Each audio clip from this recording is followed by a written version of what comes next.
I'm Scott Alan Miller, and this is Thursday night. That means this is Nicaragua Live. Welcome to the show, and glad to be on actually at a pretty good time. We're before 5 o'clock.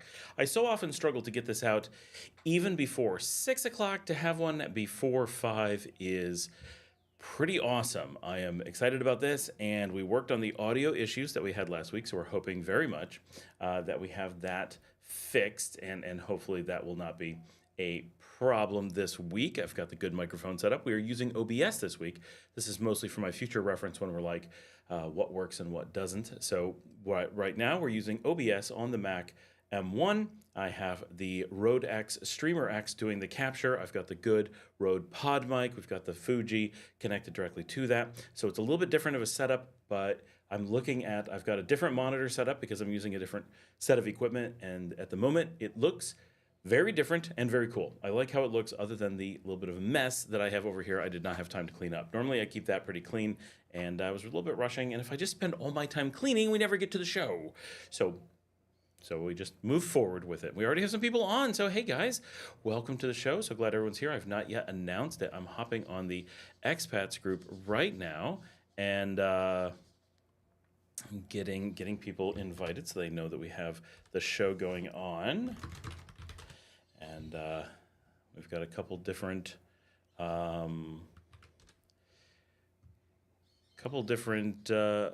places I need to announce the show. I'm trying to be good about that. And because it's always, oh, we don't have people on the show. And then it's like, you didn't announce it anywhere. It's like, oh yeah.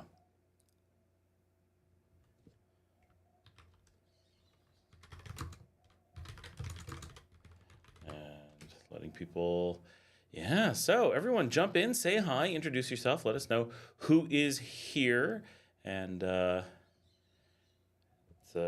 always great to have everybody hanging out, and looking forward to another week, and very excited to be starting early. That is just a nice. Corey is here. He says, hola. And I like the green accent of this. I'm waiting to get the orange one, but the green really looks good. Like, I like it. Because I've got the orange accents, and the green with it actually works pretty well. And if the cable, this is the actual microphone cable, if this actually makes it into the thing, it's like, oh, these kind of go together, even though they're completely different. Gina is here. Hello from Galveston, Texas. Wow, that's where, so I lived briefly for a month in Galveston. I lived in Texas for a decade, but lived in Galveston briefly out on the beach. I was just there at the Rainforest Cafe a few weeks ago, and all of my wife's family lives in Galveston mainland, so we're in the area. Okay, is that a pumpkin? It is not a pumpkin. So this one is a dog wearing a orange fox suit, and this one is just an orange. Alan says, when am I going to be special guest on the show? Edwin says, hey, Scott, I'm already here. Wow, everybody's on early. Retired on active duty. Greetings from South Carolina. Can you be retired and on active duty? Isn't that like the opposites? I'm missing something. KL7RRC. Hello, Scott from Washington. Hope to see you mid-February, which is soon. Mid-February is less than a month away. That the Ides of February is a little bit over 3 weeks. We're going to be popping open one of these bad boys right about now. Ooh, look, it went into focus. That's a... We got the show together this week. It focused right on it. I haven't even done the new firmware update to get the better focusing. Yeah, I heard there's a focus update, and I've been so busy, I forgot, honestly. I could have done it. I just lazy. Let me get a... That's good stuff. Very refreshing. The tropical berry is probably my favorite now. It's got just a little tiny bit of sweet, and it's good overall. And I'm liking, so I'm looking, so normally I have a monitor over here, like the broadcast monitor. When I'm using the Blackmagic Atom broadcast board, it puts it over here. Well, I'm skipping that this week because we had technical problems last week that we think were caused by that. So I have the same TV. I actually moved it up because when Liesel's in here working, we like to watch TV together. So I moved it farther away. It's actually kind of nice. I want to get it mounted up on the wall. I actually want to get a bigger TV in here. This one's really small. Originally, I'm like, I don't need a TV in my office. Now that I do this all the time, if I had a big one, it actually kind of makes sense. So I think I'm going to get a big TV in here. but it's up there. But I'm not using the live output. That's actually on my computer monitor, which is actually pretty handy. But I don't have a way to switch between a lot of cameras. So if you guys would like to donate, we're eventually going to get the new Rode board that replaces the Blackmagic that I use, and then it handles these good microphones and stuff. But they're not even on the market yet. Like it's for pre-release, but it's not like out. So I'm not really looking. But it's like $1,000, which is way more than the equipment I'm using now.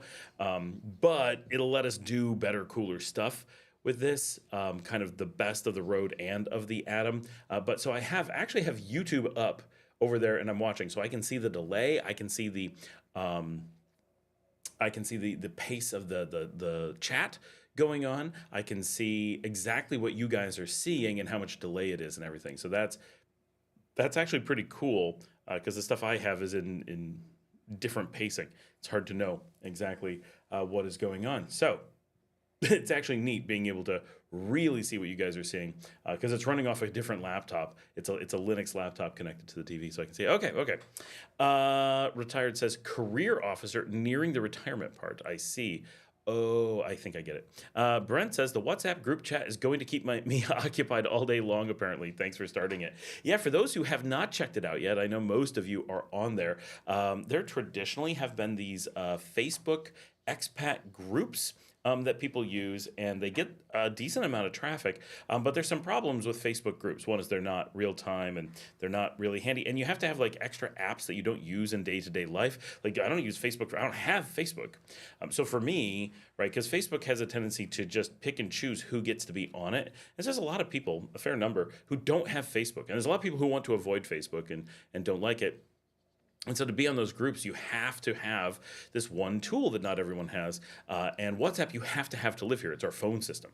So you can't function without WhatsApp. So because everyone has WhatsApp, it's the universal tool, having groups in that is better. Plus, nearly all the big Facebook expat groups are moderated by traditionally the very people that people need protected from, right? They're actually con men using them as a platform where if anyone points out that there's cons going on, they just nuke you. And so no one ever sees the conversation to know. And I know Alan, as an example, has posted in there, hey, someone's trying to rip you off, and they'll like immediately like nuke them, right? Or here's information to protect you, nuke them, right? And then no one ever sees those messages. And so people think that they're having an open conversation with folks, and they're not. They're having a filtered conversation by exactly the people they shouldn't be talking to, which is super dangerous. So we wanted to find a way around it, but because they created a whole framework for information dissemination here in Nicaragua, it's been a real challenge. But once WhatsApp added these, anyway, in the show notes you can go see that we have a link to go join the group. It's free, it's open. Just go join the WhatsApp group and chat with everyone in there. And of course, we also have a similar one in Nicaragua that you can use. That's less popular as a platform. That's where our private group is, and that's going to stay there. But I think for having just a kind of replacement to Facebook, Face Group, go to Whatsbook. For Facebook, go to WhatsApp, and that really works well. Michael says, hello, we are so close to coming down, just double checking, so I'm not crazy, but all we need to come down there is passports, cash, and a one-way ticket to Managua, correct? No apostille. No, there's no apostille required to come down initially. When you apply for residency, you will need some stuff in apostille, but that is some time away, and generally you're going to get that down the road. You can do that early, but you don't generally need to, or don't generally want to. You never need to. Barney13, welcome. What is the absolute best hotel in Leon, most fancy? Oh, in Leon, that's easy. I'm going to put the link in. So you guys can all look right at it and not... I don't need that open. All right. I have lots of things open I didn't need. I'm getting... it's... I feel like it's been a busy day. I can't even think of their name. I'm going to find them in just a minute. There it is. Hotel La Perla, 1858. And this is...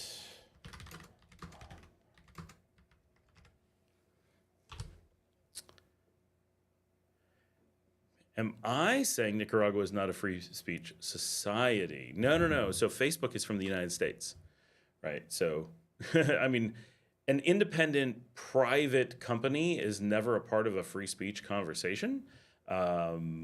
but because that information is coming from the United States, there's not even a culture around protecting free speech. But private company things, because they're U.S. private, there is no protections for free speech. So because Nicaragua doesn't tend to have its own platforms or have really big ones or well-known ones, there's a free speech problem because of the filter going through the United States. And there are ways to get away from that, and that is specifically one of the reasons why Nica Habla and Nica Loro exist, is because they are not challenged by the great VPN and filtering of the United States, which it's more censorship than it is VPN. Like, it's not actually a firewall, right? We just say that, whereas in some places there is actually firewalls going on of a sort, something that would be analogous to a firewall, but it's a little bit different. But the problem here, Peter, is that, so to really dig into what the problem is, Facebook is a really common platform here. And this is something Nicaragua struggles with, is that, let's back up, because this is a great discussion, actually. In the United States, there's this really powerful mechanism that comes from having been early in the technology market, and there's a widespread use of technologies like email and websites, and really good security frameworks that exist around those things. And because of that, we have these decentralized private ownership by individuals, right? Like, you can go have your own email. You don't have to. You can go have your own website. You can do those things and be complete owners of your own domain. And no one can stop you. No one can say, oh, this person, we're not going to let them use email. No, nobody can stop you. I mean, if you commit like heinous crimes, like, eventually the government will just lock you up, right? But as far as technology, there's no tech company that can restrict you. And so we have this power of free ability to put up a company website, an information website, to send messages to each other. And even though email may seem kind of old school, it actually is very fast, very efficient, very secure, like really good. You can use email as an underpinning to make a messaging system like a WhatsApp. People don't realize this, but you can. Where the US is behind is in the telephone infrastructure. The standard telephone infrastructure in the US passes all information with no security through a central point that can be monitored and censored. So it's interesting that the U.S. is really good on some parts and really poor on others. There are mechanisms to get around that, but when it comes to information transfer, what's commonly used matters more than what is allowed. Censorship becomes a practical question, not a strict what can be done question, which is where people are confused about the TikTok ban in the U.S.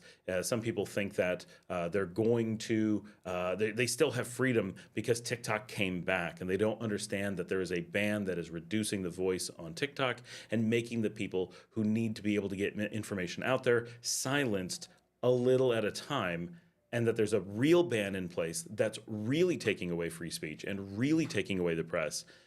And it's done in such a way that people are just not noticing or not understanding, and by the time people start to understand, it'll be gone. Okay, now in Nicaragua, we have a flip. Because Nicaragua didn't get into having technology nearly as early as the United States did, and no one did, right? The U.S. led this space, and Nicaragua was very much trailing. That's just life.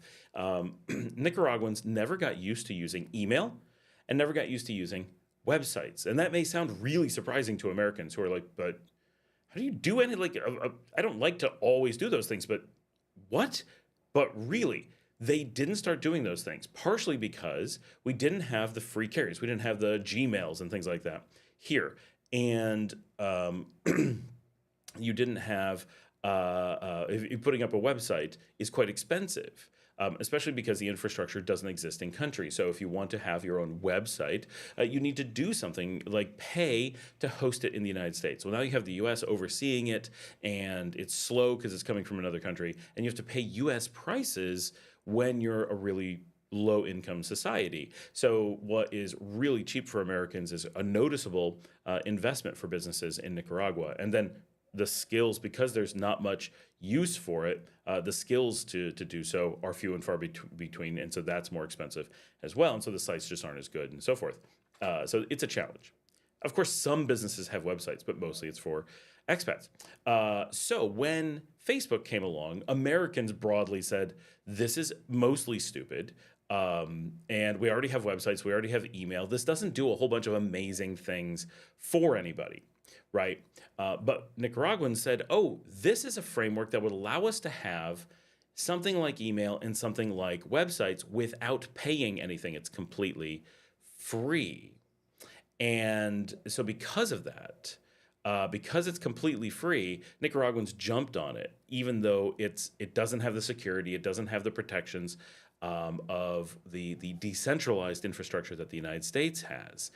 So in this way, for those things, Nicaraguans gave up voluntarily. The people on the street gave up the power of security and freedom of speech and protections that come from decentralization. So a single company paid for everyone to have websites, paid for everyone to have communications platforms, and that created. I'm going to keep talking and let the dog in. He's scratching at the door. Oh, I just stepped on the other dog. I know you guys can hear me because we tested this microphone last week, and you could hear Liesel from across the room. So I'm hoping that that's still working. Come on in, little dog. And we're all good. I hate that I have to step away, but I have no assistant this week, so it is what it is. Hopefully she will be here next week. Okay. So with that, Nicaragua really has this problem that if someone goes and makes Nicaragua expats on Facebook, whoever makes it first basically owns the market. There's no way around it.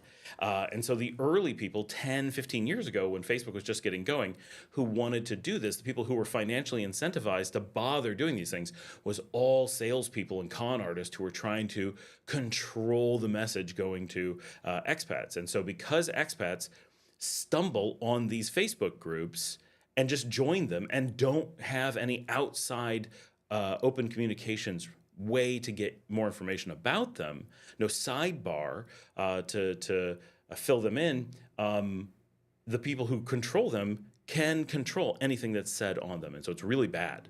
And if but the counterpoint is here in Nicaragua, we don't have that central phone system that's so bad like the United States. Instead, here we have WhatsApp, which is still a single company, but because of the way WhatsApp works, we have much cheaper, much more reliable, secure messaging that the U.S. broadly lacks. So in some ways, we're way better, and in some ways, we're way worse. And all of it is by convention. None of it's by law or anything like that in all cases. So it's very interesting.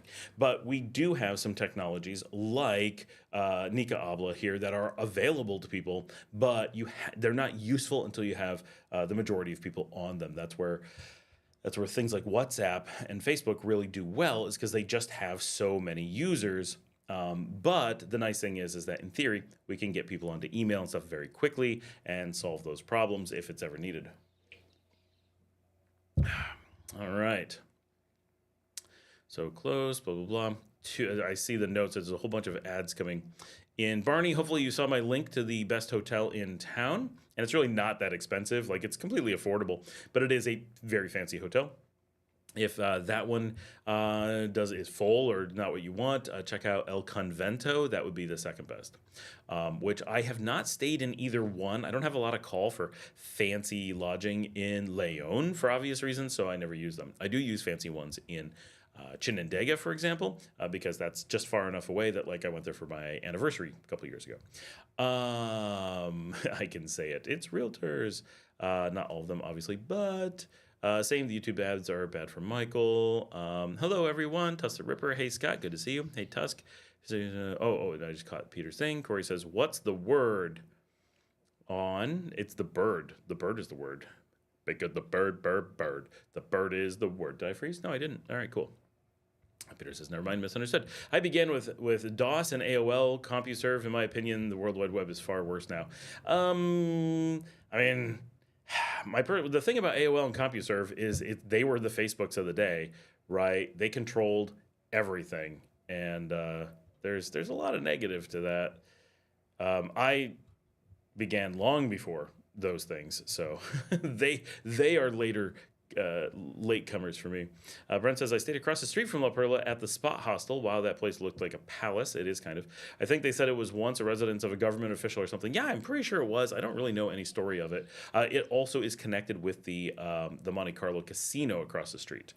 So that's, if you're interested in that, it is right there. And Bistro 1858. I've not been to the Bistro, but I've heard it's good. It looks really good. It's one of those places, it's like expensive and fancy, and I don't want to go eat there on my own. Like, how lame is that? For a fancy place. Like, I'm fine eating on my own. I don't have a problem going into Carl's Jr. and getting burger and fries on my own, but going into La Perla, the ultimate date spot in town, and being on your own because no one wants to go with you is just kind of like, anyway, one of the cheapest places to stay. He's talking about the Spot right next to the most luxurious. The Spot worked out okay for me. Edwin says, I hope you didn't went to a barbershop last Tuesday afternoon when full of people and watching a football soccer match on the owner's TV. I hope you didn't go to a barbershop last Tuesday afternoon. I did not go to a barbershop last Tuesday. I have not been to a barbershop since whenever I did the video. Was that before? What did I get my hair cut for? Now I can't remember what I was doing. Oh no, that was for the Quince. So that was mid-December. Alan says, "Yep, X is up here. The black hole." BBS. Yep, bulletin board systems. Everyone misses the bulletin. I was in computers for so long before bulletin boards were widely available, and I grew up in a part of the country that didn't really have them because we didn't have local telephone calling. So they were this mythical thing of the rich areas, but because we really did see parts of the country that had local calling were like the rich people who didn't. Yeah, Peter says before my trip to the USA. It's true. I was like, is that really before Christmas? But it was. Like, obviously, there hasn't been time since I got back. By the way, guys, how is the audio? No one mentioned it at the beginning last time. Liesel checked it this time and said that it sounds good. There's no buzz when checking from the other room on the stream. And I took out the equipment, though, that we thought was making the problem. So it should be better, but it's there's no way for me to listen to it, obviously, while we're testing. But the image looks good. I'm continuing to like this image. It's much brighter on the monitor than it is on the camera itself, on you. Oh, good. The audio is excellent. Awesome. You can hear the sweet sounds of seltzer. Okay, that was funny. Oh, plus 10 decibels would help. I don't know if I have 10 decibels of adjustment, but I can turn it up a little bit. Let me know if that's blowing people out. I don't tend to talk real loud while doing the live stream. I talk really loud when doing the recordings. Like, I project when I'm doing my regular show because I'm not on a giant microphone like this, and I'm outside, and there's wind, and the dogs are barking, and road, traffic noise and everything. So I try really hard to speak so that the filters can cut it down to my voice. My gosh, Alan, how many messages are going by? My watch just will not stop buzzing from how many messages there are. And I'm like, do people need me? Is there something going on? Nope, no one needs me. It's just a whole lot of messages. What do we got going on this week, guys? What's new? What's happening? What questions do people have? What plans do people have to move down? I feel like we have February just really seems to be like this explosion of people who are getting their relocation and expatry lives in some semblance of order and making things happen. I don't know why February seems to be the time. I guess December you've got holidays and Mondays. January is the Monday of the year, and like it's very hard to get things done in January, but by February everything's settled down. It's like the annual Tuesday, and it's time to actually hit the ground and get things done. I don't know, but it seems like we have so many people coming down in February. It's pretty exciting, which brings an interesting point. I was talking to someone recently, and they're just saying about how much we've influenced the market and how much we've gotten people to move down and so forth. And one of the things that we said was, if you look at the number of of Americans. Now, it's only Americans, not total expats. And you guys are not all Americans, obviously. So the numbers are difficult to track. But the number of Americans who are in the country is under 4,000. These are those with residency, right? Those who are doing the border runs probably are more than those, but it becomes very difficult to define. Are they residents in some fashion? Sorry, I'm trying to make sure I don't roll over the dog. Are they residents of some fashion, or are they... I'm going to drop the microphone. Hold on. Hopefully that doesn't make too much noise. And or are they truly just tourists who are staying for a while? And how do you define the difference? Like, you're to some degree, we're just kind of making up definitions for whatever we're trying to do at the moment. So who knows? But of people who've bothered to get residency or far enough down the path to have gotten residency, it's like 3,850 Americans in Nicaragua, which is a tiny number. And when you think about that, means that my family alone is 0.15% of the total market for the country. I think that's right. And when you consider that we assume somewhere around 1,000, we think, families have moved to Nicaragua to some degree because of the show, you start going, that's potentially 50% of the American number. Now, obviously, more of them are Canadian than American, so it's really not that big at all, but it could be 5 to 10% of all expats. Like, wow, those are some wild numbers and pretty cool.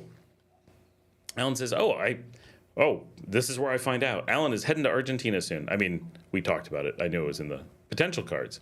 KL7RRC, packing for Costa Rica, Panama, and Nica trip. Very cool. Where are you flying into and from? I'm sure you've said the location before. I just never remember all the people's locations. I used to live in Panama, and I visit CR often. So Alan says, for my 1-year anniversary with Anna. Oh, gosh, it is a year. That's right. It's a year anniversary in a few weeks, in a week and a half. Boy, I'm like, was that 1 year ago, 2 years ago? But I'm like, no, it was at Desperados. That only opened just over a year. Okay, yep, a year ago. Wow. Don says, I am coming to Leon, Nicaragua, finally on February 5th. You're at 2 weeks. I think today's your 2-week day. No, 12. Oh, no, Luke's at 12. Luke's at... Wait a minute. Wait, both of you are coming down on the 5th? Seriously? Two of our most... dedicated viewers are coming on the same day. That's how big February is here, that we have 2 people on the 5th. That's wild. You guys should like coordinate something.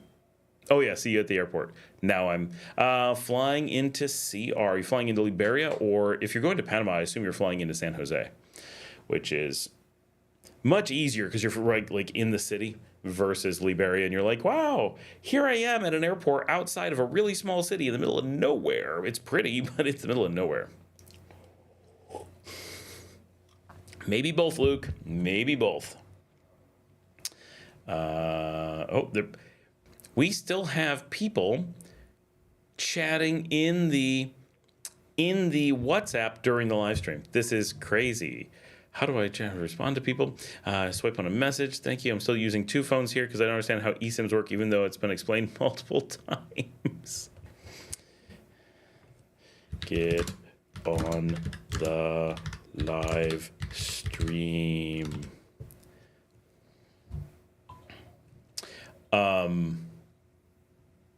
Still using 2 phones. How many people are using 2 phones? Why are so many people telling me they're using 2 phones? It's crazy. Hassan is here. Hey, Janet made it. And she's working and out. I did not record a video today. I edited one today, but I thought today was going to be, look how small this camera is. It's just on my desk. I feel like it's bigger than it is, and then I pick it up and see it on camera, and I'm like, that is a tiny camera. Ben is here. What up, Scott? Hey, Ben. Edwin says, just a few days ago on Monday, I was watching the Fox 11 LA YouTube channel. It's just miles away. He says the Hollywood sign, 2 small wildfires. Even a plane had to extinguish it 2 times. Yeah, they're back. The fires were back yesterday again, too. El Nika Man is here. Totally disappointed you are drinking seltzer water. Drink it, Tonya, like the Nika. You are my dude. Greetings from Gringoland, Houston. So I just want to be clear. This is not seltzer water. This is seltzer. This is Where's the alcohol number? I don't know. It's on there somewhere. No, I don't. But this is Flor de Caña.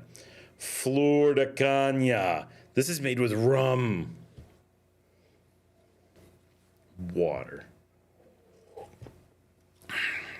I have 2 phones, but both Nicaraguan. The smart phone is for the house. The cheapo is for my pocket when I'm just in the street. If I had one just for the house, I would just use an iPad. That way I have something I can. My eyes are getting old. I want something bigger. When I'm sitting around, that's why I like.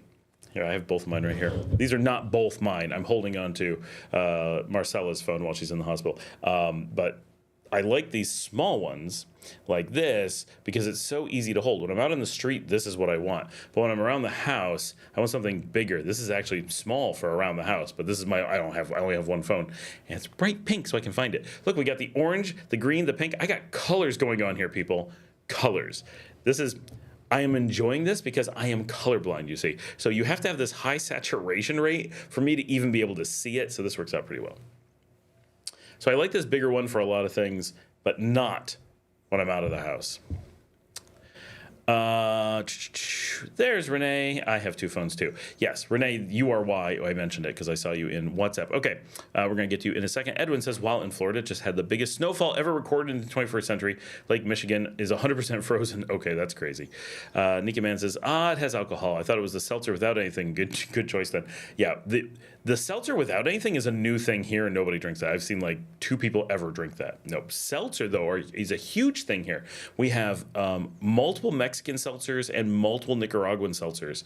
I think we're up to 3 brands of Nicaraguan seltzer now. Like, it is a big thing. And some of it's made by Tonya. That's the Sparks. And then these just say Flor de Caña because they're made by Flor de Caña. So, Renee. So you have 2 phones with eSIMs. So the first thing with eSIMs, there's nothing to know. eSIMs are not something special. All it is, think computers, right? All of us, most of us are probably not. All of us are old enough, right, to remember when we have floppy drives and then we moved to hard drives. In the floppy era, you had to, I want to run a different program, pop out the floppy, put in a different floppy. And then we got hard drives and we could have more than one floppy worth of stuff inside the computer, and you didn't have to pop it in and out. And now we don't even have floppy drives. For a while, we had for a while we had 2 floppy drives. When I was little, we had a cassette drive, and paper. But remember, we got the first floppy drive. Then we were like, you know what? If we had 2 floppy drives, so much more power. So everybody had 2 floppy drives. Think high-end Apple II, right at the end of the Commodore 64 era. Then when hard drives came out, we're like, okay, we have a hard drive, but how are we going to get stuff on it? More floppies. So we'd have 1 floppy drive and a hard drive. And then eventually we're like, we don't have any need for the floppies anymore. So we went to just a hard drive. That's all an eSIM is. It's not changing anything. It's just a hard drive. It's just the SIM inside your phone instead of having to pop one in and out. We don't need to pop it in and out anymore. And so just like before we had eSIMs, you had phones with multiple SIMs. So old phones had 1 SIM slot, and then modern old phones, later model old phones, like 6 years ago, started doing dual SIM slots. So you could have one you always kept and one you popped in and out or whatever, so that you could have your home number always there, but travel and wherever you are, just pop in the local one, because that's people used to pop them in and out daily, right? And it became a big thing. So they came up with ways to make this better and people would be like, I don't want to use the local number because then I'm cut off from my home number. No one knows which one to reach me on at any given time because I'm switching back and forth. And it was a problem. So they solved it by having 2, but that was really awkward and expensive to have 2 slots for the manufacturer.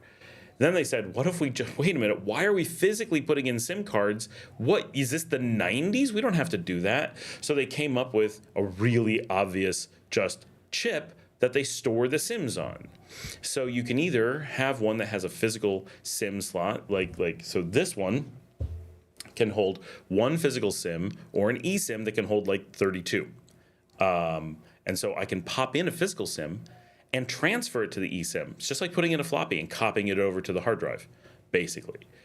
Or I can just not use the physical one at all. Just go to Claro and they just scan a QR code and it puts the data on the eSIM, because it's just a code. That's all it is. And then the modern iPhones and most things are now moving to no SIM slots at all, only the eSIM. So there's the only way you can do it. But there's nothing that makes having a second phone easier or harder. I can just go up to any place where I can go to Claro, Tigo, T-Mobile, AT&T, Verizon, you name it. I go up and say, I would like service. I'd like a number. I'd like whatever. And they go, okay, do you already have a SIM with us? I say, no. And they say, okay, they give me a QR code and I go, boop. Now I have a new SIM card on this, but it's an eSIM. That's it. That's all there is. So you can do it as many times as you want. There's a limit, but no one knows what it is. Literally, we've asked, even Apple's like, we don't know. So that's it. There's no reason to have two phones for multiple SIM cards. Some people have multiple phones because they're like, well, I have a cheap one and an expensive one. I have a big one and a small one. I have a work one and a home one, whatever. And there's some situations where you may want two physical phones, but those situations shouldn't be based on having multiple SIMs or numbers or anything like that. Those things where it's better to have one phone because, like, I have WhatsApp. All my numbers work with WhatsApp. All my numbers work with Apple Messenger. All my numbers work with Telegram. All my numbers work with whatever uses phone numbers, right? I don't have to switch. So all those times when you see someone get WhatsApp and be like, oh, I have a new number. Here's my new WhatsApp. It's not supposed to work that way. WhatsApp's supposed to move from number to number and device to device. It's designed, and I've been doing this for years. It does not need to move that way. You can have many things connected to it. It's just people cut it off. They never transfer things. They just get a new device, new number, act as though they're a new person turning 18, getting a phone for the first time, as if that's when you get it, and severing the connection with their old life and starting over. And that's why they have that complication. Janet says, oh, but I use the computer for the screen. I listen to podcasts and videos on the phone, and I can call my center if the power goes out on it. Luke says, when the iPhones got bigger and bigger, phablets, folks would challenge me, what are you overconfidence order with the big phones? My vision. Butta says, TRS-80. I have a TRS-80 that will be coming down in my storage unit. Renee says, so would my phone ring regardless if people call my Canadian number or Nicaragua number? Yeah, absolutely. Yep, you can call. So with this phone, I have, technically I have 3 SIMs. I have an eSIM for Tigo, an eSIM for Claro, and an eSIM for T-Mobile. The T-Mobile was converted from a SIM card. The Tigo was converted from a SIM card. That one I have turned off, so don't try it. But I have it. And then my Claro was never a physical SIM card. It started as an eSIM, but all of them are eSIMs now because there's no SIM card in this. So all of those you can call, and I can do anything I want with it. I can say these numbers will be for data, these numbers will be for phone and text, allow switching, whatever. It's a really normal thing. It's very flexible. I also, in the same way that you have, WhatsApp and Telegram and Nika Habla and my house phone will ring on this too. If you call my house phone, it rings on here, even though it's not a SIM card because it's a registered VoIP line with SIP. And so my SIP connection's on here. So you can have millions of different methods and numbers and calling things on a single device because it's just a computer, right? It's not a phone. Thinking of it like a phone makes things confusing. When you think of it as a computer, which is what it actually is, then saying, oh, the applications I have on it are connected to lots of different services makes it really generally pretty clear that it's like, oh, just like my desktop can have, a million email addresses that I read from there, right? It's like that. You mean having multiple pagers is out of style, especially now that they know they can blow up.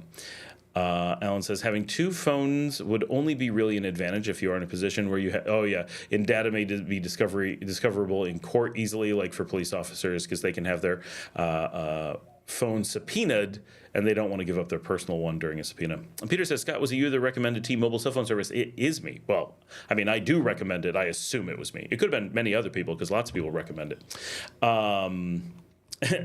Yes, Alan, I've had it for a while. I've got the, whatever it is, ground. What the heck is it? I can't remember. But yeah, it rings all the time and it's annoying. But yeah, Peter, so if you're in the United States, if you can get T-Mobile, I found that T-Mobile had do not get their business service, only stick with their consumer. Their business is crap, but their consumer is really, really good. And you can get their regular plans and it has like the whole world. Now, if you're, just going to throw away your U.S. number, you're only doing it for a few weeks, like whatever. But if this is like your life and you're like going to be going back and forth, you're going to be traveling, T-Mobile offers some of the best, if not the best, international service of any phone carrier in the world. Access to Deutsche Telekom, which is what T-Mobile is one of those things that people all over the world wish they had. Right? It is fantastic. It's not very expensive. It's super flexible. Obviously, this should go without saying, never buy a phone from your carrier. Always go to the Apple store if you want Apple. Always go to the Mi store if you want Xiaomi. Go to whatever the Honor store is called for Honor and so forth. Get quality phones that you own. Don't let them tie you into a carrier tie-in. Don't let them get you into a finance plan. All those things screw you over. Stick with, even if you're going to the Apple store, don't allow them to know your carrier. It takes your phone and it makes it crappy. It does all kinds of weird things. Maybe you can make it work, but like I won't do it. And so by having your own phone that you own, yes, maybe you got to save up for it the first time, but it's a lifesaver, right? Owning your device, being able to do anything with it, put as many phone numbers on it, suddenly things get cheap and easy and flexible. But T-Mobile is fantastic. Luke says, yep, when I worked for the state, I couldn't do work on personal equipment, so I owned a modem phone and carried an 8-year-old cell for work. Renee says, oh, thank you. I don't know why I couldn't understand it. You know why, Renee? It's because in North America, this is some weird thing. To a lot of us, especially who traveled, eSIMs were something we were using already. And so we're used to working with SIMs. We're used to working with eSIMs. And so nothing's ever changed. But if you're new to it now, there's this huge marketing push, much like VPNs. Those of us in tech, we've been working with VPNs since the 90s. They're like cables, right? They're just a really fundamental component that you use to solve things. They're nothing that normal people associate with a VPN is part of a VPN. Nothing. If you hear the VPN and you picture something, I guarantee it is not even remotely what a VPN is. But some services started using VPNs in solutions that they sold to people. And instead of saying we have a solution that does blah, blah, blah, they called the solution a VPN. And people would say, well, is it a VPN? And you say, well, yes, you are paying for a VPN. That's essentially irrelevant to what you're doing. But yes, there is clearly a VPN being used. So it's not a lie, but it's a really weird thing to call a service that does something else. Because as a technologist, I'm like, why would I don't want a VPN. I'm not going to pay. VPNs are free. But the service that they're doing has value, but they're not talking about it. It's really confusing. Well, now you got places like Olafly that are acting like eSIM means something in the way that they acted like VPN implied something. And now people have this idea that eSIMs are something special instead of just the thing that puts the phone number on your phone, right? It's just this tiny little chip that holds your phone number in a secure way. It's not even that secure. That's it. It does nothing. And it doesn't have any of those implications. It doesn't mean that you've gotten it from some weird service. Literally every carrier uses eSIMs because Apple, the world's largest phone maker, doesn't offer SIM slots in most markets. So every single person in America is probably on an eSIM today. They're like, so every time someone to me is like, oh, I got to get an eSIM for blah, blah, blah. I'm like, no, I'm really confident you already have one. No, because I can't do, I'm like, eSIMs don't let you do one thing or another. Like, that's not what an eSIM is. It's just the phone number. Do you have a phone number? Yes. Then you have an eSIM, almost certainly. Like, it's such a weird thing. Patinka, hey, do folks use Xiaomi phones in Nicaragua? Absolutely. We have multiple Mi stores. Not many. It's not like they're everywhere, but the Mi stores are a thing. So you can go into a Xiaomi owned dealer and buy directly from Xiaomi here and get Xiaomi support and everything. Yes, Alan's Groundwire. It's really good. Alan says, Odd, I have T-Mobile Business. What's wrong with it? If anything goes wrong, they won't necessarily support you. That's what got us is once we needed to make any changes to the account and stuff, they're like, oh, you don't have account rep. We're like, okay, can we talk to someone else? Like, no, we can't assign a new one. We're like, when does the old one come back? They appear to have quit. Okay, can we add, remove lines, make changes? No, only your account rep can do that. How is this my problem? And at some point, they bricked my phone, my OnePlus, and their solution was, they're like, we literally can't do anything because we were a business customer. All the T-Mobile stores are barred from assisting us. They're not allowed to help. So if anything goes wrong, they said the only place that you can go is the Apple store. So if you go to T-Mobile Business, you're making a commitment to Apple. You're 100% doubling down on Apple. Like, just Apple is the only thing I can trust, because Apple has an agreement with T-Mobile, because they forced the point that they can go beyond what the T-Mobile store can do. So they make it that if your phone dies on a business account on T-Mobile, your only path forward is at an Apple store, no matter what you want to do.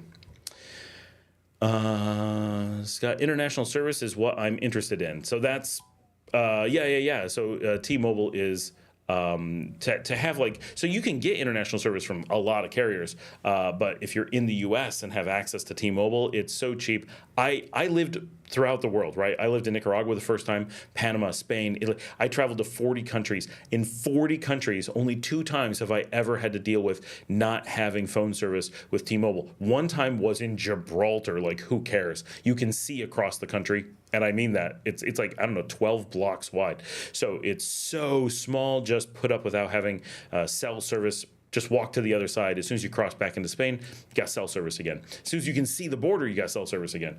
And the other was Morocco. In Morocco, I had to do something to have service for some reason. That was a long time ago. Probably T-Mobile has Morocco service now. But at the time, that was a unique African location where they had not yet negotiated, but it allowed me to move anywhere in the world, just show up. I never have to think about, and I never check if there's T-Mobile service. I just go to a new country. I assume as soon as I land, my phone just goes, welcome to, name the country, here's your service, good to go, and I get to keep working, right? So I always have data. Anywhere I go, people can reach me. I don't have to worry about that. Nikaban says T-Mobile is not as good as Google Fi. Same towers T-Mobile uses, but the unlimited data phone calls is way superior.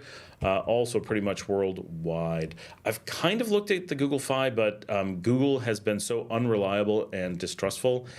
I would never do anything that I depend on them. Not that T-Mobile's perfect, but Google has definitely taught me to not trust them. If you travel a lot, Google Fi is the way to go. I've tried to get Google Voice since the day it released, and they always say, nope, service not available, service not available. They say service isn't available in the US, service isn't available in Nicaragua. I mean, I understand people use Google Fi all the time. My experience with Google is I would never trust them. I assume I would pay for the service and they would just randomly shut me off. That is my experience with Google products, he says over YouTube. Right, Edwin says, right now I have 2 kids playing Five Nights at Freddy's 2 game on their cell phones here. We're big Five Nights at Freddy's players here. Not me, but my kids absolutely love it. We went and saw the movie, they read the books, they're into the lore, they have played every one of the games, including the VR games. It's crazy. Any opinion on Photon VPN for Mac? Nope, don't know it. Most VPNs are all the same. Right, they're all kind of crappy. So what do you want to use it for, first of all? Because a VPN has very limited functionality these days. So it's, there's Surfshark and there's NordVPN, and there's quite a few of them. A VPN service is actually incredibly basic, so they're not really doing anything. The things that matter is like, where are their endpoints, what are their prices, do they have any problems, but it really matters what you're trying to do with it. Why would you want a VPN in general? Alan says, I don't like that they block access to Nicaragua for the website. Oh, that is a pain. I have to use my VPN to access the T-Mobile account. I've never had an issue getting help. They've never mentioned I need to talk to a different person. Private internet access works pretty well. Edwin says, I used to fully enjoy Five Nights at Freddy videos by Markiplier and other YouTubers. Oh, my kids watch a lot of Markiplier as well. It says, but many companies are starting to block VPN services IPs. That's where, that's the biggest challenge with VPN companies, is that if anyone can detect that it is one of those players, right? And it's important to understand the thing that Alan said that you may not catch is VPN services is the trick. It's not VPNs that are blocked. You can't detect a VPN, but the VPN services like NordVPN or Surfshark, they have identifiable exit points. And so someone who takes the time to learn their exit points can go block them or at least report them. And they don't know where you are, but they know that you're coming through there. And so it tends to cause problems. So VDIs are more common. Are you saying that the use of a remotely hosted VDI is now more common than a VPN? Not sure what you mean, Alan. And there's a delay, so I don't know when you'll hear me say that. I'm looking at the screen. VDIs I just said VDIs are more common. That's really handy that I can see the transcript coming up live on the screen over there, so I know exactly where you are. Because the monitor from YouTube doesn't show me the transcription on the screen, but the closed captioning over there, which is cool. Like I've only recently learned that you guys see closed captioning on, or subtitles on the show. But it says I use PIA, works great. Right, I've used VDIs to get things now instead of PIA.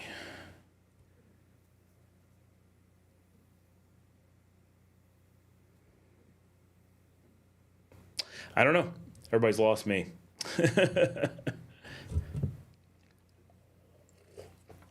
I do keep, now I have my own VPN, right, that I use. So I can do VPN things without having a VPN service. That makes it really indetectable to someone in the US because it's only me coming through it rather than, because that's, so we'll just pick on Surfshark because I've used them. The thing about Surfshark is everyone in Nicaragua goes through, let's say you want to connect to Miami. Everybody coming from Nicaragua, everyone coming from anywhere in the world goes to the same address in Miami. So someone who's ever used it, like you could go get Surfshark, send yourself an email or do something through it, check the IP address of where it came from, and now you know the IP address of Surfshark Miami. And I think it even shows it on the screen. I think you can look it up to see what it is. So if you wanted to block someone from using Surfshark, you could just go use it yourself, jot down the IP addresses, and block them. And suddenly it's useless.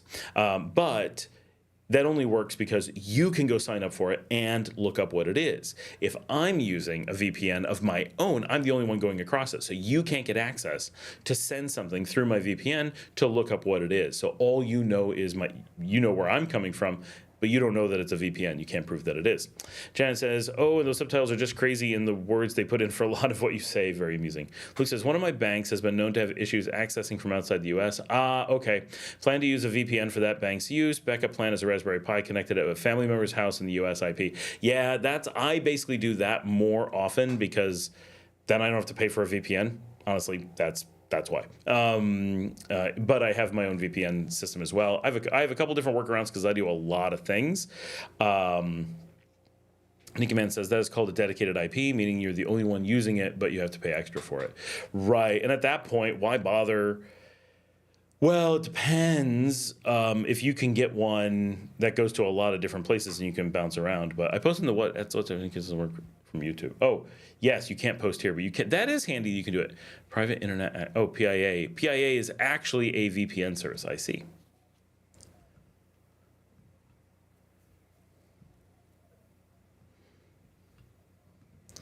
That makes sense.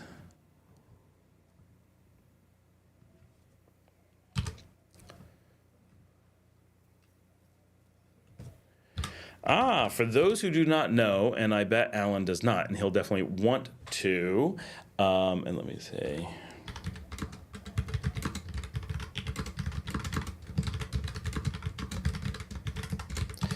Larry Emerson is playing at the Simple tomorrow. I don't know the time. Yep. private internet access has dedicated IP. I've considered it, not sure if they would block it as well, because it needs to not just be private IP, but private block, because otherwise you show up in a block with other people. Right, because that's what he said. It may be in the same subnet as there are others. Luke, only way to work around the banks outside the U.S., get a dedicated IP, PIA. Yep, it's one of the most affordable options. I'm poor. If you're using Tailscale, it's super cheap, and it's not a VPN like this. It's your own VPN, but you can get it.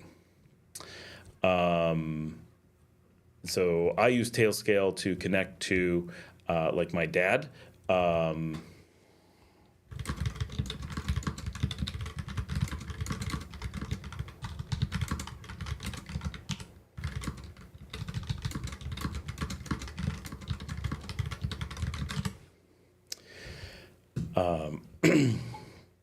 Like I connect to my dad so we can share files and stuff, and we just use Tailscale. It works great. It's free for basic stuff. I don't know if you can have an exit node for free. You might be able to, which is the private IP that people are talking about, but then you have to host it. So you would need like that Raspberry Pi. So Tailscale is the largest packager of, oh shoot. It's the largest VPN platform. What the heck is their name? I can't really type one on the microphone. You guys must really get the sound of the, oh sure, I get all the kind of scammy things. That's not what I want. What the heck? Why would those come up? I don't know why I can't think of. WireGuard. It did not come up in my search. I just know what it is. Tailscale is a packaging of WireGuard to make it easy to use for people who aren't networking people. Not that WireGuard's hard, but it's a little bit daunting for non-networking people to implement, especially if you're on like Windows. Linux people generally, it's not too bad. Like they're like, this is quite doable. But if you're on Windows, people are generally freak out when they're like, install a mesh network VPN with no, I can't do it, and it's just then they fall apart. So Tailscale makes it really easy to have your own mesh VPN, much like oh my gosh, the other one that we always use, I can't think of their name. Very similar technologies, but WireGuard has taken over as the leader in the market, and so repackaging that seems to be the place to go, and that's what they've done. And so far, it's been fantastic. I've got it on my phone, and that's the nice thing is that you just install an app on your phone, click a thing, and you're just into your network.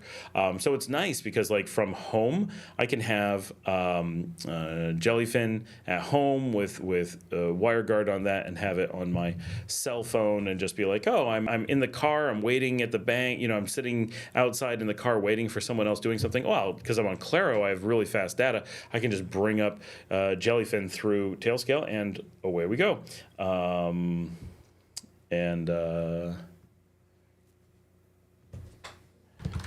Sorry, just landed a major project while we're talking. That was great. Tailscale. Yep, Tailscale. See, Janet knows. Janet's doing secret VPN stuff.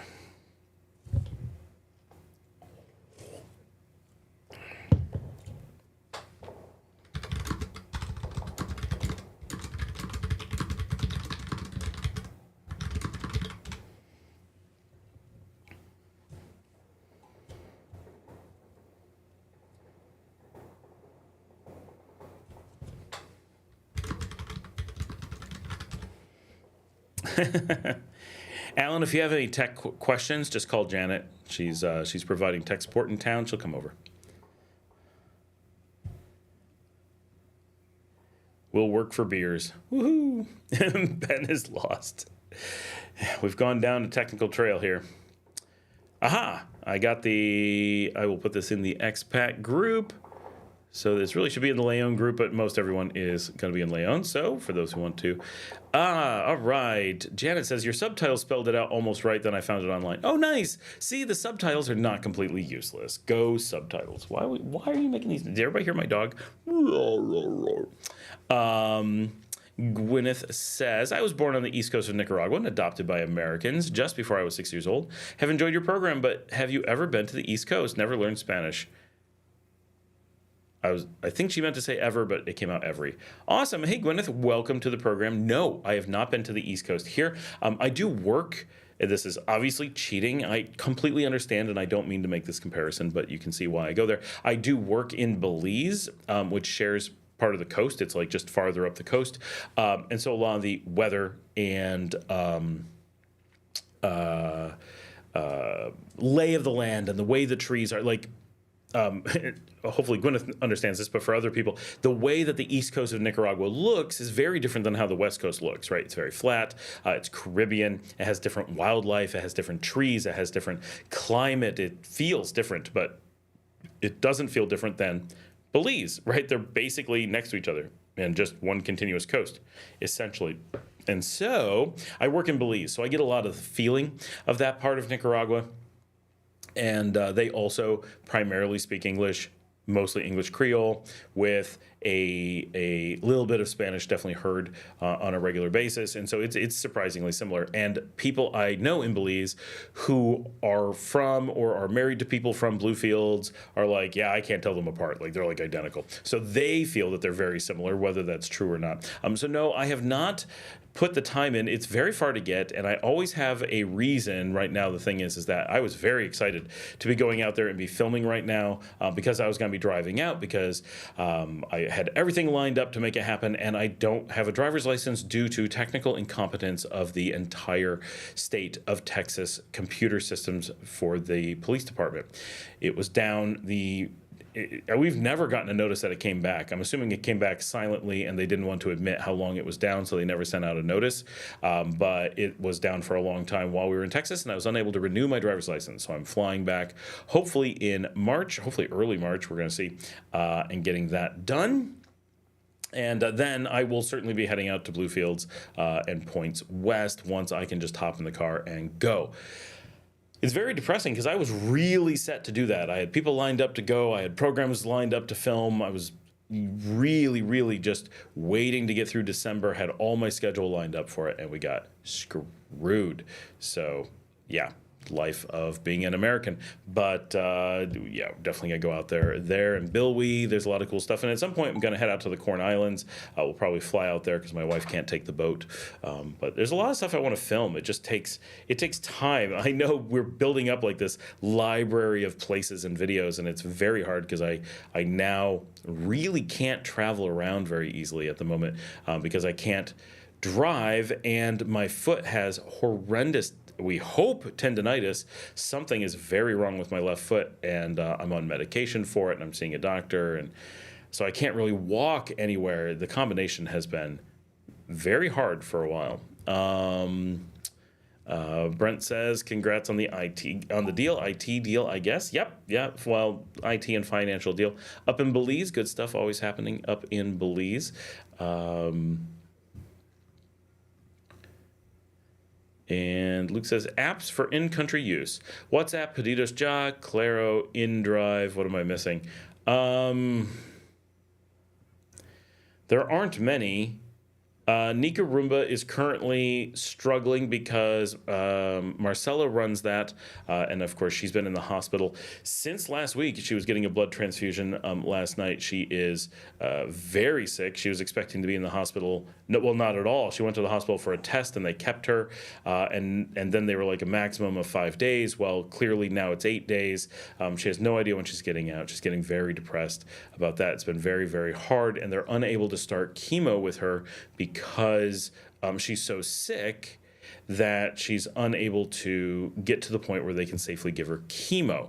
They have gotten her past the point of having the really terrible fever, but the whole thing has been really awful. So she's in poor spirits, to say the least, and not feeling great, and there's a lot of struggles, but she had to pull her kids out of school here in Leon, shift them to Managua. So they started today, I believe, is the first day. Maybe it was earlier. Today's just the first day she was able to tell me. I don't know. But they are now going to school in Managua, which they did not want to do, but they are at a different school than they were before. The amount of logistics going on with the amount of time she's in the hospital is unbelievable because there's just so many things. She's a single mom, 2 kids, and pets. She has 2 dogs and a cat, and just trying to find places for everyone to be, trying to find people to take care of her when she's home, trying to find people to go see her and do stuff in the hospital.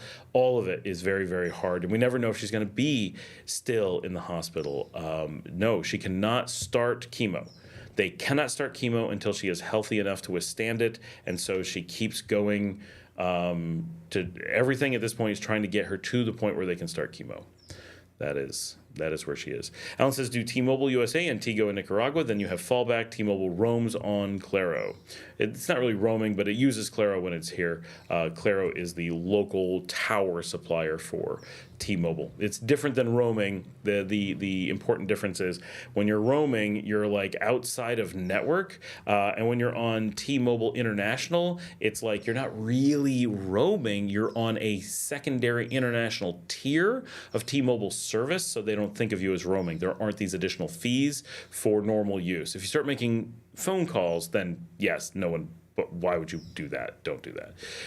That's a rethink how you use your phone even at home kind of thing. Brent says, oh no, really, to hear things are going so rough. It's really bad to hear things are going so rough for her. It is terrible. It's really been bad. I mean, the worst case scenario would have been if she'd had lung cancer, and she does not.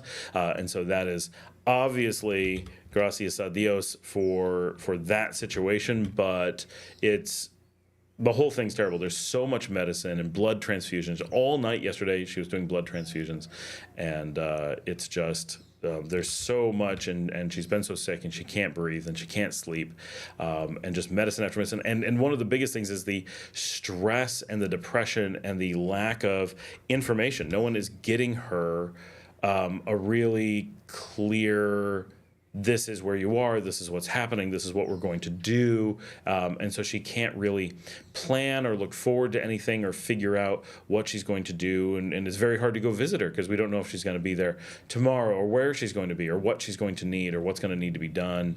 And people are always running around trying to do errands for her because she can't do anything herself, obviously. And trying to coordinate those things is very hard. And there's just a lot. And so that has been what's going on. And so now her daughter is going to make an attempt at taking over duties for Nicaragua because she has access to her mom's phone, because that's one of the tough things is that Marcella gets all the announcements for bands and activities around the country goes directly through Marcella, right? It's not that she manages it, which she does, but it's that she's the point of communications for everybody. So bands and venues, they just send her messages, which is very handy when she's feeling well. But when she's not, her phone is the one and only place that has that information.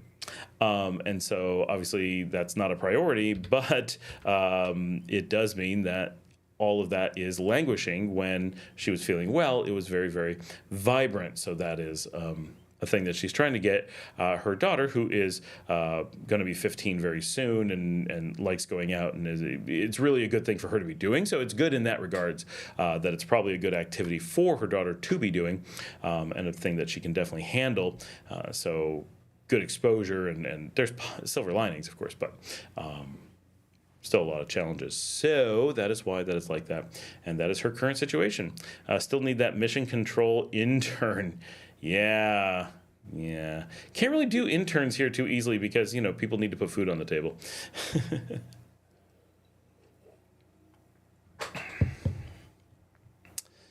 So yeah, that is the status of things here. It is, maybe she'll be able to jump on the live stream. I don't know if she'll be able to make it because she's in the hospital. So who knows if she has service? Who knows if she's awake?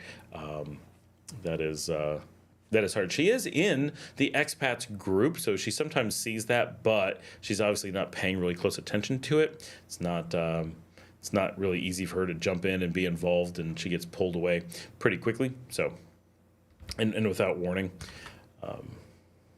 So yeah. What else we got going on? We got Larry Emerson tomorrow. Oh, it's going to be a busy day. I just realized. What time is that? I haven't even looked at the photo. I just posted it. It is starting at 4 in the afternoon. Not bad. Hopefully I'll have a ride so I can have some drinks. That'll be nice.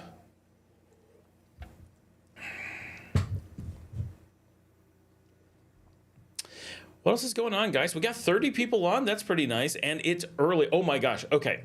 So we are currently, let's just do a quick run. Oh, Alan says, have a good night. All time to spend time with my wonderful wife. He's going to leave the annoying wife for later, but she gets less time because she's annoying. Only the wonderful one is getting time now. Have a good night, Alan. We will see you tomorrow at the Larry Emerson Show. Buddhist, if you are still on, you coming out to the Simple for Larry tomorrow. That'll be a good show. And it's 4 o'clock in the afternoon. Good time to just hang out. Has anyone told the other Larry that we are live? Just occurred to me that he may not know.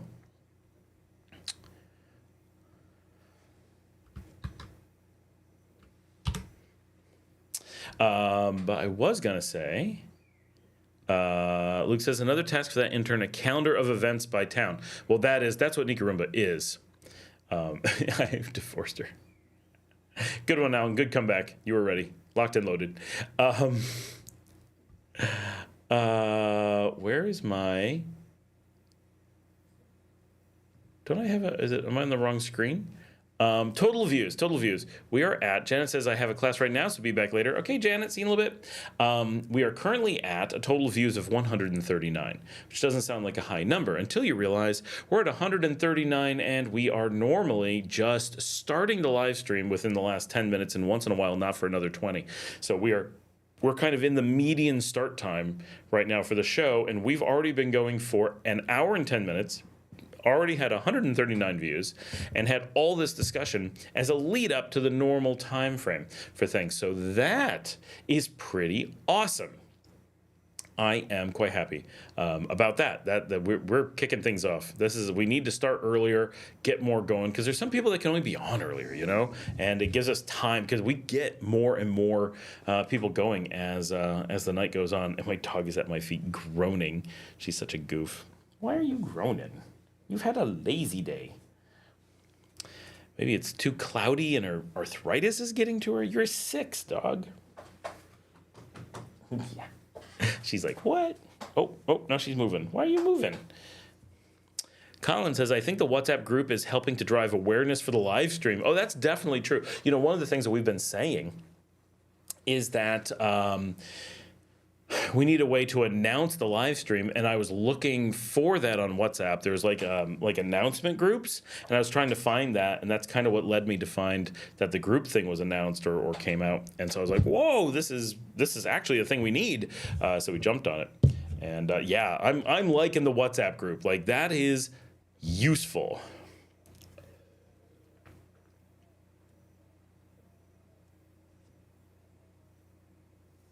4 p.m. But it's 4 p.m. at the Simple Beach Lodge tomorrow. Let me double check that. It's on my notes. Simple Beach Lodge. Este viernes, ven a disfrutar de una tarde mágica en Simple Beach Lodge. Comenzamos a las 4 en la tarde con buena música y mejores vibras. Relájate. Canta y celebra el fin de semana con nosotros en la playa. No te lo puedes perder. ¿Dónde? Simple Beach Lodge Las Penitas. ¿Cuándo? Este viernes desde las 4 en la tarde. Te esperamos para una tarde inolvidable. Trae a tus amigos y disfruta. What is the WhatsApp group information? I'll get that right now. It is in the show notes, and it is available if you scroll up. But I should be here on my screen. Expats of Nicaragua open.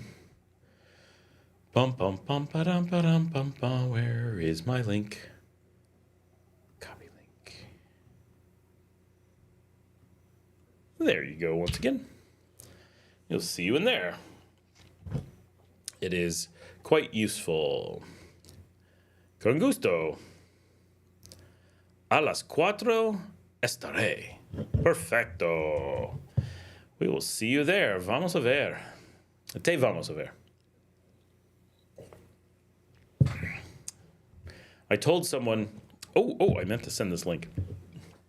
I told someone on Redbook today that I was hoping to have a Spanish language show in about a year that I'd be able to do. And I think that's possible. I think we're getting towards the point where in a year we'll be able to manage that. Definitely my Spanish needs some work, but I'm at that point where like it's moving forward pretty well and just needs that time in front of the camera talking, right? Like that stuff helps a lot. And this morning, holy cow, I spent maybe an entire hour in direct Spanish conversation, like just one-on-one, starting the day. Like I rarely get in vivo ahorita. Everybody see my pink phone? How funny is this? My pink phone in the camera. I'm really liking that it's so pink. I don't know if I'm going to change it. I was thinking about getting an orange one because it's a little bit more me, but this pink really just goes with the vibe. I'm liking it.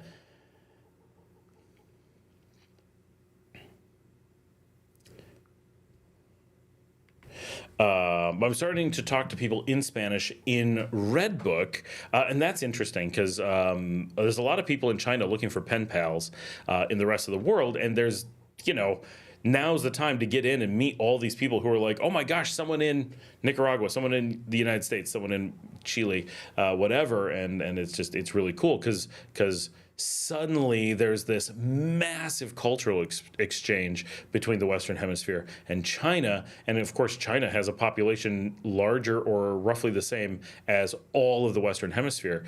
And so there's just so many potential people. It is an unbelievably cool social experiment where all these Westerners are just pouring into a Chinese social media site, and everyone's just like, it's so cool to be here. We're all learning about each other and stuff. It's neat for sure. Ben says, hey, Scott, got waved over by the police for not correctly merging into traffic. Any other gotchas you can think of when driving in Nicaragua? In most cases, those things are the same as in North America. It's only that they enforce different rules here. Meaning, like in the U.S., they're really worried about certain rules, and here they're really worried about other rules, and that's about it. Generally, the laws should be essentially the same. One of the ones that I know a lot of Americans don't worry about the law, but it is a law in the U.S. When you turn a corner, you have to remain in your lane. In Nicaragua, that's a super strict driving law. In the U.S., it's a super loose one. Here, speed limits are not nearly as strict because they don't have radar, so it's not easy to, if you're going 100 and a 50, yeah, they know. But if you're going 65 and a 60, they don't know, right? It's like whatever. So as long as you're driving well and in traffic and not, but they have so many non-passing zones. They have so many watch the lines. And it means the same thing in the U.S. We just don't have so much of it, so we don't worry about it. But like, especially if you're driving through Managua, you'll be like driving along and all of a sudden your dotted line for a multi-lane highway will turn into a solid line and you can't change lanes. And then it'll change back and you got to change lanes. And it'll go back to locked again. And it goes back and forth. So it's a little bit tough. Overall, though, there's not much that I can think of. I mean, like, have all your documentation on you. Make sure you have all the things you have to have in your trunk, which is like you have to have a triangle that's reflective, and you got to have I can't remember. There's a kit that you have to have in the trunk of things, and every car should already have it. If you're renting or something, it should be in there. You should know what it is. But always have your paperwork ready that you can just hand them. Like, you can just grab it and hand it to them. And always be prepared to show the stuff you have in your trunk. And other than that, just be aware that you are or are not following standard traffic rules without knowing exactly what the merging thing was. I don't know what happened. I'd be guessing. Luke says, what are your preferred restaurants in Granada? I have a condo for 2 weeks up in the northeast tip of town on the lake. Okay, that's pretty cool. I used to walk up to the lake when I lived there because it's a small town. Oh, can you guys hear the fireworks? I'm sure you can.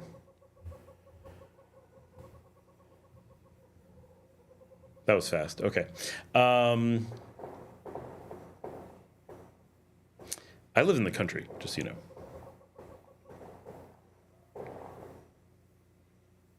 There's a lot. Okay. Places you probably want to try with a couple weeks in. Okay.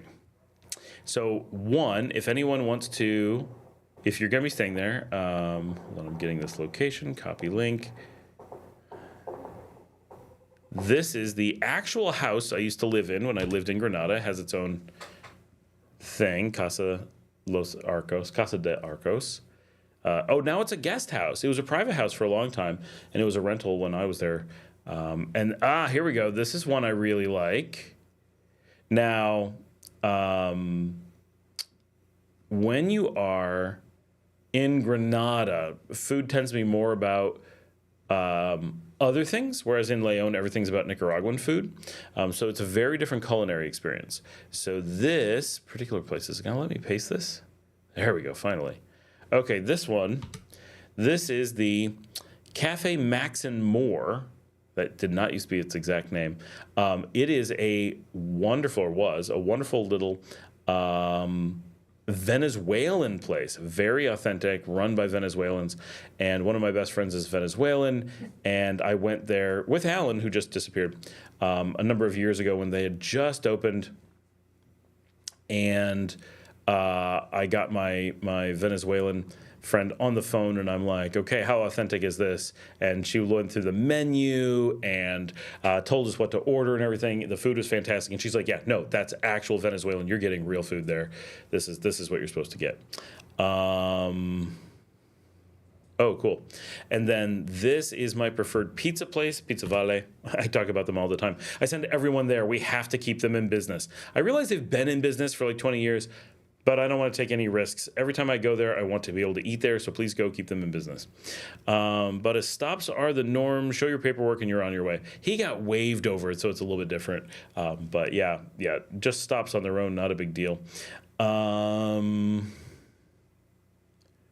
see, I got a little bit turned around. All right. So most all your food's going to be on the calzada. I like Nectar. They're pretty good. I don't think of Granada particularly as a food town. It does have some variety. I don't think the quality is the best overall, but it's it's a little bit touristy. But it's got some good stuff, and there's tons of places I haven't been, and there's new places popping up all the time. So easily you'll get there and be like, whoa, I don't know this one. It'll be like, oh, that was not there when I was. What? This is showing one of the main hotels in the country has changed? That cannot be. There's no way. Is that?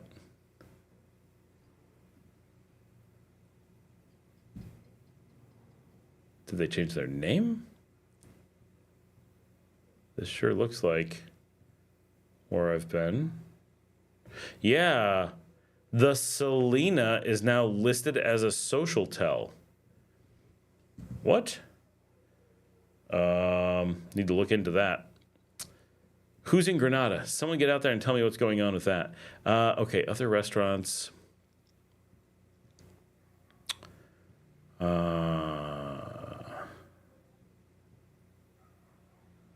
Looking forward to morning coffee and yoga on the third floor patio, looking over the lake. Oh, Antonio Lopez is here. Hello, I'm in Orlando and thinking of going there. My Spanish is fluido.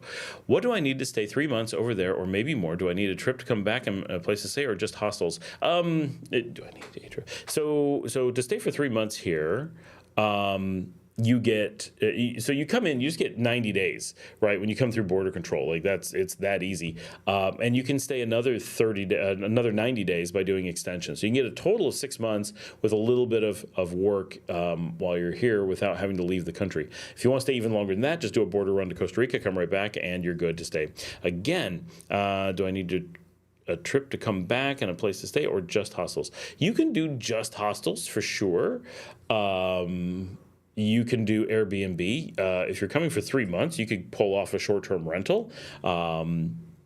you know, hostels will probably be the cheapest thing, and then you can move around. But you'll have a number of options. But from a paperwork perspective, if you're coming from the U.S., like, just fly down from Miami. It is just a couple hours, and you don't need any special paperwork. Just passport, and you're good to go. So very, very easy for that length of time, for sure. So many of these restaurants have changed. Almost all have changed since I lived there, but a lot have changed even since the last time I was there to eat. Because even that I don't do that often. Which I should do. Oh, there's a new brewing company? Okay, I know nothing about this place. When did this first appear? We're going to look at the pictures in a second. I'm going to share this with you guys. This is a place where it makes sense to have a place to do a brewing company, because all the other cities have done it in places like this, but I've not seen this one. I like the Russian 1942 sub on the wall. Okay. Ooh, beautiful shot of the craft beer Tise.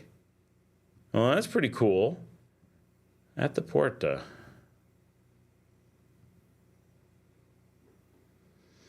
Okay, the space is kind of wanting, but craft beer at El Puerto is a really great location.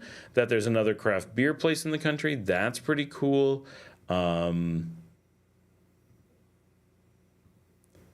It'd be fun to go there and do a flight, maybe sit outside. I was just there not too long ago, and that was not there. So that is pretty new.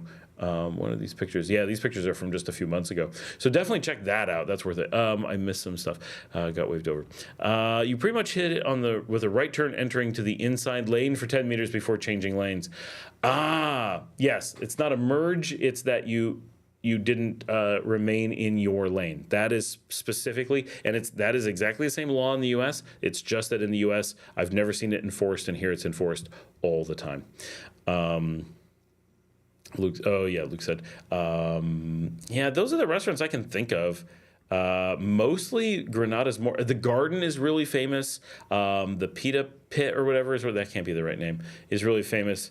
Lots of options, but so much is just going to be just walk around and see what looks good. And I have a feeling that the Northeast neighborhood, like Tepetate Sur and La Villa, and you said you're going to be in Walter Ferrari, whatever it is.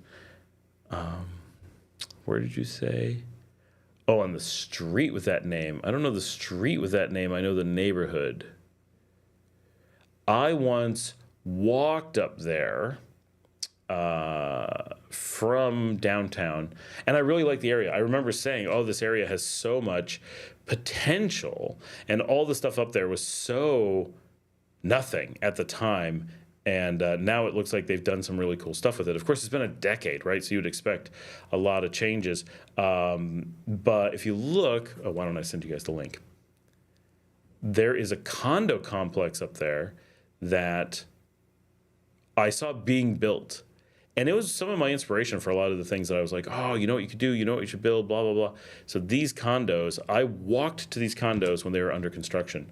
And specifically thought, what a cool area this is. I really like the area around it. I like how the roads go.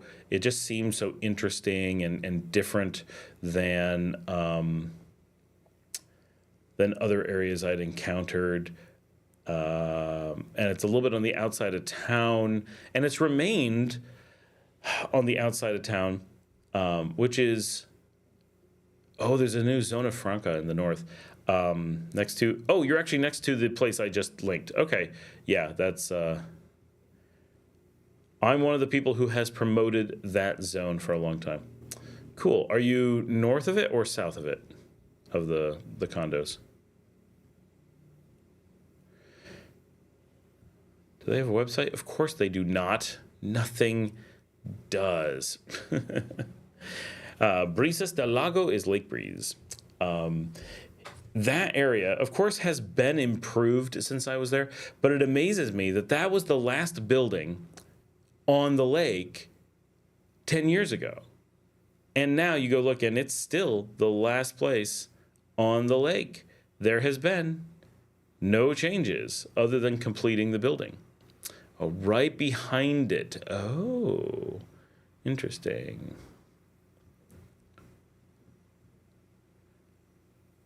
Oh, you have an Emmanuel convenience store back there. You'll have to check that out and let us know what it is. Looks like that might be a pulperia. So in Granada, one of the things that amazes me is so many people talk about all the nice housing and options that exist in Granada, but the parts of Granada that I've lived in haven't changed. So like, where are they putting in the developments that people are talking about? And I honestly don't know where a lot of them are. I know a lot of that stuff is out there, and a lot of people just put up with colonial stuff and live in the middle. But there's a lot of Granada that I need to go explore. I need to spend more time there when I finally have a car. And Marcella used to live there as well, sometime after when I did, because I'm old. And if you're ever wondering, I once walked from Granada up to Apoyo. I walked all the way up to the lake from downtown.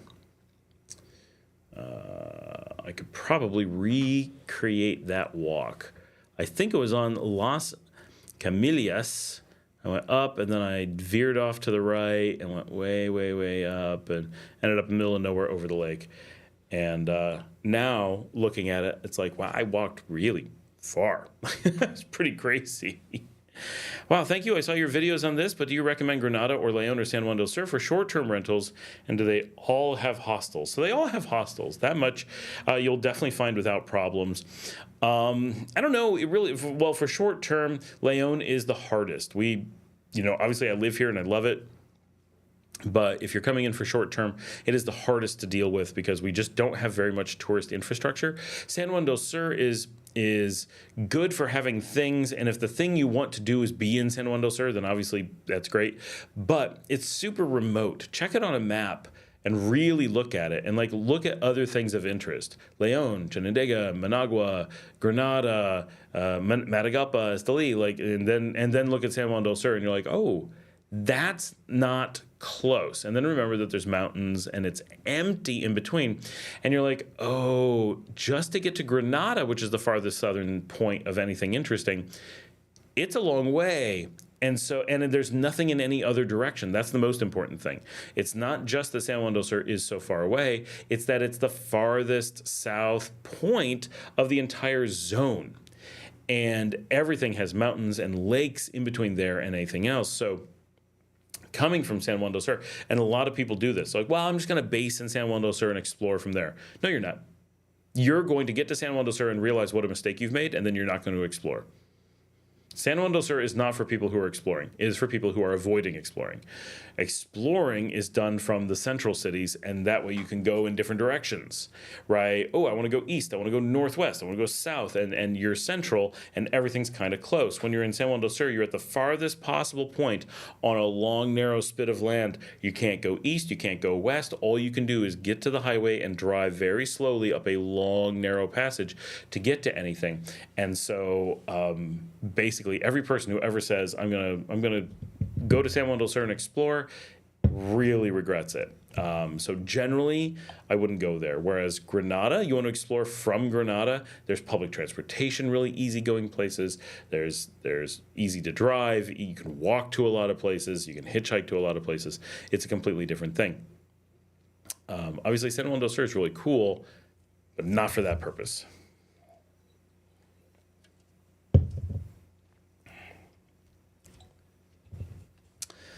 All right. Hey, we've been on for an hour and a half. It feels like we've been on for a long time, but we're now just at the latest starting time that we sometimes kick off. So, pretty cool. And has anyone experienced any drops today? So far, the internet has been generally good, and we're using OBS instead of the Black Atom, and so it seems to be working well. It's not showing me any problems, so I'm encouraged about what I'm seeing. It doesn't seem to be thinking we're running into any problems. We have them on very similar settings as the as the Black Magic, so it should look better because we have a lot more horsepower and we're using H.265 instead of H.264 at similar bandwidth. So it should up the image quality a little bit. But it always looks pretty good, so I don't know. I gotta jinx us. Did it just cause problems or did I only just say it?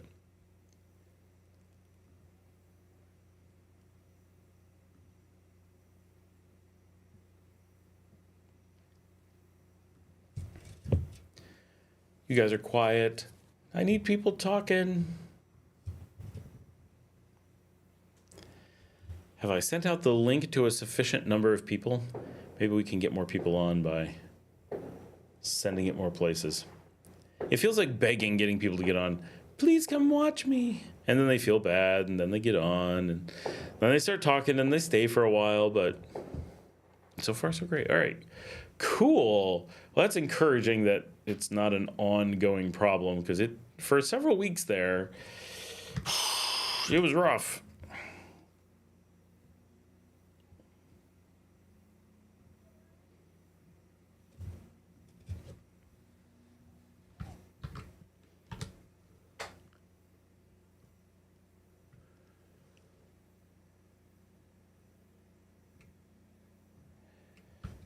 So what's everyone doing this weekend?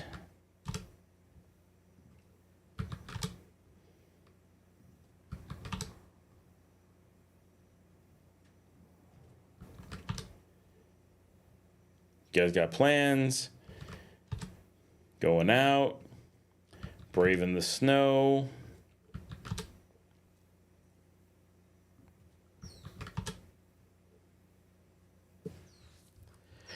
Did you video last night's karaoke? I did not. Some people videoed me. The reason I didn't is because when you do karaoke, like, you can't hear any of it. I can't use any of the sound.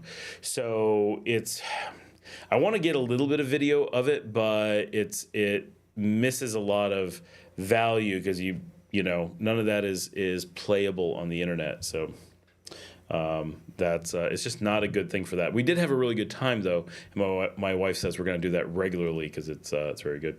Colin says, working on my business. And it's none of your business is what he's trying to say. Dale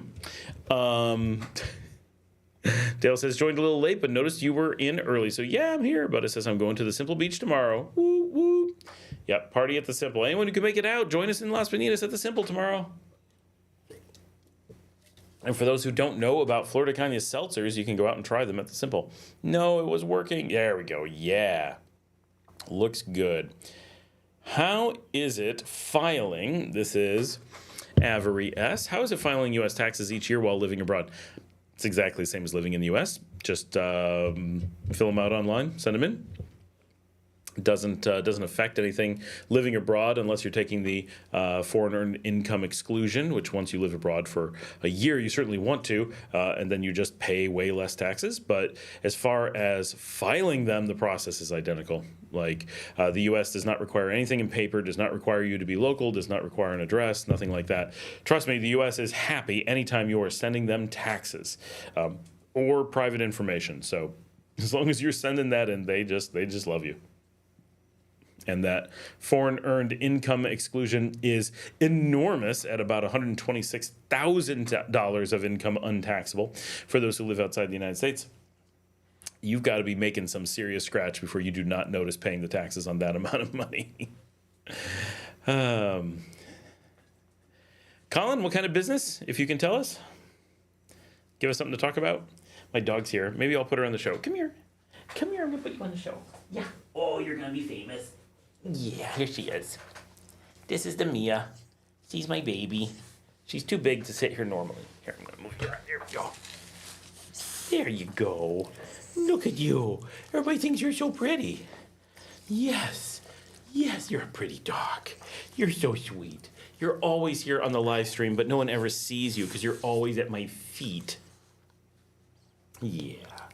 Oh, you're such a good girl. Okay, you want to get down. I know. Okay. Okay. She's standing on the floor. She can still be on the show. Okay. Go lay down. All right. MS says, I have Metro PCS by T-Mobile, and I'm coming to Nicaragua for 3 months minimum. Will I no longer be able to use my Metro PCS phone at all, even with the WhatsApp app? So if you don't have service here, no, you can't use it. Like, you can use it when it's on Wi-Fi, but you have to have data to your... So think of your... Right? This is a computer, not a phone. If you want to get WhatsApp on it, you have to have data, right? You have to have an internet connection. And if you're on Metro PCS, they don't have international service for data, so you will be without data, so your WhatsApp has nothing to talk to. So you'll need to get a SIM card here in country to use your phone, which is cheap and easy, so that's the thing to do. Don says, what town is the Immense Coffee Farm? What town is close to Immense Coffee Farm? So they live in the city of Acatal, in Nueva Segovia in the north. However, their farm is 2 hours from there.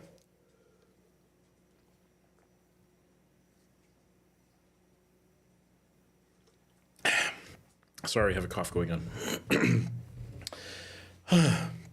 Yeah, Acatal is our third colonial city. It's up north, and now I have the... I have like a scratch in my throat or something. That's what I get for lifting up the dog. Every says, do I have videos on it? I assume you mean the foreign earned income exclusion, and I certainly do. I'll just hunt that down for you.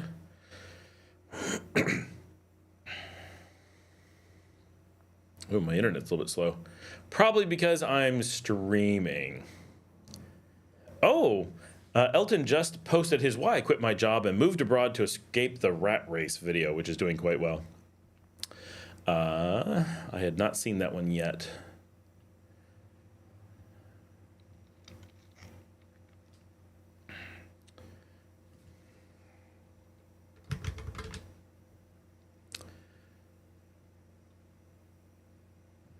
This is probably the best video for that. But I have another as well.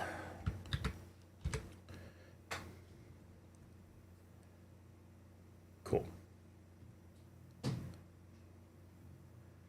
We were building software for nurse agencies here in Canada. We're able to use AI in some pretty cutting-edge ways. The business will soon allow me to move to Nicaragua. Oh, very cool. Ron Westenberg. Hi, Scott. I'm Janine's husband, and we are just in Nicaragua for 5 weeks. Anyway, we missed you as we were in the USA while we were in... Oh, I was in the USA while you were in Leon. Oh, that's too bad. Well, I'm glad you were here. Thanks for hopping on. Elena says, hi, I'm planning to go to Nicaragua in the summer with my dog. I don't have anyone to help me with the transportation. How can I get from Managua to Leon? And also about accommodation with a dog. Accommodation and traveling in the country is the easy part. Once you're getting here, that's not a problem at all. In the Expats WhatsApp group today, people posted a number of transportation options, plus I have a transportation guy from Leon. A private car, we're talking private car, like someone drives out with their own car, gets you and drives you back, is between $80 and $100 between Leon and Managua, and bringing a pet, no problem, under normal conditions. Accommodations, a lot of places in Leon are going to allow pets. Nicaragua leans towards pet friendly, lots of animals in restaurants and stuff. I would say, you know, on average, probably every other, watch it not be the case. Lots of hotels will take pets, so that shouldn't be a problem. Hostels will be a little bit harder, but some of the hostels will take pets too. And could be in Leon, could be in Managua, could be out at the beach. They'll have pet options for you. So I don't think you have anything to worry about. Definitely hop in the WhatsApp group and get one of the transportation people lined up. It'll be very easy. Someone just sent me a message.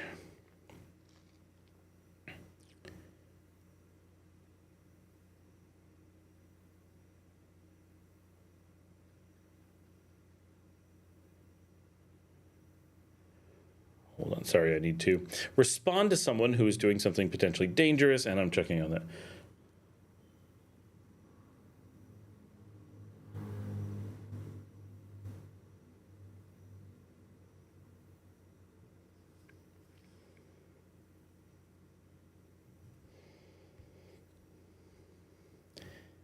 Now I can't. There we go. Okay.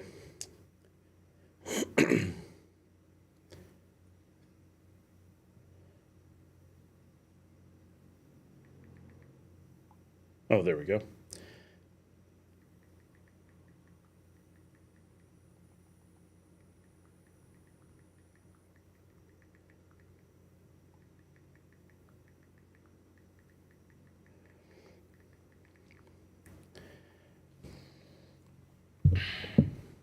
Dale says, yeah, I got to watch that one. Been watching some of your older videos. Ron says, just wanted to let you know how impressed we were with your restaurant, Desperados. We were there in Las Piñas. Oh, thank you so much. We love Desperados. It's our new one, and it's such a completely different thing. For those who don't know, we have the Simple, which has been ours for 4 years now, and we really focus. It's a hostel, it's a party hostel, and focuses on being extremely Nicaraguan. And InTour has ranked us the #1 place on the beach for Nicaraguans, which is really, really cool. And then we have Desperados, which is an Argentinian smoke and steakhouse with the largest selection of draft beers on the coast. So we're a smoke, steak, and draft house, which is really cool and unique. So we really like that place, and we're putting a lot of work into now expanding it, getting it ready, getting its rooms ready to rent, which some people from the community have rented, but very few. It's just getting to that point. It's been a struggle to get it to the point that it's actually able to have those open, getting the restaurant going. We had to, the restaurant, we didn't build it when we bought it. The original structure was not up to code and couldn't do a lot of stuff. So we had to make huge renovations. We had to replace all the roofs. We had to put in, it was never finished. We had to put in the driveway. We had to do so many things. And then there's new code this year that everybody in the country has to meet. But our building was not at all, and lots are not prepared for it. And so we're doing active construction to try to get it ready to meet some of the new codes. They're not like safety codes. It's like employees must have private bathrooms that are not accessible by clients, kind of thing. And it's like that's a big load to put on businesses suddenly, because we have buildings that don't have space for an extra bathroom. What are we supposed to do? And that is a tough one. So everyone is scrambling to figure out how to add bathrooms to their facilities and stuff. It is tough.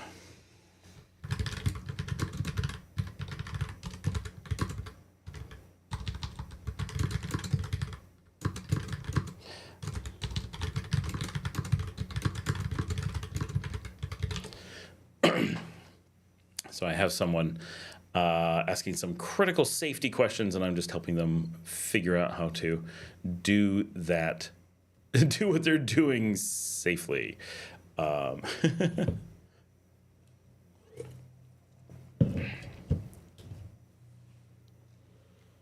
The smoked shrimp was beyond belief. Loved the draft beer as well.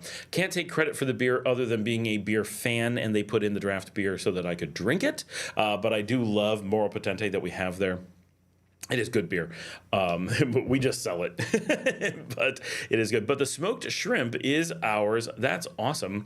That you tried that and really liked it. I'm going to send this to my wife, who oversees that right now. She'll be very happy.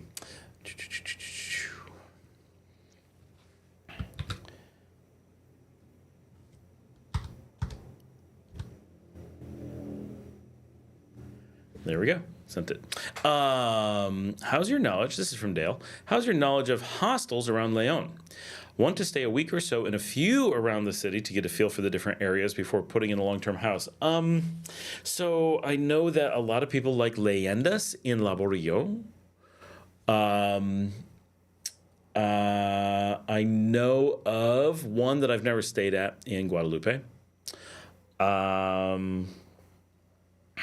know Brent stayed at the Spot downtown. They have a good reputation. There's a lot downtown. Downtown has a lot of pretty good ones. Poco a Poco is really well known. They've got to be the biggest in town. They're really, really good. My wife says, yes, the shrimp is very good. I'm like, okay. Apparently she likes it. I'm a big fan of the salmon, although it's hard to get it the same every time. And I don't mean that it cooks differently. I mean that they serve it differently every time. Working on that. Working on it.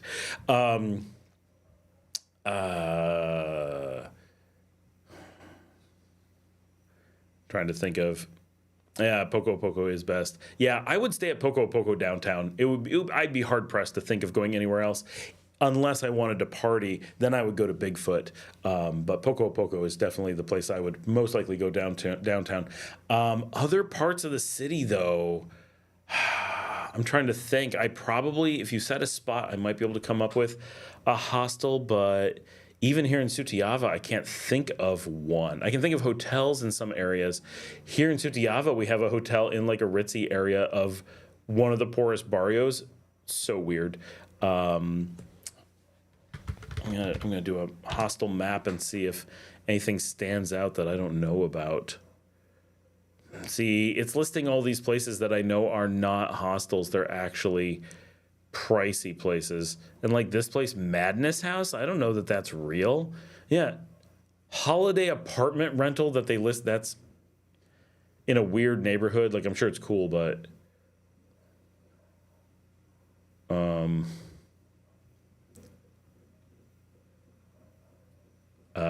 I have a friend who'll be able to find something in Guadalupe for sure. That will not be a problem.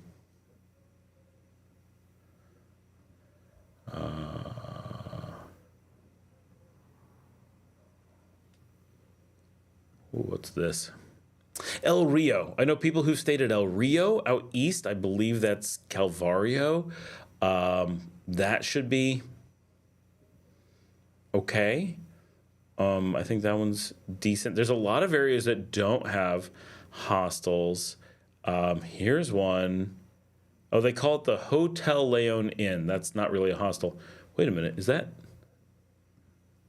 No, it's not what I was thinking of. But that's a nice looking place. That's someone who converted one of the Fatima houses to a guest house. That's kind of cool. That would be a good place to stay. That's definitely more expensive than a hostel. That's at least like $30. But that's a nice looking spot. I would totally stay there in Fatima. That might be worth it now. Oh, no. It's more than 30. It's more like 60. It's 2,794 listed on Booking and Blue Pillow. So that's not a hostel kind of place. That's the only thing up towards the Fatima area. That's the problem you're going to run into most, is that finding hostels outside of the city core exist but may not be listed anywhere. But Hostel World does give you a good feeling. Ron says we stayed at Wabi Sabi. We loved it. I have not been to Wabi Sabi. Good to know. Tia Mia in Guadalupe is on your list. Good to know. I don't know that one. For those, Tia Mia sounds like some kind of like tropical thing. That means my aunt. El Sole in Saragossa. That's right by Janet. I hear that one's good. I've never been in it. My wife has. I see it all the time. El Jardín or El Rio in the east. I don't know El Jardín other than by reputation. El Rio, I have had people go there and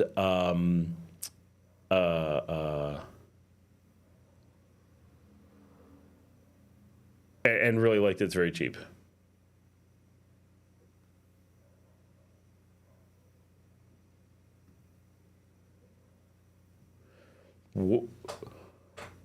What?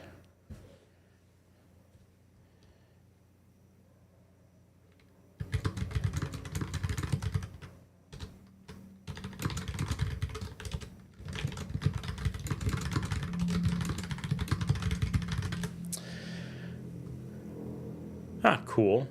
Tia Mia. Looks like it's run by 3 women. I have heard of Tia Mia, but I don't...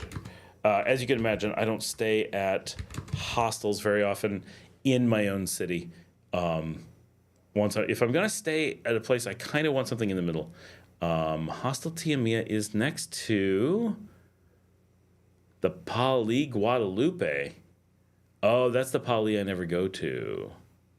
I go to the one in Laborio. It's right off 10th. I'm trying to get my bearings as to where I'm looking at on the map. Okay, so you come up past the Parque Ruben Dario, you go past Fundesi, you make the turn. Oh, yes, that Pali, which I drive by all the time. Jimmy and I walked past it the other day. Okay, yeah, that's in right on the main road in Guadalupe. So that's pretty central. That's a good area actually. I really like that part of Guadalupe. For me, it's very urbane. That part. This is gonna be the weirdest reference, but to me, that part of Guadalupe feels like living on Sesame Street. I know that sounds weird, but there's something about that 1970s American urban fantastic sort of view of the world or something that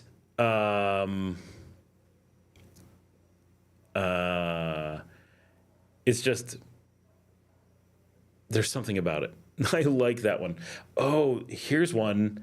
I, again, never stayed here, but this spot, worth a little bit extra money, I guarantee. I don't know what the inside is like, but the outside is a really cool neighborhood. This is one I would go stay in myself because I really want to check it out. The Hostel San Antonio in Fundesi. It is the only place you can stay in Fundesi, which is one of my favorite, weirdest neighborhoods of the city. Don't stay there first because it's so different than the rest of the city that you need to get a little bit of a feel for Leon and then go to Fundesi and be like, how the heck does this exist in Leon? And just walk around Fundesi and enjoy the spot. And it's not like it's an epic hotel or anything. It's a hostel, but it's a little bit more upscale hostel. If I was to be told, hey, you need to not stay at home tonight, go find a hostel to spend the night in, this is the place. If I remembered, I would absolutely want to go check out. It's my number one, what is that like to stay in place in Leon? I so wish I had a hostel in that neighborhood. Yes, that one looked cool. Yeah, absolutely. I've walked right by it and been like, what? What is this? Very European area. Very area that clearly was the poorest, most devastating projects of Nicaragua turned into British country garden area. Like, it's super cool. Watch my Fundesi walking videos. So cool. And Dale says, oops, didn't finish that thought. Not that interested in staying close to the middle or really popular spots. You're going to find that the one you said in Zaragoza is going to be really close to the middle. Do any of the restaurants in Leon have names that don't roll off the tongue? I don't think any of them roll off the tongue. They're all pretty rough. Sundance is pretty easy to say. Do you know what your words per minute is? Once upon a time is about 210. When I'm like with my keyboard in front of me and actually typing stuff, I type really fast, and I can touch type, which is probably obvious, but I can actually carry on a conversation while writing a paper and or copying something that someone else wrote. Like if you give me something to read and type, I can mechanically do it while still having a conversation with someone while typing at the same time. Like I have been typing since I was 5 years old, and so it is so completely my words will just come out of my fingers so completely through muscle memory that it's really weird. I really noticed switching to Spanish that like my typing changes so much because I have to be able to think about it or get characters that are not normally there, or those words are not yet programmed into my fingers kind of thing. And it's different, but because of, and you notice it because sometimes I'll think one thing, try to type another thing, and then realize I typed something different than I thought I was, but it is typed correctly, and it's like, oh, yep, my brain just bypassed everything and wrote that anyway.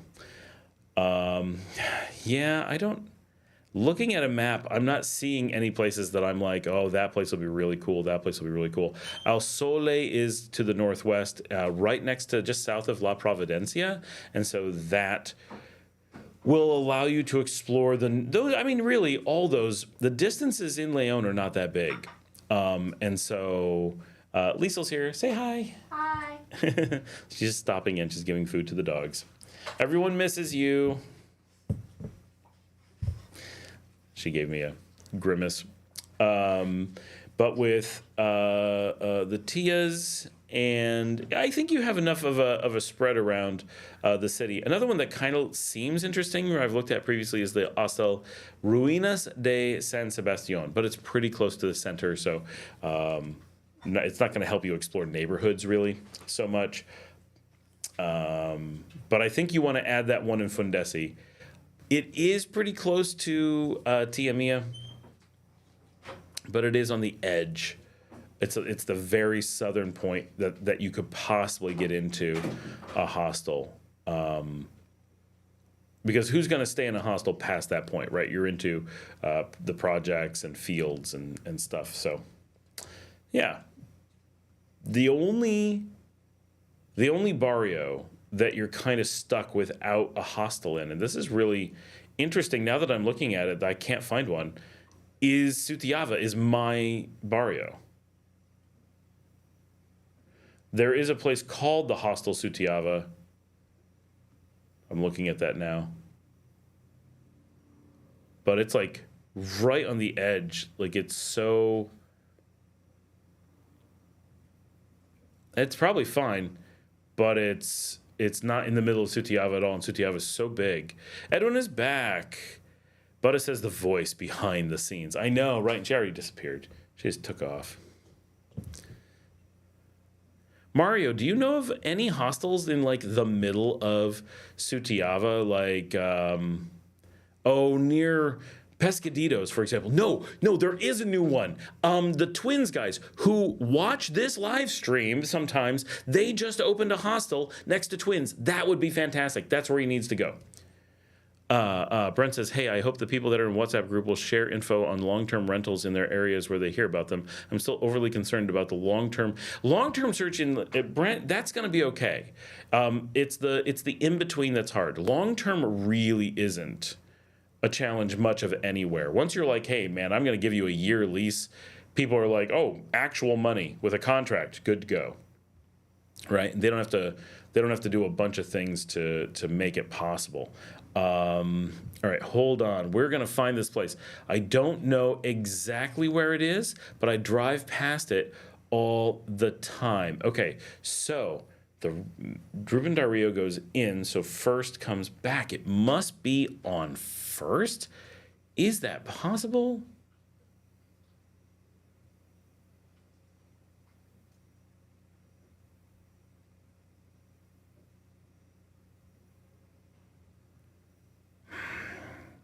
I'm going to have to drive out there and look. There is a new place. So there is a place called the Hostel Clary. Maybe that was it, and it got renamed. That one has good reviews. Oh, that looks nice. Oh, I mean, maybe they just take good pictures, but that looks like a nice place from their presentation. Nothing special. It's a hostel, but I don't think that's the one, though. But the Twins guys do such a good job. I want to stay at their place just to check it out. But I don't think it's been around long enough to be picked up by Google Maps is the problem. But if you look at Twins Restaurant, which I'm going to have to track down. There it is. I think it is one of the places on 2nd right next to it. I think their hostel is directly like adjacent next to the Las Bermudas Farmacia. But Twins Restaurant, so Twins is cool. And this is cool that they would, like, the owners watch the live stream. One time they were on when my wife was on, and they're like, oh yeah, no, you may not know us, we're the owners of Twins. And I'm like, what? I'm like, that's our local, like, fancy restaurant. My wife's like, I don't know that place. I'm like, what? We talk about it all the time. And she's like, no, I don't know what you're talking about. So we went there recently after, and they had completely redone it since I had been there previously. And now it's, like, really fancy. It's one of the only completely enclosed air-conditioned restaurants in the city. Had no idea. but it's so cool because it's just off the old plaza in Sutiava in the barrio. So one of the fanciest restaurants in all of the Leon zone isn't in the city or the beach. It's in the barrio.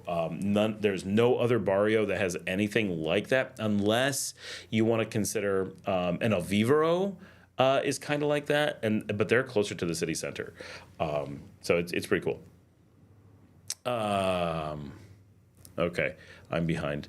Voice behind the scenes. If I end up there to start out, so on Monday, when the 2025 scholar year begins, you will film the streets of Leon. It already started in Managua. Marcella's kids were at class today, starting from 5 a.m. The streets of Managua will be full of traffic and school students in the typical blue and white uniforms. Hostel Clary. Yeah, that's the one, Dale, I was looking at. That's not the one I think you want to stay at, but that is right down the street from it. The one that's owned by Twins, I think, is like 2 blocks to the west of that. So a little bit more in the center. They'll let you really use it as a base to explore Sutiava really well. Who's on first? Sup, Scott? Hey, Jorge, how you doing? Patricia's here. Patricia. I wish I could tell you the story that I need to tell you on the live stream, but I can't. I never got a notification for the live. TikTok would never do me dirty like that. Patricia, if you join the WhatsApp group, we send it out in there and you get it in real time. And then I can add you on WhatsApp and tell you the public urination story of a lifetime. But it says, I've never stayed at any hostel in Nicaragua, only in Europe when I was much younger. Yeah, I do stay at hostels here, but not a ton. Once my foot is good and once I can drive, I plan on staying at quite a few hostels and exploring a lot more, for sure. Dale says, Twins sounds cool. Twins is very cool. If you're just, the restaurant food is good, but it's not like exotic or anything like super unique. That's the only downside, but it's like quality Nicaraguan food, like steaks and shrimp dinners, but going for like a really nice setting with, like wine glasses and an air-conditioned room and like you could be in America from a fancy perspective. It's still very Nicaraguan. I was there around Christmas, so they had a whole lit up Christmas tree in there, and we were the only ones. Like the service is really good. I'm going to film some stuff in there sometime soon. Oh, of course, my daughter let the dog out when she came in, so now I've got to let him back in again. Oh, and now the dogs are competing over the dog bed. Come on in, little dog. The little 4-year-old dog goes up and looks indignantly at the old, big 6-year-old dog, and she reluctantly gives up the bed so he can sleep there. That is a common story of my dogs. Dale says, yeah, as much as I look at the map of Leon, I feel like I know the city more than I know my own. It's true. When Alan and I were first looking and thought we were going to be moving to San Juan del Sur, we studied that map so much. When we finally went there, the degree to which we were like, we know every single street and every single business and was like, holy cow.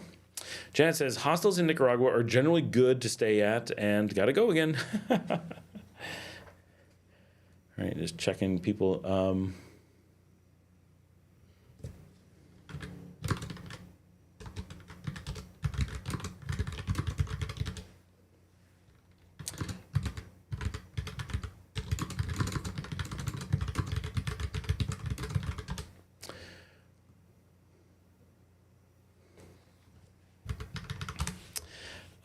Yeah, hostels here, because this is a hostel culture, both lots of people who come here, a lot of people come to Nicaragua as tourists and they're on budgets, so they're often looking at hostels.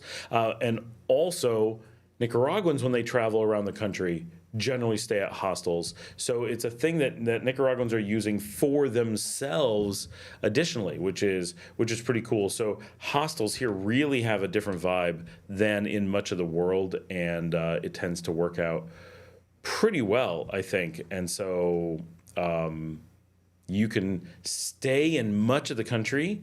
It's a little bit of a problem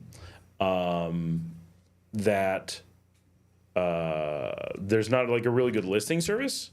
So, Hostel World is pretty good, but a lot of times you're going out and you're trying to figure out how you're going to find the right hostel, and it's challenging. You're like, oh, there's no listing for the place I want. What am I going to do? But once you like find the right places, you can pretty much always use hostels for everything, and it works out really well. My little dog is running around now. He's all restless because he lost his bed because he foolishly left the room when Lisa was here, and so he keeps walking by the big dog and being like, but I would like to be in the bed. What, can't I be in the bed? Edwin says, I recommend Hostel Real, located southwest of Masachapa. There's 6 rooms for staying up to 3 full days, a pool for adults, a small one for kids, cabins and tables for the day. Dale says, between looking at the map on its own and following your walk-around videos on the map, I'm pretty sure I'll be okay with directions. That's one of my goals of my walk-arounds, creating this ability to know the city in ways that most cities cannot be known. Trying to see if there's pictures of twins that is current so you can see what's new now like. Luke says, I'll need a Leon hostel when I visit from Matagalpa for music. Yeah, I think a lot of us have a tendency to, oh yeah, Twins has the new dining area visible on, how do I send this particular picture? Ah, there we go. I believe this is going to take you right to the picture. This is the new main dining room, and you can kind of tell that the curtains are covering up the edge of an all-glass window area. And so, like, that whole room, you can see the air conditioning on the walls.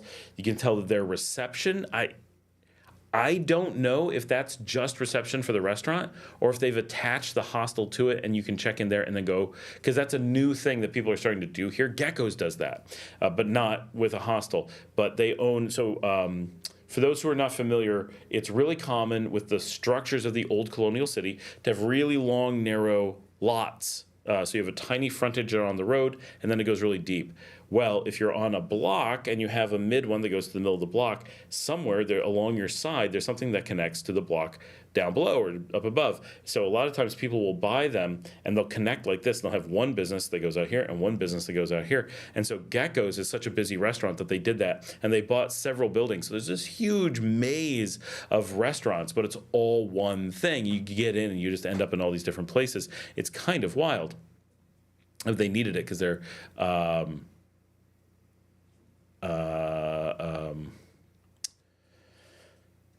just so popular. Well, Twins may have done the same thing. I didn't spend a lot of time looking. We'll ask them. We'll go there and take a look.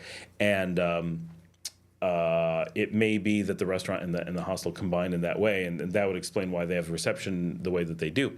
Charles is here. Hey, Scott. Hey, Charles. I did get your video, and I did figure out that information that you were looking for. I'll have that up in a video pretty soon. Edwin says, you know that Managua regrown up towards further east and south of Tezcapa Lagoon, very disorderly as a result of the 72 earthquake. That's why in Managua you get lost easily, especially for tourists. Oh, for sure, especially around Tezcapa. It is crazy around there. Edwin that visits Nicaragua at the very first time, Edwin says, for tourists that are visiting Nicaragua for the very first time. Yeah, Managua is so hard.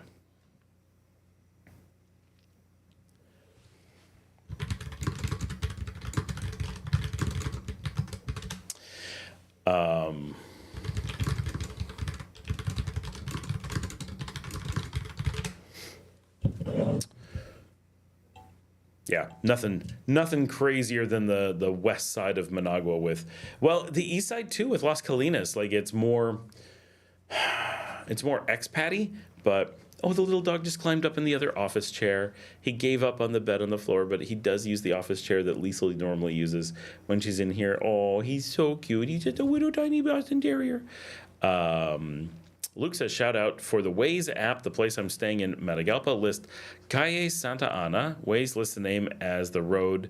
Apple and Google Maps both list it as Calle 4A Norte. In reality, Apple and Google probably have it right, and Waze is going by a slang term for the road in many cases, and the others are giving the legal name of the road, but not necessarily. It is hard to say.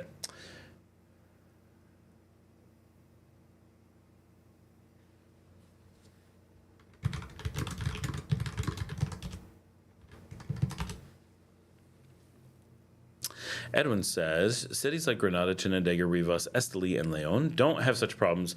It's hard to get lost there. Granada is definitely straightforward. Chinandega, quite straightforward. Chinandega is just hard to drive around because their one-ways are not obvious. Rivas, very straightforward. Esteli, Esteli on the west side of the highway, at least, I find pretty straightforward. Leon's not too bad. Leon barrios do get a little bit wild because of the two rivers. They do break things up a bit. Once you're crossing the rivers, you get kind of a mess.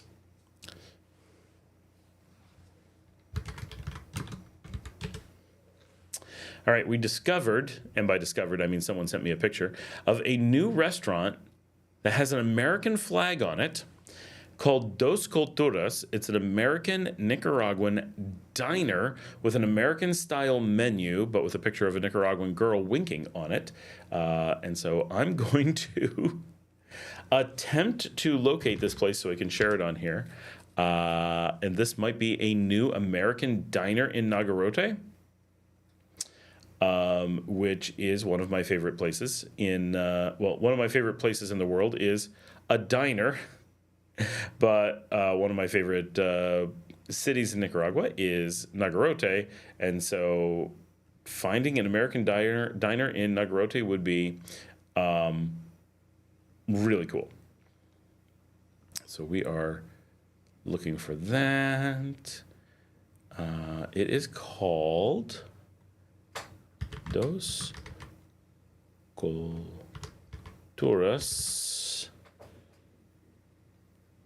Diner. There it is. We found it, people. Un diner de dos culturas, traído en ti en un solo lugar. Casino Toruño, 1/2 arriba, Nagarote, León. And then they put a zip code. There's no zip codes here. What are they talking about? Oh, this place is not new. They have tons of photos. How far back do these photos go? Oh, no. These things go back 3 weeks. This is a brand new American diner that has opened in Nagarote. Now, oh.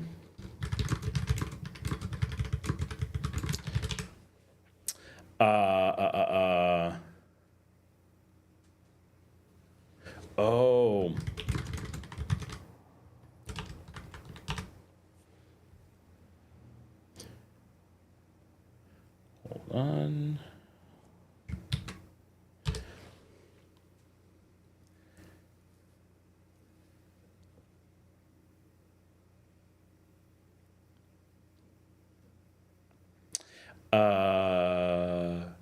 Interesting. Very, very interesting. They have a total of 53 followers. We all got to check this out. Everybody pay attention to this. We got to figure this out. This is we discover the coolest things on this live stream. So they have, okay, those are salchipapas. That is very Nicaraguan. So Nagarote recently did a unbelievable revamp of their city near the highway. They put in a new park complex, a new restaurant complex, all kinds of new things, a new AM/PM, a new gas station, just so much stuff. And it is really incredible what they're doing with that city. It is such a destination. It's going to ruin it. Everybody's going to want to go there. But it's a fantastic city already. They have Oreo funnel cakes, mini waffles. Oh, my kids are going to want to go here. I don't think the menu has... I'm not seeing the full menu anywhere. The mini waffle menu... I wonder if they have veggie burgers, but I don't see it. That's the one thing. Sending this link to other people.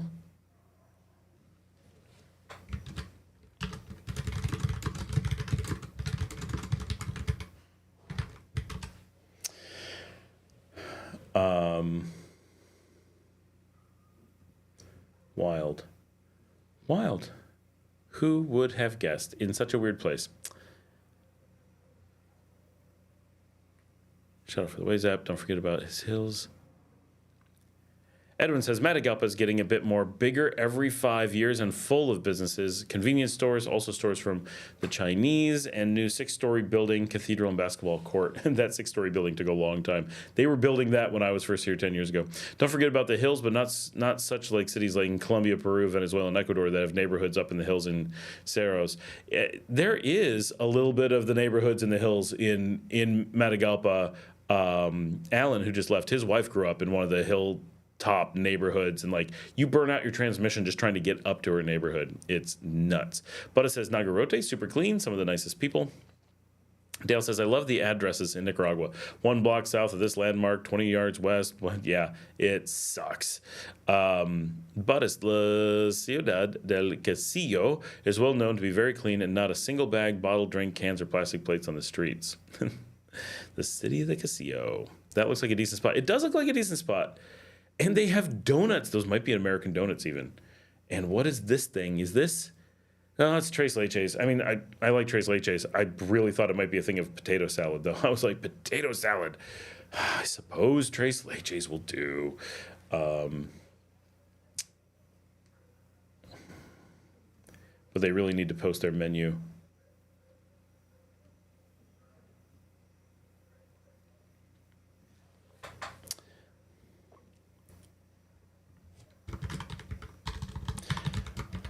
I'm asking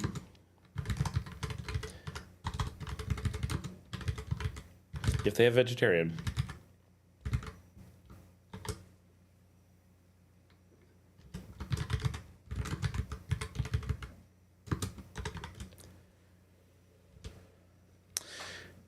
Matagalpa is similar to Tegucigalpa. It really is. I agree. They're very comparable and similar weather and stuff.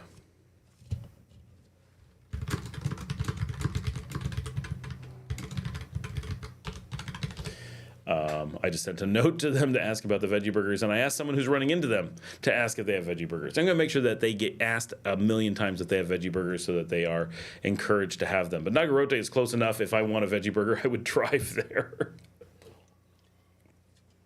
But I go through all the time. So their French fries look good. Everything looks good. And I love diner food, so... Oh, sure, they sent me an audio message, so I don't know if we can hear it.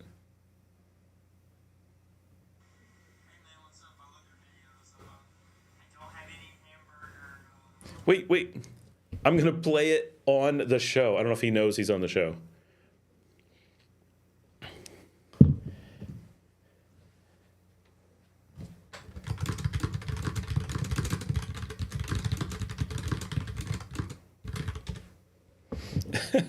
I asked a question and he's like, you gotta hear this. Hey man, what's up? I love your videos. I don't have any veggie hamburgers. I'm still building the menu on. It's more for locals because I don't see other gringos here living in Nagarote, so I kind of limit the menu to what I think they would like. But I do have protein shakes. Maybe I can cook you up a vegan burger. Could you guys hear that? That's literally from the Dos Culturas just now.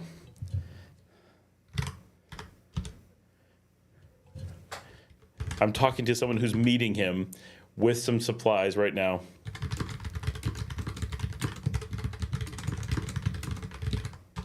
All right. What fast food restaurant in Matagalpa will be... What? That's what. Which one's gonna open? McDonald's, Jets, Pizza Huts. Maybe not this year. I don't know.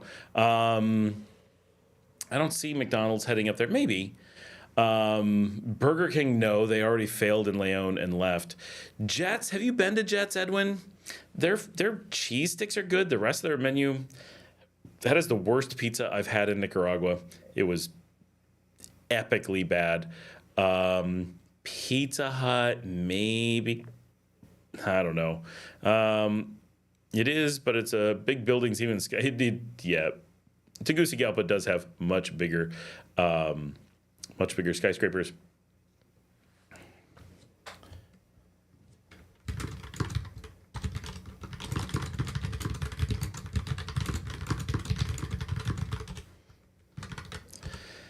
Luke says, are all the veggie burgers in Nicaragua normally tofu, bean, portobello, or impossible? So there's definitely no impossible. Never seen it imported. You're allowed to, but it is impossible to get an impossible here. Even Burger King does not import impossible patties for impossible Whoppers. So in other places, they do the impossible Whopper, like the United States. In here, they do the veggie Whopper. It's literally the veggie Whopper, and the veggie patty is sent from Poland rather than from here. So it's a completely different thing. And wait, Edwin says, yeah, my mom doesn't recommend it. Even 2 pieces of chicken breast cost 180. Oh, that must be Jets. Yeah, so Marcella tried the chicken there and said it was okay. She's not a huge Alitas eater, so she's like, it's okay. And I tried the mozzarella sticks, and they were quite good. I go to the Jets in Ciudad Sandino because it's right on the highway. I go right past it all the time. I don't go there often. That's the one I go to because sometimes we stop at that La Colonia for things. But I tried the pizza. I'm like, oh, yeah, I'll just get this pizza. Jets Pizza, because Jets Pizza is a chain of pizza places in the U.S. that is excellent. Yeah, this was a huge frozen cracker with some cheese and sauce thrown on. Like, it was not even trying to be a pizza. And it sucks because the place is like a really neat venue, like beautiful building, beautiful design and everything. And then the food is just completely phoned in. I couldn't believe the disparity between the amazing venue and location and the actual quality of that food. But then the sticks were great. So I'm sure it's just that one thing, but I can't do the hot dogs. I can't do the hamburgers. So I have no idea how they are.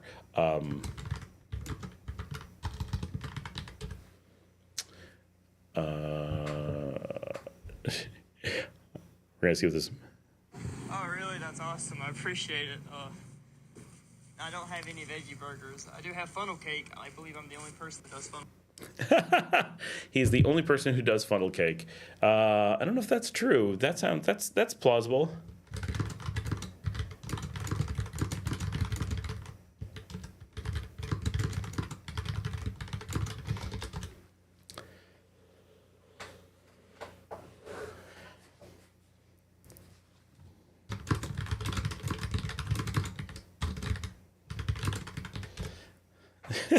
He's like, I'm going to get on the live stream because, wait, I'm talking to everybody. Okay, I'm talking to you guys about the restaurant. I'm talking to the person who's delivering things to the restaurant. I'm talking to the restaurant, and he's like, oh, I'm waiting for someone to deliver things. I'm like, I know. I'm talking to the person that is doing it.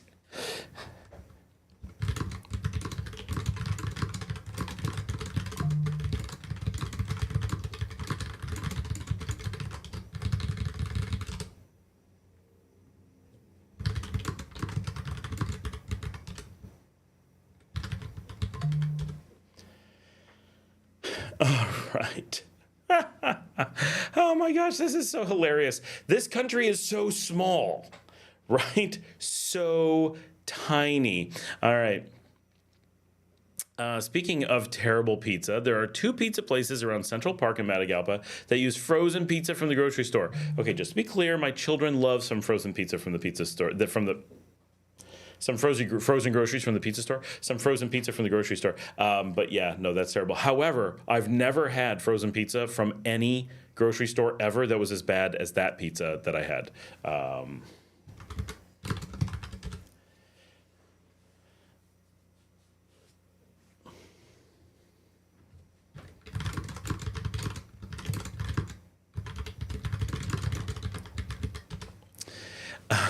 He said, wait, is the person delivering food your wife, or do you watch over all the expats like an angel? Oh my gosh, that's hilarious. That's hilarious. I'm entertaining myself. You guys are not talking enough, so I'm entertaining myself. Okay, Edwin says, remember that Burger King abandoned Nicaragua in very early 2018, months before the April protest. Months before the protest. For me, it's an unsolved mystery. In November 2020, they returned. Okay. But they did not return to Leon. All this talk about food, and I've been snowed in since yesterday. I've never wanted takeout so much. I kind of want takeout too. I ate just before this. What did I have for dinner? Oh, bagels. I had bagels because they're quick. Yep, a microphone support stand and a monitor stand for live streaming. Probably not the correct terminology. Oh, what is that?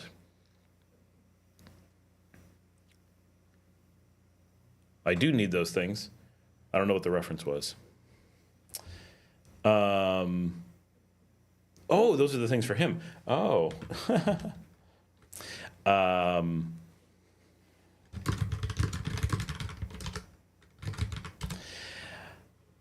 Even had a place.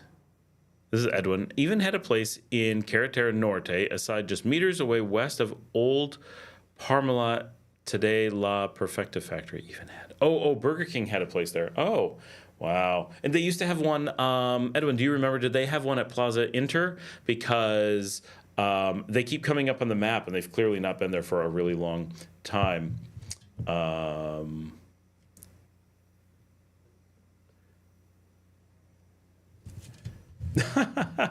He also asked me to do a shout out for Gringo Graphics. He has a Gringo graphic. He's calling it a graphic design side gig.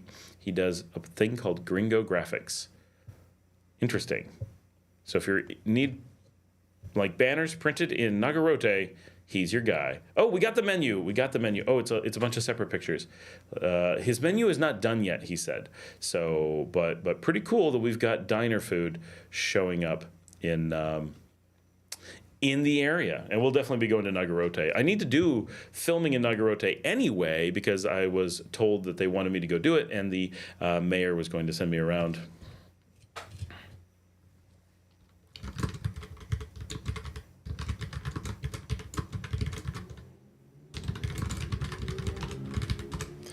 All right. Yeah, Google forgot to remove it. It's going to be 7 years since Burger King 2018 closed down. I wonder why they closed down. That's weird. I mean, they do really well right now.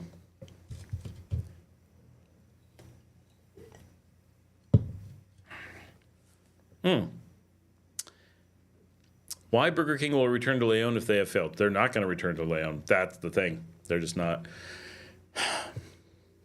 It sucks. The McDonald's here does well. Carl's Jr. moved in, which will make it even harder for Burger King because Carl's Jr. is here now. But Carl's Jr. here doesn't do their veggie burgers. They do Beyond in the States. Oh, I never finished answering the earlier question about the veggie burgers, what kind they have here. They're normally bean. I've seen portobello. I have seen tofu. Neither is popular. The bean, as rare as it is the way to go.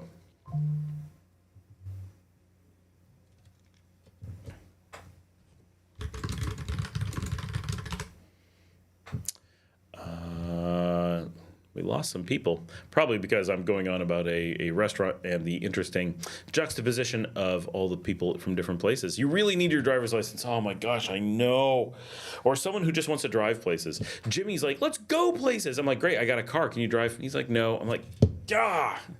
There's always people who are willing to go places. Marcella would go places when she's not in the hospital. She can't drive. Like, nobody can drive here. Even the expats can never drive. So it makes it impossible to do things because I never have access to a driver even when I'm available for stuff.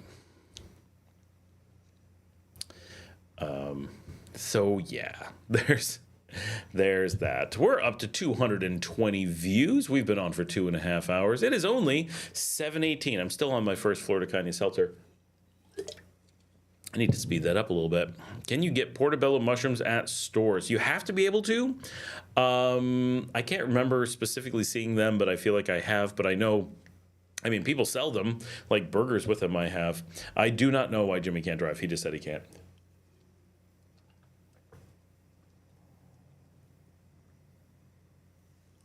A lot of people who live here just won't drive. In Nicaragua, I mean, I don't know about a lot, but there's a fair number of people who don't drive in Nicaragua just because they're uncomfortable with it, because the whole, it's a very different driving market.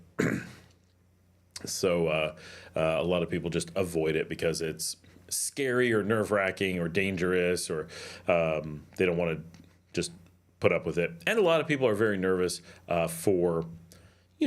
there's a certain like if you live here and you're doing stuff full time and you have a car, obviously you get over these things. But if you don't, the whole like, I don't know how police stops are going to work. I don't know, are there different rules?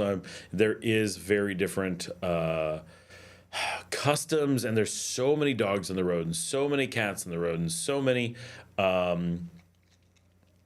people stepping out into the road. It's it can be very stressful if you don't do it all the time. So once you're doing it all the time, you put up with it, right? You just do. But otherwise, you gotta kind of consider whether you're gonna do it. Someone says, remember, the first step to recovery is addiction. My biological mother, this is Gwyneth, fixed some turtle meat when I was about 5, took one bite, spit it out, and stopped eating meat. Oh, that's not necessarily an awesome story, but I'm impressed by the results of the story. And similarly, Gwyneth, when I was 5 years old, my parents took me to the neighbor's house. I grew up in New York, to a pig roast. And that was the first time that I saw an entire animal being cooked for the purpose of eating. And while I didn't stop eating meat right that moment, I did certainly stop eating meat right that moment. But while I did not give up meat entirely, because I grew up in a place and time where everybody was convinced you died without meat, and they lied about it like you wouldn't believe. I cut meat way back, never really liked it, and then once I was in a position to control my own cooking and diet, I did give it up. So I've now been vegetarian. I'm ovo-lacto-pescatarian. I do eat animal byproducts, eggs and cheese and such, and I do eat seafood, but no chicken, definitely no mammals, no lizards, anything like that. 23, 24 years at this point. It's right at the point where it's becoming the majority of my life. And I did try being a vegetarian before that, but it was a time period where it was very hard to do, and I just wasn't able to keep it up. But now I haven't had meat in so long.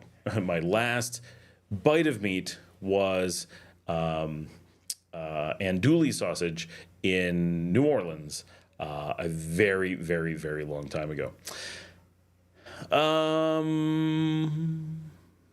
Edwin, I checked out the internet that the 2018 Burger King restaurants and places at malls closed down in Nicaragua was because 2 years earlier, 2016, were in a bad moment due to bad administration. And I guess we know the rest. Okay, so Burger King just screwed up and left. It just happened to be in early 2018. Hey, Bryce is here. He's the owner of Dos Culturas. He says, thanks for the shout out. I started the business on December 28th. Yeah, I noticed. I was going through I'm like, how have I not seen this place? But I don't have a driver's license, and I was in the U.S. for Christmas and New Year's. So I've only been in Nagarote for 30 seconds as I drove through on my way back from the airport. Since then, although my wife came through a couple hours ago, and so I'm like, how? But I looked through the Instagram. I'm like, they're only 3 weeks old. So I guess 4 weeks old, but that's really cool. Bryce, welcome to the show. And that's why I'm having a hard time responding to you on Instagram, because I'm trying to do this while also typing to you. Dale says, thought of your video the other day about driving was very informative. Oh, thank you. I like that one. Bryce says, still a work in progress. Oh, tell me about it. It takes so long to get businesses up and running here. It's gonna be. How long have you lived here, Bryce? Give us a little background. Like, you've got a restaurant. You're in Nagarote. Like, this is an interesting situation, and it's kind of got an American diner vibe. You got an American flag on the menu. The whole thing's very interesting. So I want to kind of see this. So the place is to turn into a Waffle House style diner. That's amazing, because someone I was talking to in the last 72 hours, we were talking about how good it would be to have a Waffle House type place here. Like, that literally came up. And that it's in Nagarote, like along the highway, is a really big deal. You should have, I don't think you do, you should have a map link, a Google Map link on the Instagram, so you can go directly to it for things. That would help a lot, because the descriptions are really tough. But if you have the Google Map link, you can be driving, you're like, I want to go here, boom, and Google Maps just takes you there. For the people coming down the highway, that helps a lot, because no one knows where Casino Toronjo, One Half Arriba, like, the people from even La Paz Central can't find it. Still work, turning into a Waffle House. So for us, one of the biggest things, I know you're not going to get very many expats in Nagarote. However, I know expats moving into La Paz Centro. People are talking about moving into Nagarote all the time, and you're on the highway. So if you potentially get the word out that there's an American-style diner on that highway, there's so much traffic from Chinandega and from Leon, and then obviously the locals in Nagarote, and people coming the other direction from Managua and La Paz Centro, that people would make a point of stopping is not impossible if you had a really good burger thing and you had veggie burgers. It doesn't have to be anything extreme, just a veggie patty. It could be just beans. It could be tofu. Beans is generally better. Just having an option to stop and get a veggie burger is a really big deal, because as far as I know, and trust me, I've looked, there's no veggie burger between Managua and Las Pinitas. Las Pinitas has, I'm pretty sure, the very first veggie burger all the way. And it's not just like when you first get in, you have to go all the way down to El Simple. That is the only place with a veggie burger. It's a really good one. And no, I'm not the one who came up with it. Like, I'm just the one who orders it. But they have a pretty decent veggie burger there. I don't know if it's as good now as it was in the past, which makes me unhappy because I'm the one who eats it. But having that on that road would be such a draw, along with a few other American diner foods. It would also be super cool, however less profitable, I'm sure, if you did American-style breakfast. That would be really cool. Oh my gosh, La Marcelita is aquí! I just noticed that she popped in. I haven't gotten down to her yet. Dale says, nice. Patricia says, did you try offering Jimmy to bring him food at the jail if he'll drive you around? I'm gonna mention that to him. Of course, how am I gonna get the food to the jail? I can't drive. La Marcelita says, un gran abrazo a todos. She says she sends a big hug to everyone. Edwin says, also the passing of the owner in 2014 and the bad secession of his daughters. They did a gala of what it didn't, let's make it party, and they went down, and that's why they abandoned Nicaragua before 418. Interesting. Bryce says the plan. Luke says, you had me at Waffle House. Trust me, my kids are going to be like, we're going to Nagarote. Once I have my driver's license, running out to Nagarote is nothing, right? Like, if that's like we go out to Valero for meals, that's about the same as going to Nagarote, but we go through Nagarote all the time. So this is the thing, Bryce, is a lot of us go through Nagarote all the time. And this is huge, lots of us are coming out of Managua, and I know my family, this is constant. We come out of, but we're all vegetarians, right? So we eat fish, but if you don't have fish or veggie burgers or other options like that, there's not much we can do. But waffles, pancakes, funnel cake. My kids somehow don't like funnel cakes, but my wife and I do. But all it takes is having veggie burgers and a few really simple things and some eggs. Like, so many people would be like, oh, it's so hard to get anything but quesillos once you leave Managua until you're in Leon. But if there is a way to stop and get food in Nagarote, that is the meeting point. That is you have an opportunity here, I think, to really kind of go after a Waffle House, but Nicaragua lacks those vegetarian options, and that stops a lot of people from going there on a regular basis. And if you had a good veggie burger, like, we go to Managua and grab stacks of vegetarian Whoppers. We'll get 8 when we go, because there's nothing in Leon. And the ones that they have are very different than the ones at the beach. We could run out to the beach, and we do for that. But if we're going to be on that stretch, that would totally change the food situation along the stretch. Because as Edwin and I are saying, Jets is on the highway coming out of Managua in Sandino, and it's not very good. I don't know if their burgers are good, but their other stuff is not very good. Really an opportunity here, I think, but it requires getting out in front of the expats who are doing the price mart runs and stuff like that, because that's a lot of people.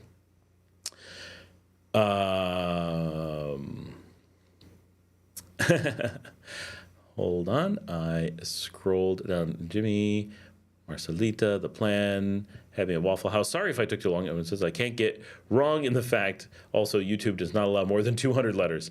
Luke says me. Brent says, hola Marcelita, un abrazo. Edwin says by late 2018, Carl's Jr. arrived in Nicaragua. I don't remember when it happened, but yeah, that sounds right.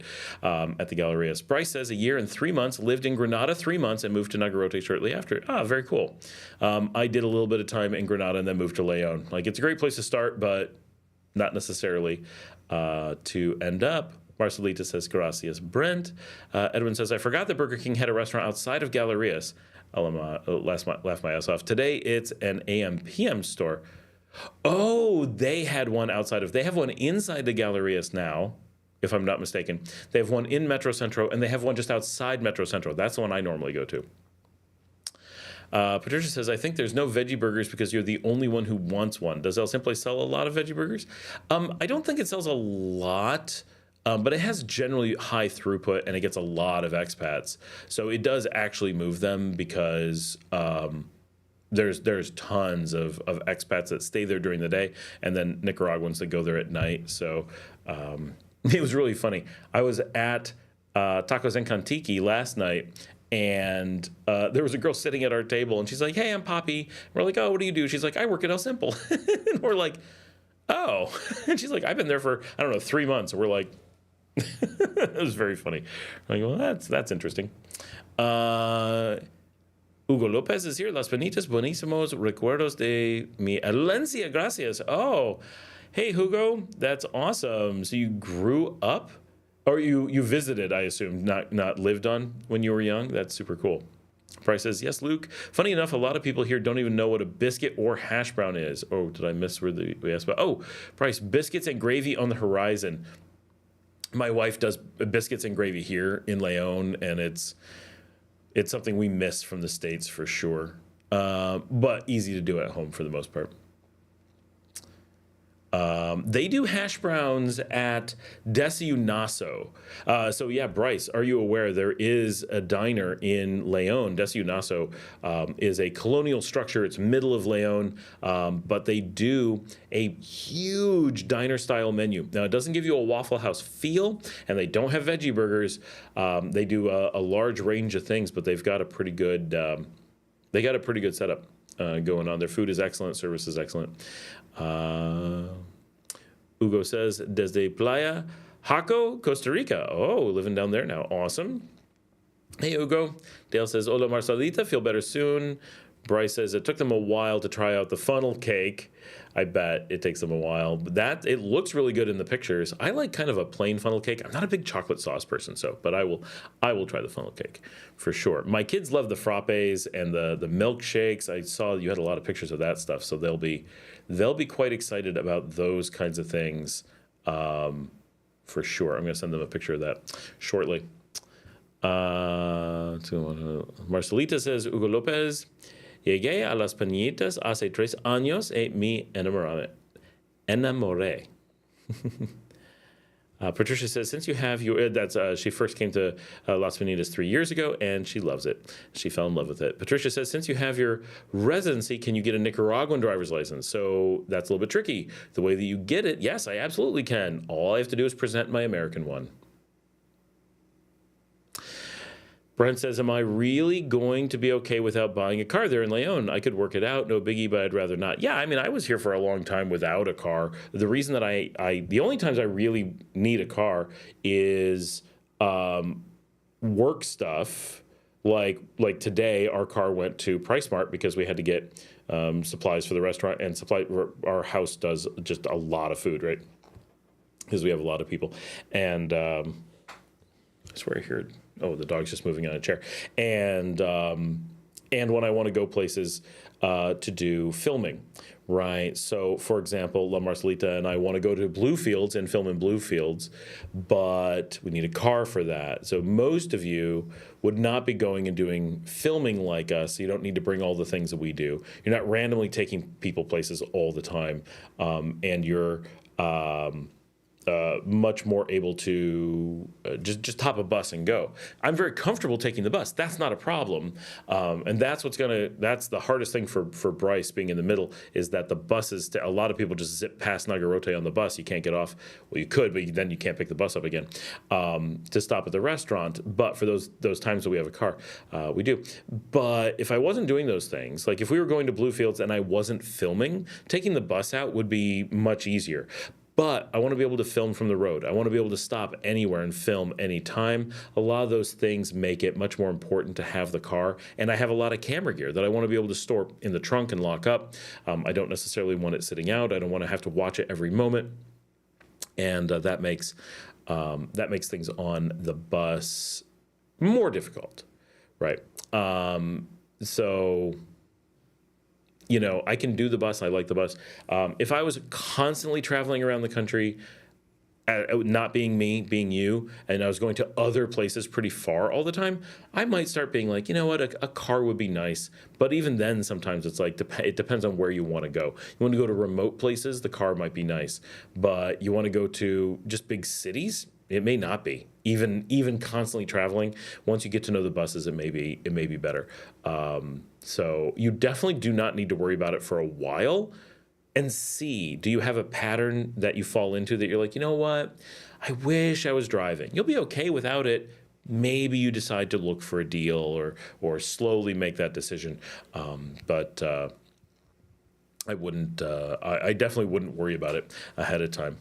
Bryce says, I just used my USA license, had it confiscated one time and had to wait a day, go get it from the Department of Transit in Managua. See, some people are like trying to claim it's so terrible. It's easy. All of the people that we know in the community are like, yeah, it's easy. Just turn it in. Yeah, and I just used my American license. It's that mine expired long ago and I have to go get it. Luke says, tocino largo, dos galletas y salsas con café nica. He is ready. Bryce, start cooking up that food. He will fly in next week and get it. La Marcelita says, gracias, Dale. Hugo Lopez, muy linda Nicaragua. Que dichoso que eres. Colin says, how is it that the Canadian dollar is losing value versus the Cordoba? Are you asking how is that possible, or how much is it losing? But the Canadian dollar floats free, like that most people know that. The American dollar and the Cordoba are locked together. So while a Cordoba does not equal a dollar, it does have a essentially locked rate against the dollar. And so if the Canadian dollar loses value against the US dollar, then it will lose value versus the Cordoba. If the Canadian dollar gains value against the US dollar, then the Canadian dollar will gain value against the Cordoba. So it is true that the Canadian dollar may be losing value versus the Cordoba, but it is not because causality and correlation. It is correlation in this case. It is the Cordoba does not command the market. It doesn't, right? The Cordoba simply rides the value of the US dollar, and the US dollar would have to shift by insane amounts for the Cordoba to become disconnected from it, like epic amounts. It would be, the US would be either one way or another in a financial spiral if it was changing that quickly. For those who don't know, it is not inflation or deflation that kills a country. It is the rate of either one becoming too high is devastating. It is much more likely and generally more volatile for the Canadian dollar to be the one moving. Not always, but it is more often the Canadian dollar moving. So it is probably that the Canadian dollar is losing value and the Cordoba is holding value. And so that's what you're observing is simply a lowering of the value of the Canadian dollar. So it's actually that the Canadian dollar is losing value versus everybody in the world who isn't losing value faster. Edwin says, you can understand the Costco biscuit. There's a lot of meme videos where I searched on YouTube and TikTok. I don't know how really good or bad the biscuit I've never had a biscuit from Costco either. We make them at home here. Both my wife and my youngest daughter are bakers. Butta says, hola Marcelita. Edwin says, hola la Marcelita. Saludos desde Managua. Marley says, hola, hola. Gwyneth says, please don't forget to go to Puerto Cabeza to check it out. I know, as soon as I can drive, Bilwi is very much on my agenda as well. Gwyneth, are you from Bilwi? Is that the town that you're from? Or are you just interested in that one? La Marcelita says, hola Edwin, también estoy en Managua en estos días. Edwin says, oh, okay. Colin says, the Canadian dollar has been losing so much value versus the US dollar, it's getting more difficult to live in Nicaragua off of a Canadian income. So that's important, Colin, that basically what you're saying, and this is a depressing fact, at the moment, however, it is unlikely to remain that way for a long time. But the problem is that Canadians are becoming poor. It is not the dollar exchange rate overall, but it is actually that the Canadian economy is lowering and the actual amount of money you have to live is going down. And so the problem is that the income rate that you have is going down. You're actually earning less money. And so the amount of money you have is less. It doesn't have anything to do with Nicaragua. It's, as a Canadian, your ability to live anywhere is getting less. That's where it becomes depressing. If it was only Nicaragua, okay, you can't choose Nicaragua. Any given place is going to be more expensive at any given point, and you can't just go anywhere. Well, you probably can, but you don't live as well. But the problem here is that the amount of money you have is simply less than it would be, and so there's just less money. However, it shouldn't be perceived as more difficult. I mean, it is more difficult to live, period. It has nothing to do with in Nicaragua. However, the less money you have, the more a place that is super inexpensive, like Nicaragua, should become a necessity. And so if you were to state these, like take these words and say, put them in the more logical order to state what is being said, it is the Canadian dollar has been losing so much value. It doesn't matter versus the US dollar, right? It's losing value versus the world. I mean, if it was only the US dollar, right? If it's the US dollar going up and Canada's not losing value overall, then yes, Nicaragua would be an outlier, that it was becoming more expensive, but it would be more expensive for everyone in the world except Americans, for whom it would just be neutral. But that's not happening, to the best of my knowledge. Maybe the tiniest bit, but Nicaragua remains the least expensive country in the region, and one of the least expensive in the world, which tells me, I'm going to go actually look this up before I completely randomly say these things, but it is that all countries are becoming, whether they're linked to the US dollar or not, are becoming less affordable. Brent says, mostly seemed from my short trip there that parking would be a pain. Maybe that was just in the central areas that it looked tough to park. Mostly, everything in Leon is tough because it's colonial. Colonial places are really tough to park, and mountain places are tough to park anywhere in the world, pretty much. Joshua says, beard is looking crisp. Well, I thank you. I can't really see it. I guess I can go to my monitor and see. Yeah. Oh, yeah. Yeah. Hey there. Why, thank you. And all right, I'm going to catch up a little bit. Edwin says at least the Cordoba versus the dollar is stuck at 36 since January 1st. Yeah, last year. Yep. Gwen says, yes, I'm from Puerto Cabezas. Very cool. Yeah, which is, for those who don't know, it's the largest city on the East Coast by metropolitan area, but Bluefields is better known. Puerto Cabeza is our shallow draft port for the Caribbean side of the country. Bluefields is not a port, but is being dredged to be the new deep water port. Just so you have a picture of all the things. Puerto Cabezas, or Bilwi, as its traditional name is, and that's what they want us to use when talking about it. Not that you're allowed to say Puerto Cabezas, but Bilwi is its indigenous name. Has a Gwyneth, you may not know this. They are just working on the final linkage of the new Puerto Cabeza highway that's going to connect Matagalpa to Puerto Cabeza. So it's pretty famously a television show from the UK, I think, listed world's most dangerous roads. And in the first couple episodes of the first season, the Puerto Cabeza highway was one of the ones that they showed. I gotta let the dog out again so many times in this night. Yes, you are such a pain. It's a good thing you're a cute dog. It's a good thing. And so the Puerto Cabeza highway is actually really famous, but as this supposedly really hard thing. And then you look at the video and you're like, there's nothing dangerous about this other than you're going to get stuck. There's no mountains to fall off of or anything. But they have a brand new major highway going out there, so that is about to be a big deal. And I really want to get out and drive it as they complete it so we can show the whole highway. All right, it'll be really cool. Hugo says, en serio, Marcelita, super. But it says, when I was a vegan a long time, there was a boxed veggie burger called Love Burger, the best I've ever had. I've searched all over and have yet to find the recipe. The best. Oh, I used to get the best vegetarian food from a place called Food for Life Supreme. Oh no, do we have a video problem? Let me know. Yes, it's freezing on that monitor. I don't know how the audio is though. I can't hear myself. So I'm going to wait a second while that tries to catch up and we'll see what's going on. We're just waiting a minute. Gonna see what is going on.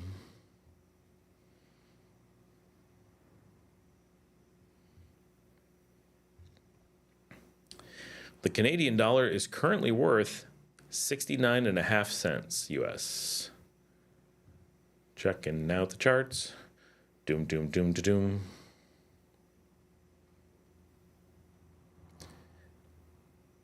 Oh, wow. Yeah, the Canadian dollar has really fallen since October.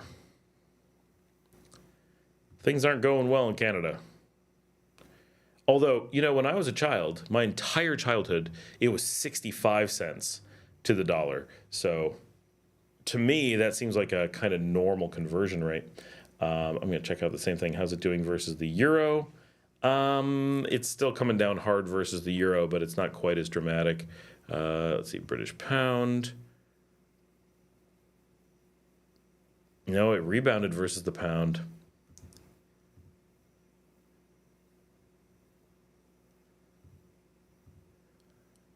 Yeah, really, okay. So Canada's not really doing that badly. What's happening is that the US is doing really well, and the US dollar is just becoming worth so much that anything that's tied to it, like the Cordoba, is raising the cost of everything in Nicaragua temporarily. So that's just difficult if you don't have access. If you don't have access to a funding source that is tied to the float that is growing.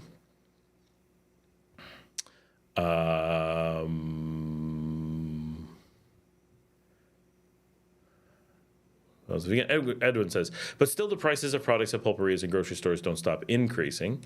That's normal, right? That's just inflation. Colin says, the issue is that while I'm in Canada, it's easier to make money as I can make it in a variety of ways. When I'm in Nicaragua, I have to live off of my remote income alone. That's obviously true. But you also have lower cost of living, even though that cost of living has gone up. Yeah, but if you can't work locally, that is true. In 2022, this is Edwin, a big Sambos chips bag had cost 40 cord, which is a little bit over $1, and today it costs 65. That's a huge increase. And 2020, 1 liter of Eskimo ice cream had cost 60, and today it is 140. And Colin says, un perrito. Oh, yeah. Yes, my perrito. He is 4 years old, but he's only this big. He's so little. He's the sweetest thing. Luke says, had a leg. It had leg. First and only 3-second lag. Yeah, it seems okay. Everything cleared up here, and the monitor seems good, so I'm happy with that. EG is here. Greetings from Chinandega, not Texas. Ooh, are you in Chinandega proper right now? Brent says, I think the new canal route has moved the starting or ending route to around Puerto Cabezas. No, not at all. It is Bluefields. That is so remember that there is no actual canal route. It is only a proposal to discuss doing a study to make a canal route. But the new proposal and all previous proposals have always put the starting point at Bluefields. And part of the reason for that is because it just makes sense. Part of it is because that is where they're dredging, and they have to be able to dredge to get a deep water port, and they will never consider an engineering study if they can't show that there is a deep water port option out there. So that is happening now.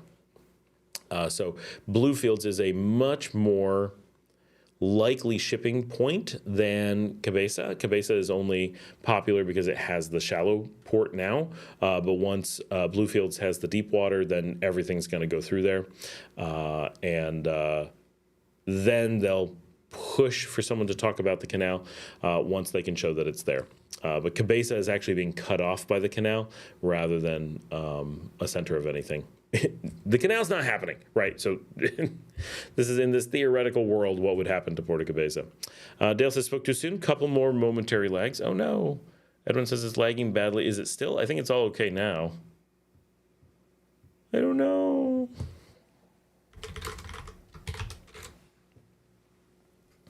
We're up to 30 people, though. Our numbers are coming back up. Hopefully everything's doing well. The U.S. has... The value of the U.S. dollar overall seems to have exploded since late September, early October last year, which is 4 months ago almost. But wow, has it gone up like 15%? Maybe. It's always hard to tell because you have to do it against something. But no matter what currency you show it against, it is doing really well at the moment. This is the moment to cash in your money into something and do something with it. Edwin says, I noted it freezes for 4 seconds. Janet is back. Benoit Ross is here. Hey, how's it going? Good to have more people here. These stupid gnats. It's, for those who weren't here before, because of the studio lights being so bright, the gnats come in through the cracks in the windows and fly to the light and fly around my head and drive me crazy. I don't have them during the week. It's just during the live stream. But there's no way around it because I got to have the studio lights.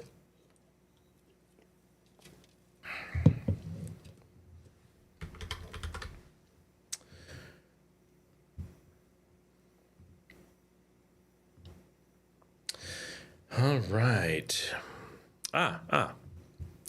Don Timoteo, record U.S. oil exports have led to a 20-year high in the value of the U.S. dollar. No, that makes sense.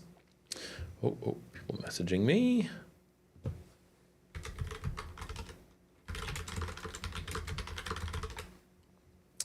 Bryce stepped away because he was meeting people to get his stuff.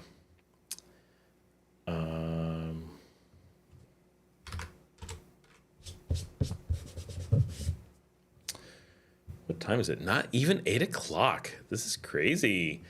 We have so much going on so early. I like being able to get on early. I hate it when we're never able to get on.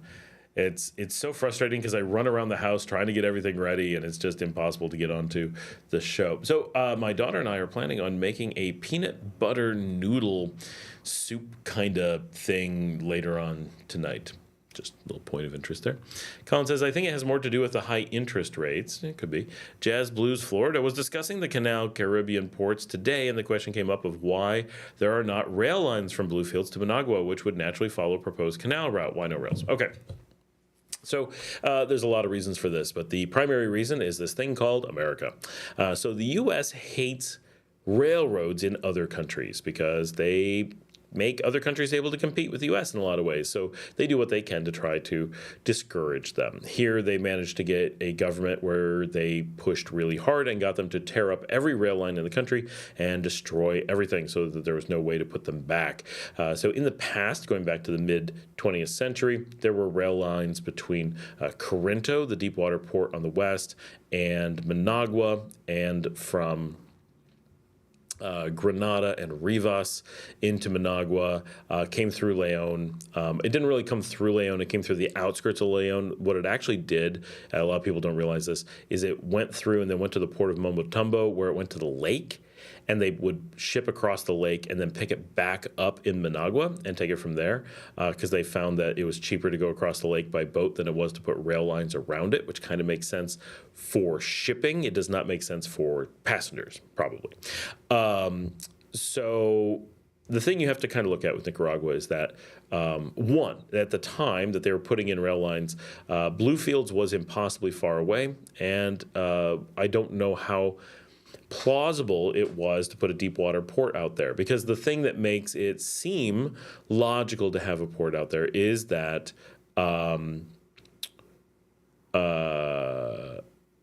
you would be able to do shipping across the country.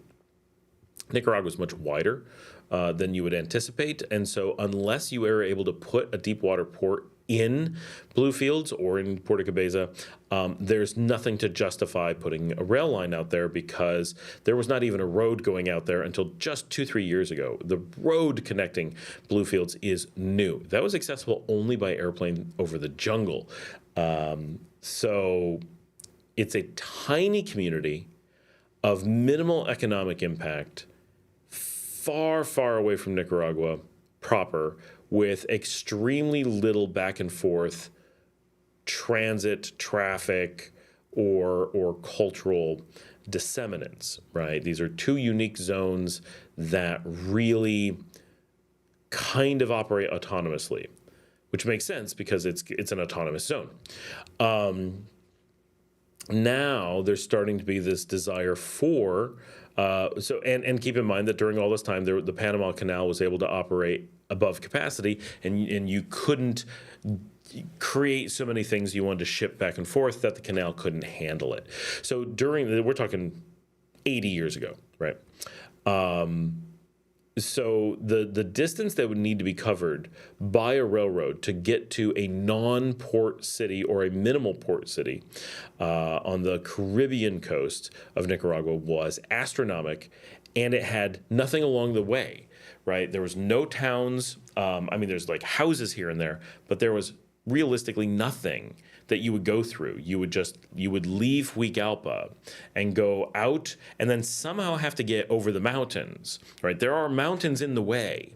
It is not flat. The canal does not have a clear, we'll just go. There's not a canal route that is easy. The canal route is still requiring epic engineering to even be projected. You would need to traverse those mountains with a railroad, which is more doable than a canal, so that's not that bad, and cross an enormous amount of the country. It would require making a rail line something like 20 times longer than the rail lines that previously existed in Nicaragua. Completely doable, of course, but really expensive. It would be much like the United States building 1,000 miles of rail to connect one remote community that sits on a body of water that they don't really have a port on, right? Just to get to, a cool little town somewhere of several thousand people. That's like it. So the idea is a difficult one in 80 years ago. Now we don't have railroads because 30 years ago, 20 years ago, they ripped everything out, and what headway we had made with rail is gone. Oh, we're having the stuttering again. I'm going to give it a second. Yep, I see it stuttering. How's the audio? Is the audio still working?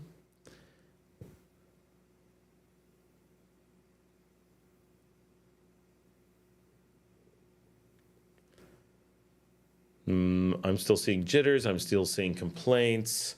We're going to give it a minute. We got 35 people on, though. We're getting a lot of people. I'm going to wait to finish my thought until I know it's working.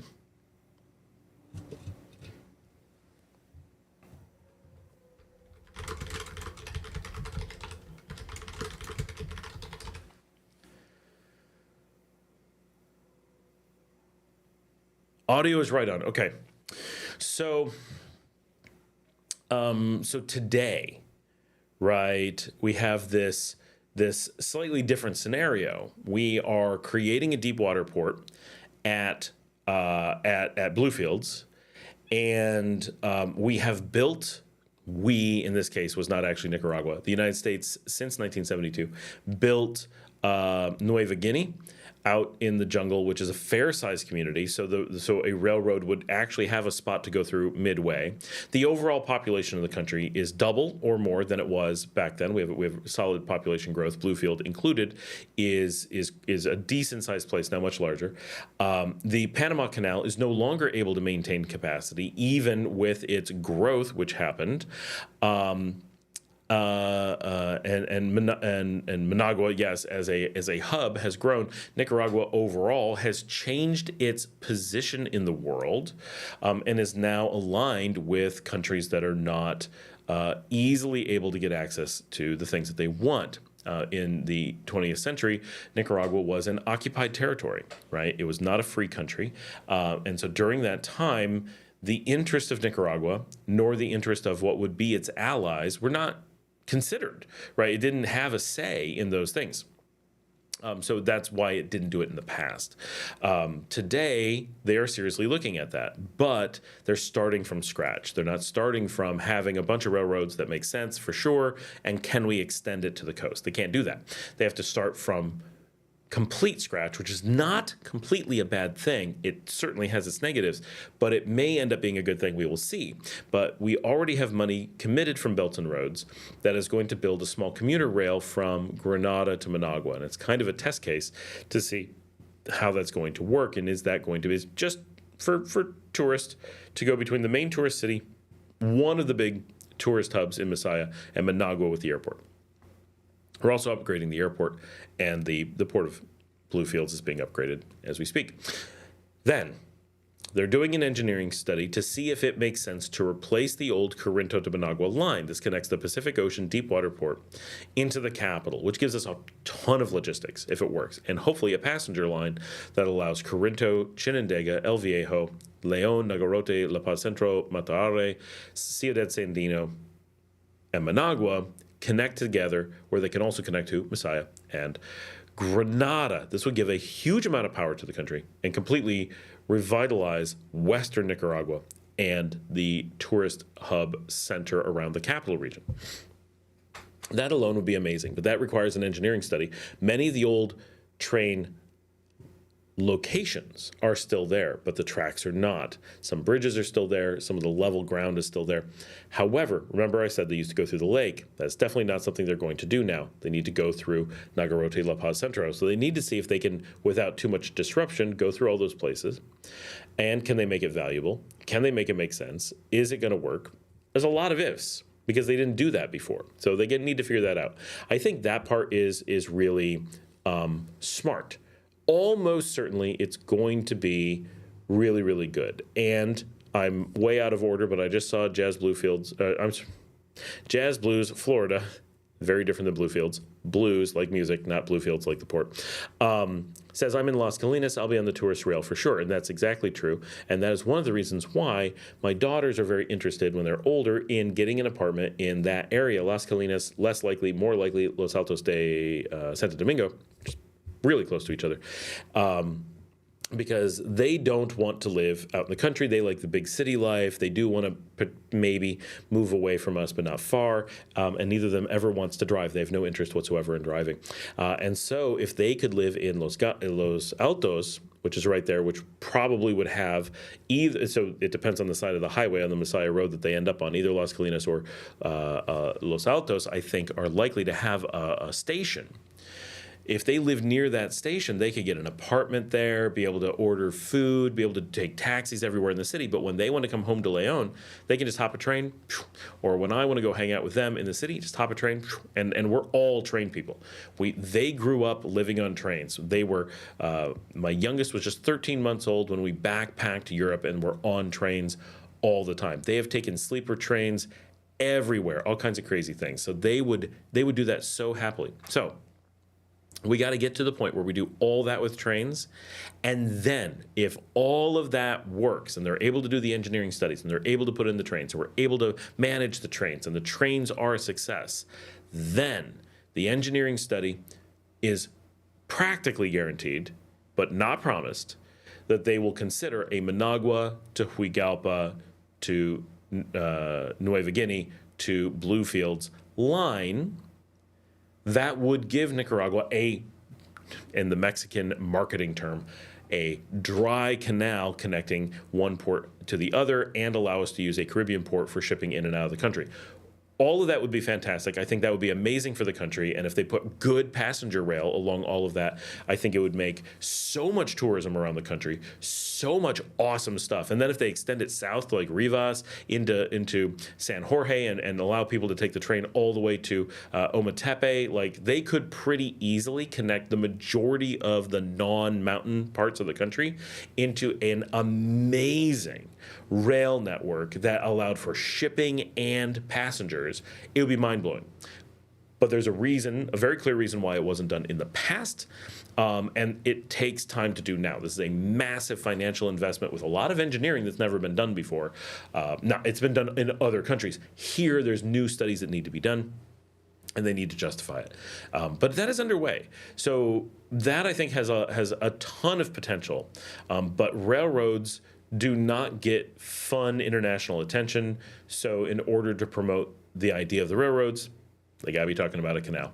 Because for whatever reason, people get excited or worried or freak out about canals, but not railroads.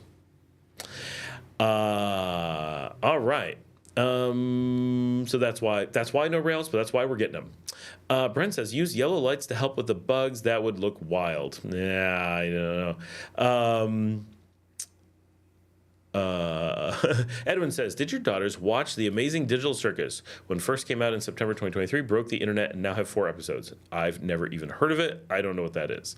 I'll have to look that up. Do you have a link? Oh, no, you can't send links in here. Brent says, that peanut butter noodle thing is super big in Taiwan. Ate it often during my time there. I think it was called Jijiangmian or something like that. I've never been to Taiwan. I would love to visit. And their food would be fantastic. I love that stuff. Community grew up so fast. Which one, Edwin? Was that Nueva Guinea? Jazz Blues, Florida. Thank you for this info. You're welcome. Colin says, are you concerned that robots powered by modern AI will render humans as obsolete? So, no. AI has really, so first of all, it's not AI. I have a video where I talked about that. This is my field, right? They're not playing with AI. They never talk to the public about AI at all. It is large language models and simple decision making. That is not AI. AI is a much harder thing that they are not solid. People are researching it, obviously. It is not available to the public. It is not doing those things. The stuff that it's doing is incredibly basic and non-deterministic with incredibly bad results. Are robots with, modern AI going to take away a lot of janitorial jobs? And, yeah, there's some things that we're now proving we never needed people to do and we were just doing busy work. Yeah, they're going to eliminate some of that. Same with, our cars. At one point, people thought horses were going to take away jobs. Someone thought the cotton gin was going to take away jobs. People thought every new technology, we go through the same thing. Computers, no one's ever going to work again. We have computers. The internet, no one's ever going to work again. Then we realize those things create all the jobs, right? Those things create shifts in jobs, but they create shifts in jobs that allow humans to focus on what they do better, and just everything gets better, right? Things get more efficient. But that's not the real concern. Do I think that future AI will eventually make humans working most jobs no longer viable? Yes. Does that make humans obsolete? I would define humans as anything but having value from doing work. We do work for the pleasure of humans, right? Not our own pleasure. Then it wouldn't be called work. But why do I work? I work so that my family can have things. I do work in this space so that people can know where to travel, so that people can know where to relocate, so people can know how to relocate, so that people can find out about new restaurants and all kinds of things like that, right? You can come up with lots of reasons why I do what I do. But I don't do it for the sake of work. Work is not its own reward, and humans don't exist to work. So I find, it is my opinion, that the more humans need to work, the less value we have existing. If all we ever did was work, literally all we did was work, we would have no value because we're only working to make work. That's ridiculous. Of course, we don't do that. But you can imagine that scenario. Push it to the extreme. We are able to eat, but eating only so we can go work. Do you ever go watch a movie? No, you work. Do you ever read a story? No, you work. Do you ever enjoy a cup of coffee and look out at the horizon? No, you work. Do you ever fall in love? And no, you work. Why would you work? Just die, right? And you'll be no better off, no worse off. The thing that makes value from humanity is not in its work. It is in the not work. It is in the way we spend our not work time. It is our interpersonal relationships, our caring for each other, the things that we do for ourselves, for each other, the art, the music, the food, the exploration, there's many things, but all of our real value comes from not the work, right? Now, work may need to be done, but the doing the work is not a value. The result of work is the value. So thinking of work as the end is the mistake. Work is the means. The ends need to happen, but humans don't derive their value from the fact that the ends are achieved. The ends exist for the purpose of making humans able to enjoy the rest of life more. So humans become less obsolete the farther we get them from work. If humans had to do nothing but work, they are obsolete. If humans have to work part-time to be able to enjoy the rest of life, that's okay.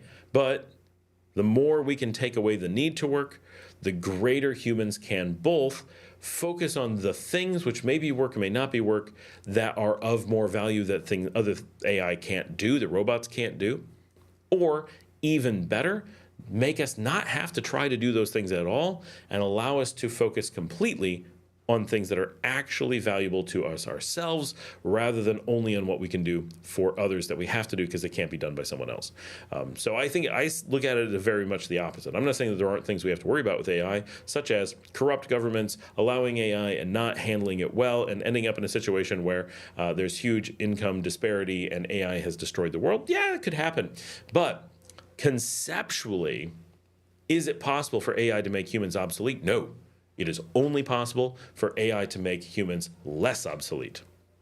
It is the reason that these things exist is because we're advancing, right? And so our goal is not to get to Star Trek. A lot of people think our goal is to get to Star Trek. Our goal is to get past Star Trek. Our goal is to get to where humans don't need to do those things, and the AI does it for us, and we get to do just the fun stuff. Instead of, in Star Trek, those people have to work long hours. They're constantly having to do work. Yes, they're well trained. They're comfortable environments. They don't have to worry about money. That's good. That's a nice starting point to end the obsolescence of humanity. But it's nowhere near where it should be able to go. Why do they have to have a pilot fly the ship? The ship could fly itself better. Why do they have to have someone firing the rockets? They don't have to, the AI could do it better. Why do they have to have a chef cooking food? No, the AI could do it better. Ask every time you see someone working who wishes they were sitting back having a beer, say, why do they have to work? Wouldn't their life be better? Not working. Oh yeah, it would be, right? And the only time that I want to do something we perceive as work is because I want to and I'm not perceiving it as work, right? If that makes sense. Luke says, audio is solid, but video is a little bit like Max Headroom. Good show. I need to go find that. Brent says, just looked it up and I confused the name with another noodle dish. The peanut butter one is Liang Mian. Excellent. Oh boy, I've missed a lot of things when flying by. Olasan Konami says, hello, handsome. Hey. Nice to have you here. Edwin says audio is still fine. Luke says audio is great. Video is cleaning up. Jazz Blues, Florida. I'm in Las Colinas. Oh, we already jumped to that. TJ is here. Hey, Scott. Hey, TJ. Renee Castellanos. What's Chinandega like? So Chinandega is a good-sized city. It's about 250,000 people. It's the richest city in Nicaragua. It has famously, it has a traditional, like modern city ring road around it. Which makes it a little bit different because you have the outside the ring and inside the ring thing. Driving in the city is straightforward yet really annoying. It has some of the best restaurants in Western Nicaragua. I like Chinandega. It's the hottest city in Nicaragua.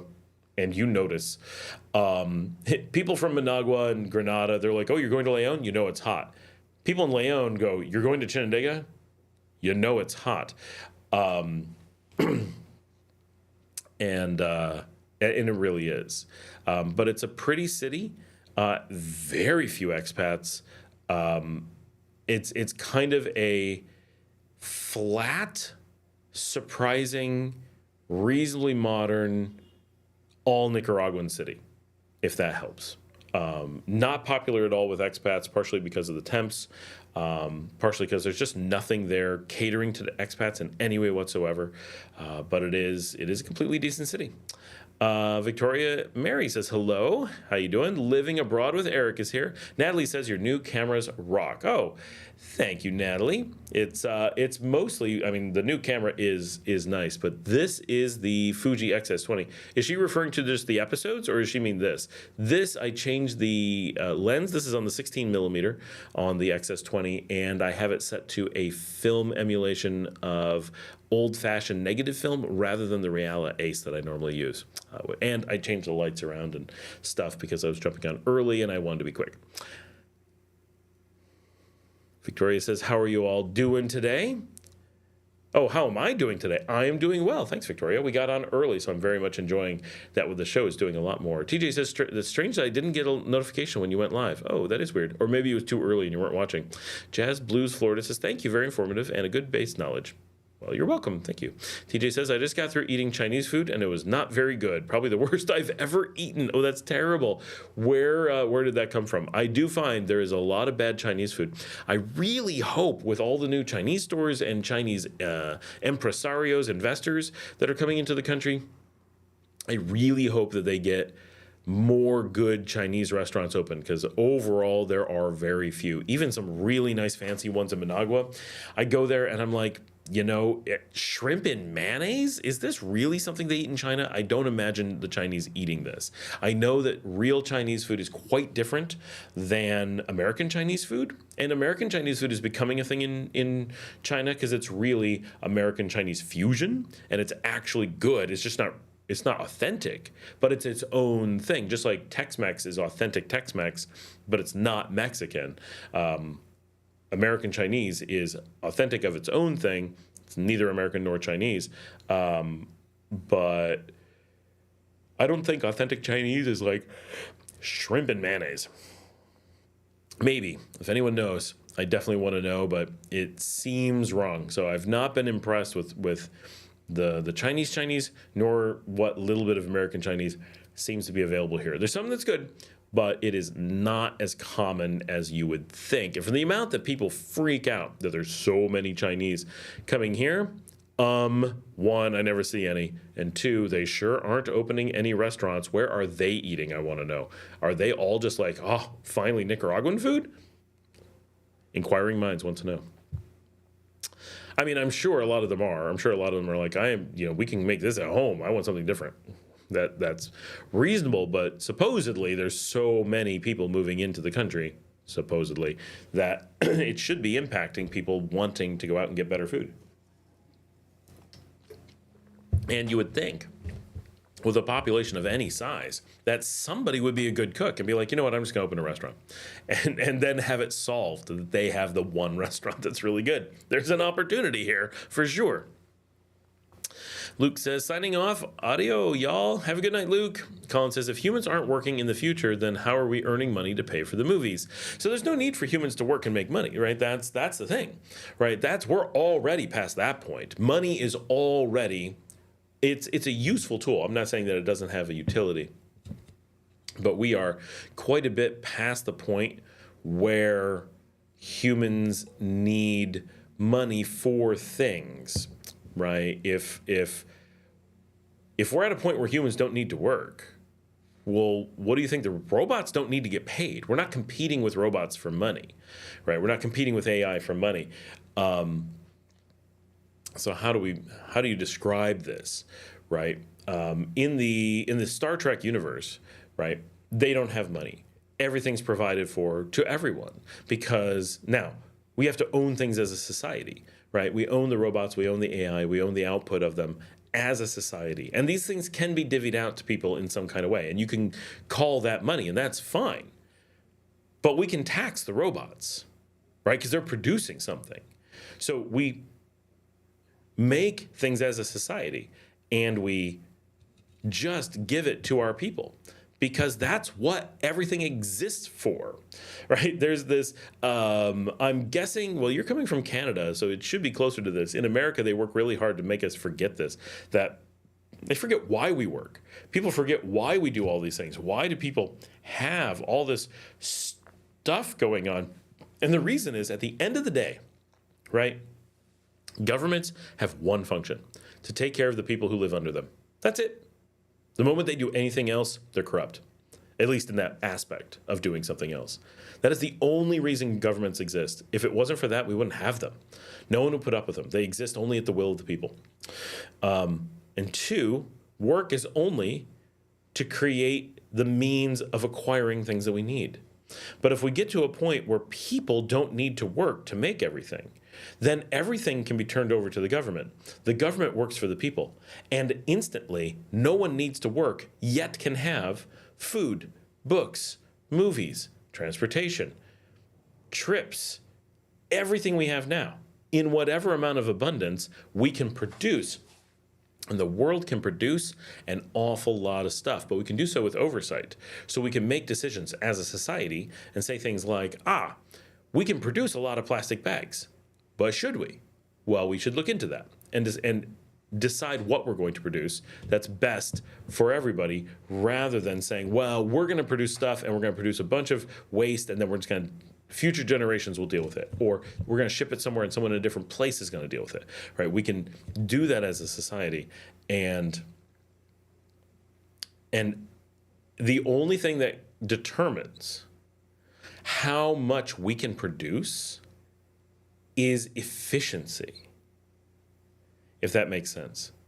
If we replace all the humans with robots, we have X amount of energy that comes into the planet that we have access to, and that will increase as robots and AI decide better ways or find better ways. And this is assuming humans have no more input. Humans are 100% checked out. Those AI systems will find ways to become more efficient, get more energy from the sun or whatever. They will then create more things to collect energy. They will find more ways to produce more things, and we will just have more and more and more until we hit a saturation point, which could be, there's no need for any more. But that literally, imagine if you lived on one person, this would be super boring, one person island, and you had a machine that would very slowly do a little bit more all the time, but it would over time build you a hut, make you food, provide you with clean water, make you clothes, every little tiny thing that you need, it would slowly do, so that your clothes would get old and worn out, but by the time they're falling off of you, it would give you new ones. You wouldn't have extra food, but by the time you're hungry, another meal would be ready. You wouldn't have a big place to live, but it's always fixing the roof and keeping the rain off of you, or whatever. At some point, you never need to do anything. You have a working robot that takes care of you indefinitely. And if you could make it that it slowly gets more efficient, it has just enough extra time that it could make a little bit of extra. Eventually, it can start making itself more efficient. It can make you more things, and you just have a slowly, potentially, but increasing amount of stuff. And that's it. It's a one-person society, but everything could be cared for out of a single machine, in theory. This would be an extreme weird case, right? But when you think about it in that context and there's only one person, you go, well, yeah, it's not that hard to think of a single robot that would do everything I need. Oh, yeah. I wouldn't need very much, and I would never have to work again. And if you wanted more than it could do, you're free to go out and do more, but you don't need to. Would you? Maybe, but because you're bored, right? So that's fine. But what if you weren't bored? What if that robot kept making you good coffee and good food, and yeah, you went out and jogged, you kept yourself healthy and stuff, but you didn't have to work. You didn't have to, why would you? You wouldn't need to. And if that robot was constantly improving things, even just a little bit, there would be this, my life keeps getting better, and it just keeps getting better. And the longer you live, even if you decide to never have input, life would just keep improving. to extrapolate that and say we can do that at a society level, yes, we have more how do we deal with the interactions of people questions, and money handles a lot of that today. But those are things that can be solved because they're not real problems. They're contrived problems. They're only problems because we solved it in a way that will go away, and so we have to resolve it in the ways we had before those things. Not a hard thing, not in reality. We don't need money to do those things. Everything will be provided. You could replace yourself with AI, Scott, for the live stream. Oh, it scrolled. No. I could replace myself with AI, Scott, for the live stream and free yourself up for something else. Exactly. I could be kicking back, enjoying a seltzer instead of doing this live stream and working so hard. Man, life is tough. I can't wait for the AI to take over. Don says on Star Trek, they hand out mail on iPads. That is funny. They're less iPads. They're more Kindles. They're like, you got an email. Here's a Kindle. Yeah, it's funny on Star Trek how some things are so advanced and then some things are so not advanced. Oh, the cheesy little tiny computer screens that they use on the desks that are tied to the desks. And people go all over the place, but they don't have like phones. Like we get so much information all day long that people on Star Trek do not. They have like so little information around them. It's crazy. Janet says, just the fun stuff. Yes, with food, shelter, healthcare included, plus cat and dog food. Brent says, anyway, if any AI is listening, please take my job. I'm retiring. Edwin says, tip top for me. It's the best chicken. They taste very good and great combo for a group of 10 people or more for a big live sports event. Larry says, hey, no, there's Larry. Just jumped on. Every time I turn on YouTube, Jimmy Shops in Paseo Real pops up at the beginning of that video. Looks like Spielberg directed it. Janet, Larry and I have tickets for the Argentina game this weekend. Whoop, whoop. Janet says, hey, the sound and video are good here in Saragossa. Colin says, I hear Chinandega is a great place to meet good women. Okay. I mean, they're women who can put up with a very hot climate, that is for sure. I can get a Chinandega girl on the show in just a minute, I'm sure. I will see if I can.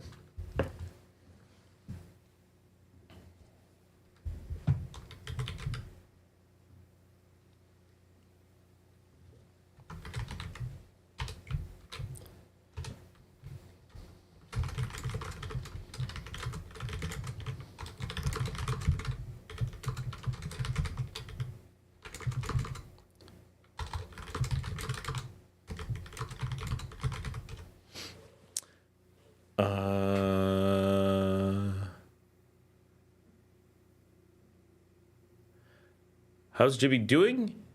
Is he on here? He's not on here. He doesn't do the live stream because he's hanging out at the beach. But I did see him last night for karaoke and last week for the baseball game. TJ says having Chinese food all over the world, and that was the worst. Brent says, shrimp and mayo in China? No, sir. The Chinese bistro here definitely serves that as a thing. And I was like, what? Janet says, I got the Nicaraguan Chinese fusion and ketchup is really popular, you know. Yes, always ketchup in these things. Colin says, I don't get why all rice in Chinese restaurants in Managua have shrimp in it. Yep, I don't know either. That is definitely a thing. Dale says, so many types of food in China in all the different regions. Kind of hard to pin down exactly what Chinese food really is. That obviously makes sense. But it seems like in none of those regions would shrimp with mayonnaise be one of the things. Axel is here. Hey, Scott, great point about Chinese coming to Nicaragua. I will be adding that to my debate points. Ooh, very nice. By the way, which Chinese restaurant do you like more in Nicaragua? Honestly, okay.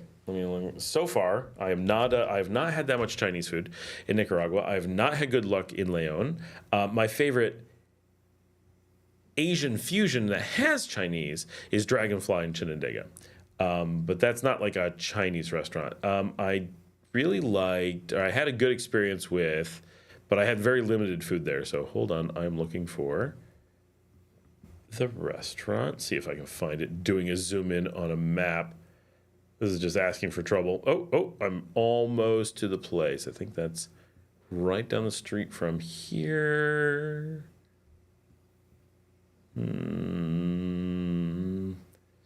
Maybe it's not quite next door. I'm going to find it.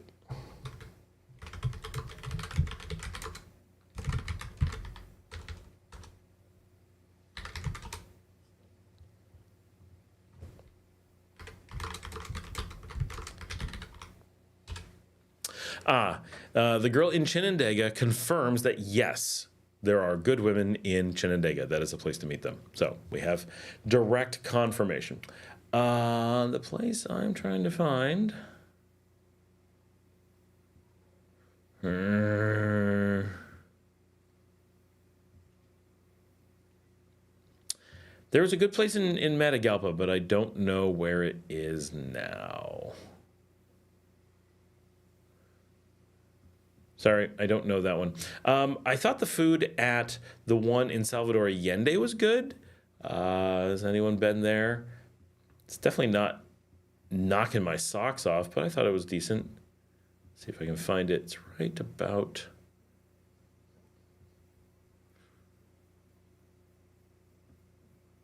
Oh, is it right there? Google Maps in that area is very out of date.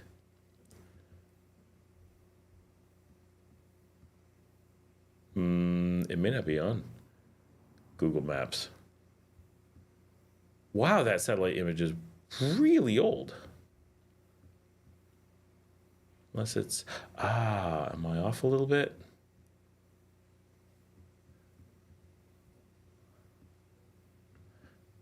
Oh, it's me. I'm off just slightly. Trying to see if I can find it. I know I walk along this road and there's a Chinese restaurant somewhere. Oh, that's a Spanish one.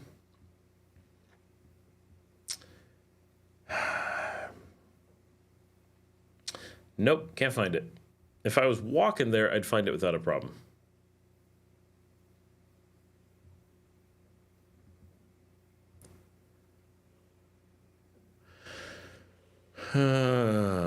Ketchup, great point. How affordable is Chinandega? Are burglar bars really necessary? I would say burglar bars are a good idea. Chinandega is actually relatively affordable. It's not actually that expensive. It's a rich city. Now, if you want to live in...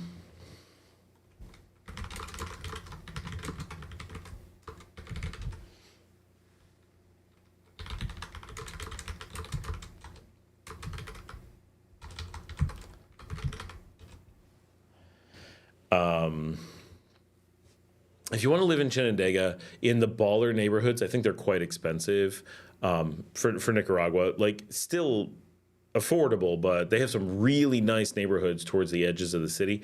But if you want to live in like the regular city center, or you want to live on the outskirts, I think it's quite affordable. It has some fancier restaurants, but I think if you're going to regular restaurants, the prices are relatively in line with the rest of Nicaragua. It's not like you go into it and go, oh, this is so expensive. It's like, they have a number of things here that I wasn't expecting. These seem a little bit more upscale, like Dragonfly, the restaurant, or things like that. They're just like, oh, I don't see restaurants that look like this in other parts of the country very often. I don't see plazas that look like this. The hotels seem to be fancier on some scale, right? It's a little bit different. But I think if you're just looking for an apartment, I think you're within... probably within 5%, if not 10% of Leon, I would say. It doesn't have some big explosion of housing cost. Expats are not moving into Chinandega. And the lack of expats keeps the pricing down because it's very few Nicaraguans want to live there. Nicaraguans really perceive it as way too warm and not a tourist center. It's no one I've never heard of someone in Nicaragua say, you know what I want to do? I want to go to Chinandega for the weekend. Like, unheard of. People go to Granada? Yes. Leon? Yes. Matagalpa? Sometimes. Esteli? Once in a while. Managua? For sure. San Juan del Sur? Yes. Ometepe? Occasionally. But no one goes to Rivas or Chinandega or Huigalpa or Boaco from Nicaragua for their own vacations. Some of the Nicaraguans are going to jump on and be like, no, I totally do. But I don't think it's very common to any of those.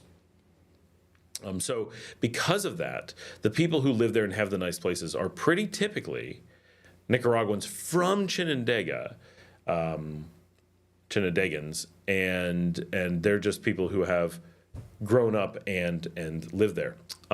So that's I don't think it drives up the general prices, but you will definitely find neighborhoods with really big, nice houses that you often won't find in other cities. But I would definitely suggest burglar bars, because as you get to richer cities, you're more likely to have people interested in going through your windows if they're really accessible. If that makes sense. James says, hello from Fundy. Is Salva Pizza in Guadalupe any good? Salva Pizza in Guadalupe? I don't know. I'll have to check that one out. Can I order them? I'll order one right now and tell you how it is. Now, the nice thing about Chinandega from here is that we have a rapid bus that goes back and forth. So it's really easy to be like, oh, I'm just going to go up to Chinandega and do whatever. The only problem is that the thing that I like to do is go out to eat late, and you're stuck, right? The bus doesn't run at night, and so you're like, oh, okay, Salva Pizza looks like it's out of someone's house. I don't even know if that's really open. One of our semi-regulars on the show grew up just a couple blocks from there, like 3 blocks from there. If she was on, she could tell us, I'm sure. But I don't think that she is. But I've never heard of anyone going there. That is not a spot where you go for restaurants. So that would be an interesting one to get pizza from. What made you look down there? Jan says, Colin, that's sort of a Nicaraguan dish, and they are catering to local taste. Colin says, is there a Chinese restaurant in Managua or Granada that serves Canadian-style Chinese food? Chicken fried rice, sweet and sour chicken balls, and ginger beef? I don't think so. Canadian style is very similar to American style, and I have not yet found anything that would really compare. James says, ketchup is created to local taste. Canadian is different to U.S. Is Nicaragua ketchup different? Not really, because we get Heinz from the U.S. Renee says, you're great. I've been watching your videos for a while now. Thank you. Considering things, if you will. Recommendations for exploratory trips, say 2 weeks, Leon area. Where is nicest, most affordable? I would love to, as soon as I can drive and walk again. I'm really working, I don't know what to do about my foot. It's so bad.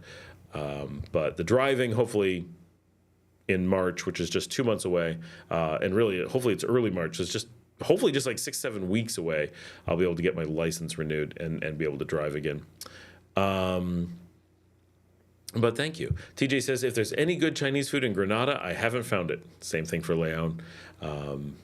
I know some that people eat, but none that I would order for myself. I literally, if I'm having a hankering for Chinese, I go to Chinandega. Larry says, best Chinese in Managua is Janbai in Belo Horizonte. Good to know. I know there's a number of Chinese restaurants up there. There's like a little zone where there's several. I've been kind of wanting to check that out. Excel says, how about the Chinese restaurant next to the Crown Plaza? Oh, I know the one. It looks good, but I haven't been there. Yeah, that looks like fancy. How fancy is that? I want to know. I mean, obviously, I know it's not super fancy, right? That's not a thing. But I do want to know, is it like kind of fancier? Edwin says, what pizza chain is better for you, Pizza Hut or Valenti's? I do. Valenti's is fine. I do like Pizza Hut better. I did work at Pizza Hut. I don't find any of them to be particularly good, though. I'm from New York, so I like really good pizza, and I have yet to find the only place that I have had pizza. No, there's a few. So we just lost our. They were at Food Rock. Rock Munchies used to be here in Leon. They left. So at least I think they left. They're not where they were. So they were quite good. It's not the kind I want all the time, but they were quite good. Puesta del Sol in Las Pinitas does excellent pizza, like really excellent pizza. But they do kind of different pizza, not like I just want a cheese pizza like I normally want. The best one I've had here is Oasis del Sabor, which there's a new Oasis del Sabor, I want to say, in Northwest Managua. They're pretty decent. Valenti's is fine. It's a chain. It's especially good if you take it home and cook it again, because it always is a little bit undercooked. Pizza Hut is always burnt here. Edwin says, I hope National Police applies the Dry Law Act that forbids alcohol consumption prior to the start of the 2025 scholar year, even though they got those who drives while intoxicated. Forbids alcohol consumption prior to the start of the school year. What does it do? I don't understand what it is. I mean, I know what a dry law is. I doubt Nicaragua is going to get rid of alcohol in the next week. Edwin says, still refuse to understand it. You got the Axel says, Chinandega for the weekend. That's funny, right? Hey, I did a video where we went to the museum they actually have a cute museum in Chinandega. Larry says, I'm going to Playa Jiquillo in Chinandega next weekend for 3 days. Red Dog's here. I have to disagree. Chinese food in Toronto is 1,000 times better than in Florida.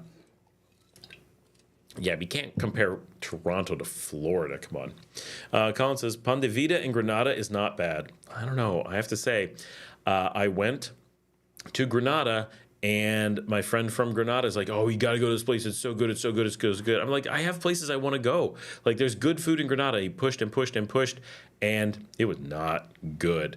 Oh, there's a Little Caesars pizza in Granada now. Yeah, Little Caesars is the worst. So awful. Yep.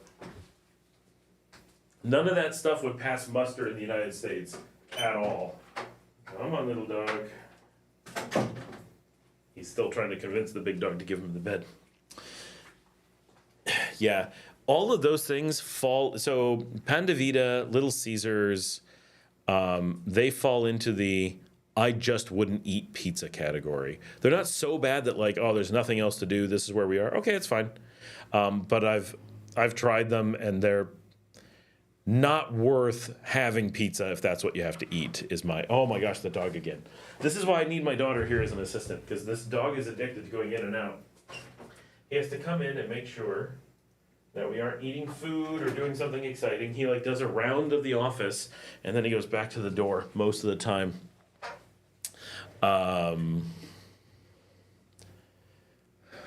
We have a Little Caesars near here. We won't eat there.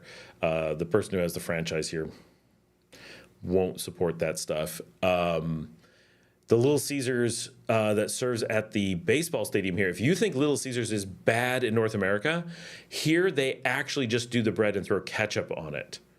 Like, for real. We saw it's a slice of just bread and just ketchup in a zigzag down the piece. It's insane. Like, it's actually worse than regular Little Caesars. So bad. Shooting any more shows in Via Via? Yes, I'm planning on being there tomorrow because Los Bernies are going to be playing. I did enjoy the music there with you guys. Next time I'll order some food there. Their food's okay. Yep. James says, Toronto Chinese is now more Chinese food than American Chinese. That's interesting. TJ says there's 2 Little Caesars in Granada. Yeah, I think there's 2 here in Leon. There's a ton in Managua. They're everywhere now. It's really depressing how much the pizza scene has gone downhill in Nicaragua now. It's like, it's rough. Edwin says that's called Le Seca. Oh, when you have pizza but that's not supposed to be something Little Caesars sells. Like, they've moved to a worse version of that. Don says, I love Pan de Vida. Oh. TJ says it's okay. I was definitely super unimpressed. I mean, it was edible. Like, I'm not saying it wasn't. And I only tried the one pizza. But the person I was with was raving. But he's from California, where pizza is definitely not a thing. The dog is back again, by the way.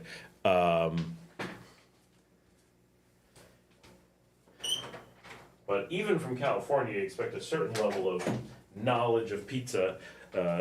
California is not exactly a food wasteland in the U.S. Generally, California food is moderately good to decent. But, you know, At best, Nicaragua struggles to get like pizza to like Texas standards, which most Americans just won't bother eating it in Texas because it's so dramatically not up to American standard. Colin says, I agree, it's not quite American standard, but it's pretty good. Don says, Pan de Vida has improved over the last few years. Okay, well, I mean, I don't know why he raved about it when he did, if it was before it had improved. I was there, it may be 2 years ago, but it may have been 2 years ago. Brent says no doggy doors in Nicaragua. No, because the doors are just open. Larry says Playa Juquillo happens to be the longest beach in Nicaragua, 20 kilometers long. Colin says Little Caesars is horrible here. You need ranch just to get it down. Imagine it here. Like, it's noticeably worse. Dale says, when are you putting in a pizza oven at Desperados? So we won't. We own a pizza oven that we won't put into operation out there because Puesta del Sol is right down the street, and we won't compete with them. One, we'd lose. They're really good. And two, we just won't compete with them, right? Really nice people. There's a very limited market for food on the beach, and everyone is cannibalizing each other's customers, right? So we offer a steakhouse and draft house experience. They offer real solid Italian, like authentic Italian, and they do pizza. So we will do pasta, but only pasta that they don't do. Like, they don't have salmon. Like, they don't have salmon. We're going to do salmon pasta, right? So no one's going to be like, oh, their salmon's pasta. No, we do these things. They do those things. Great. And we eat there. They eat at our place, right? Like, we get along great. They're wonderful people. Go support them. But it's really important for those of us who operate on the beach not to be going after each other's markets. We just have to. We have to coordinate, or we will all lose.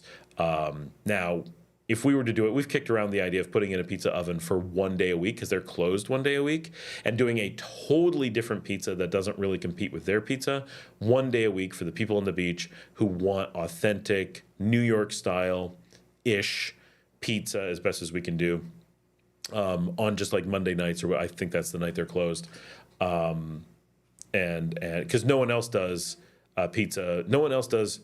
There's one other place on the beach that does pizza. It's nowhere near as good as theirs. If they were the only ones around, we would buy pizza ovens just to destroy them. But because Puesta del Sol does it, we're not going to hurt their market. But there's no one that does what I want for pizza most of the time. Puesta's is always excellent, but it's like specialty pizza. So I don't go around going, oh, you know what, I need that, every week kind of thing. Whereas a cheese pizza, I'm from New York. I want a cheese pizza at least once a week. My kids don't. They want them more like twice a month, once a month. But because we can't get the style that we really want, it really limits us. But it's one of the few things we can order, so it's tough. What do you recommend for short-term medical insurance? Are Nicaraguan cigars readily available? Those are two very different questions. I don't generally recommend short-term medical insurance. I'm not saying you shouldn't get it. I don't have any knowledge of it, so I don't even know who the carriers are. I have no idea where you can get it.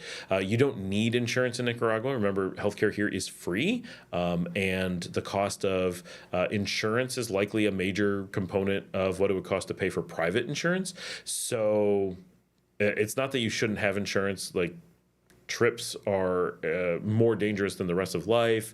Lots of reasons to potentially want to protect yourself during a trip. But if you had a major event while you're in Nicaragua, they will take care of you, right? Like, the only reason you would need insurance, you might want insurance for sure, but the only reason you would need insurance in Nicaragua is if you had an event that was so dramatic that they had to airlift you to Mexico or Colombia, which are the only places you would go from Nicaragua. Because there's nothing in between that can, once you're in a plane, you're going to one of them, right? World-class healthcare is not that far away. Yeah, Larry, that's the place we will never go, ever. Absolutely horrific people, and I would do anything possible to put them out of business. That's really, really bad people. I try not to mention them on the show because we do not want to send them any business. Sometimes their food is okay, but it's gone way downhill, and the prices have gone way up. So we've stopped ordering from them. We won't stop in. We used to eat there all the time, but they do everything they can to destroy the market and to hurt Nicaraguans. Truly bad people. Cigars are available. People don't really smoke many. Like, I mean, if you're looking for cigars, you're going to find them, but very hard to find, actually. Like, they're not just around every corner, which is kind of surprising. But it's not really a cultural thing to smoke them here, so you just don't see very many. James says, Toronto now has such a great mix of food. If right neighborhood, Indian is amazing. Dale says, only found 2 to 3 decent pizza shops in L.A., used to Uber there, other than super expensive sit-down. Yeah, like fancy places. That's kind of the same thing here. White tablecloths one. Was disappointed. Found a great New York City-style shop just a mile from me in Las Vegas. Yeah, Vegas does tend to... Did I say that was Dale that said that? Yeah, it's kind of the same. It's like Puesta del Sol does like that sit down fancy dinner. Like that's a glass of wine, really nice restaurant just off beach kind of place. So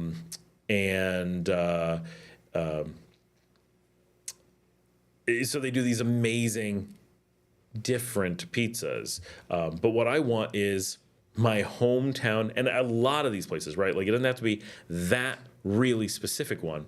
It like Pizza Paul's in Geneseo, Paparoni's, which used to be Davis's in Pavilion, Salvador's in Rochester. My wife's hometown had like 3 right there. They had one right across the street, like whatever was directly across the street from her parents' house. The town next door had one. I went to a bowling alley in Albany. Like any of those places have some of the best pizza in the world.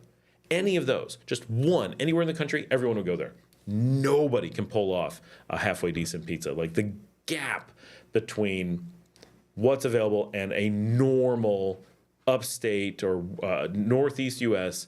quality everyday pizza, just and to the point where most of the world, including Nicaragua, has no word with which you can order a standard pizza. They're so different in how they refer to their toppings that I can't order the kinds of pizzas that I want, which are just a standard pizza, just a cheese pizza. But if you say just a cheese pizza, they don't put it on sauce. Like all kinds of weird things happen if you want a standard American pizza. And so it's so challenging to get things. And like now Pizza Hut here, we've managed to, if you order a pepperoni pizza and tell them to take off the pepperoni, you can get a cheese pizza. But is it really reliable? I don't know. It has worked, but then it's always burnt anyway. So yeah, it's depressing. TJ says, that's it. I'm opening up a Taco Bell in Managua. Please do. Please open a Taco Bell. Isn't there already a Taco Bell in the mall Metro Centro? No, Colin, there's no Taco Bell in this country. People literally drive to Liberia to get Taco Bell. I might be thinking of Subway. There's Subways everywhere, and they're not even as good as American Subways, which is saying something. TJ says there's a cigar shop real close to me. I bet it's the one I know. I know of a good cigar shop that I've been to in Granada. Larry deleted his message after my rant about the restaurant that he mentioned. That place is awful. Dale says, the shop next to me has 16-inch cheese for $18. This must be in the U.S. 13 really good garlic knots. $6 is the best I've had since living in New York City. I've never had really good pizza living in New York City. I've had decent, like it gets pretty good. I've never had great. New York, for New Yorkers, New York City is like tourist pizza. Oh, I was trying to figure out what sound was going on. There's a water pipe just behind my head here. Vince is here. He says, hi, Alan.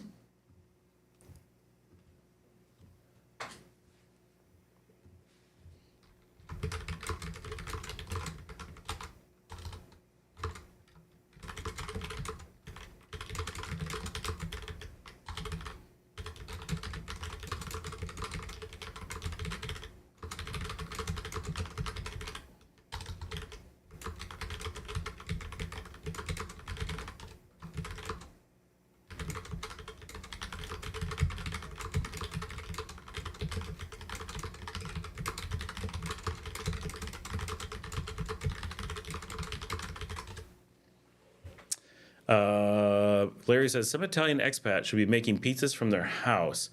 Well, that's kind of what Puesta del Sol is. They are Italian expats, and that's kind of their house. I had a neighbor in Dominican Republic that did that. He was swamped all the time with carry out only. Yeah, that would be great. And that's kind of here in Leon. I would consider it. There's no pizza place here in Leon that I'm like, oh, we have to protect them. I mean, Oasis, they seem like really nice people down in the southeast side of town, and that's like their local. I think that's their first one, Oasis del Sabor, and they do a pretty decent job that is pretty far away. That's the only one that I'd be like, oh, I'd hate to cut into their business at all. Most of the other places are kind of either lackluster, like they're all fine, like they're edible, but it's they're like, oh, I guess I can eat this pizza. Valenti's is okay, and it's a very different style, so I applaud them for having a their own take on it. So like when I get Valenti's, I really want to get the veggie. It's just loaded with veggies. And you're like, oh, that's not how I like my pizza. But this is less like a pizza to me. So that's kind of how I think of it. When I'm getting Valenti's, I'm not getting pizza. For me, what I'm getting from Valenti's is a cheesy veggie bread or something like that, right? Like an open face veggie pile sandwich, which I like. It just doesn't satisfy my pizza craving. Does that make sense? Like it's just a different food. That's one of the nice things about pizza is that you can have completely different pizzas. Pizza is really just bread, cheese, and toppings, right? So it has this huge amount of potential variety. And so like Puesta del Sol makes one that's really unique, and Oasis makes one that's kind of middle of the road, and Valenti's makes this like thick, bready thing that's good when it's loaded with veggies. Okay.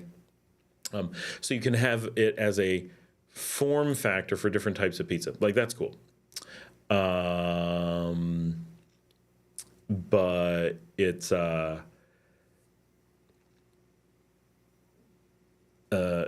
I just wish that they had something that satisfied the pizza craving that I have.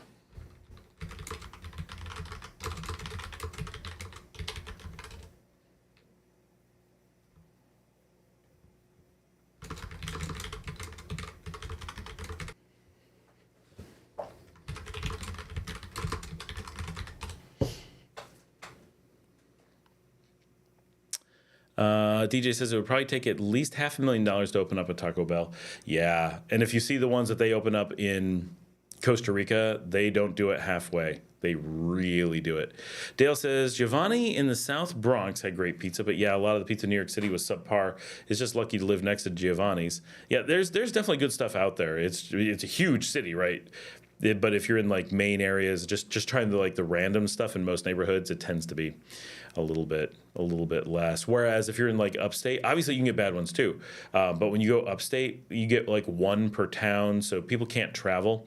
You're New York City, if like you know of a good one, you might walk 10 restaurants away to get one you really like. But if you're in upstate, at most you can go one more town over, and likely you won't as long as your town is pretty good. So each town has a tendency to compete a little bit more and try to, and they don't try to do something wild. They're all doing the same thing, right? It's like we're all trying to make a good, very standard upstate pizza because of the low population density.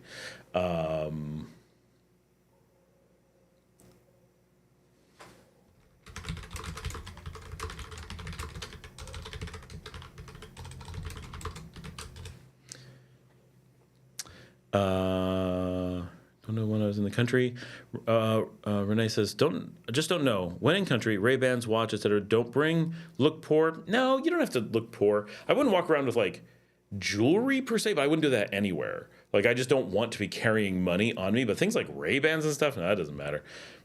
No one can even tell, like that it's real or fake, or and for a lot of people, no one has any idea that Ray-Bans cost any money, right? Because it's all secondhand here. So like the idea that they're worth something doesn't exist for the most part. Pizza from Padrino's wasn't so bad. Yes, Padrino's is pretty good. That's true. Ramon brought it home for me once. That's what my kids normally order. I forget. If they're ordering pizza, that's where they try to get it from. XL, how do you see the cost of a large pizza in Nicaragua versus the U.S.? It's definitely still an expensive food item.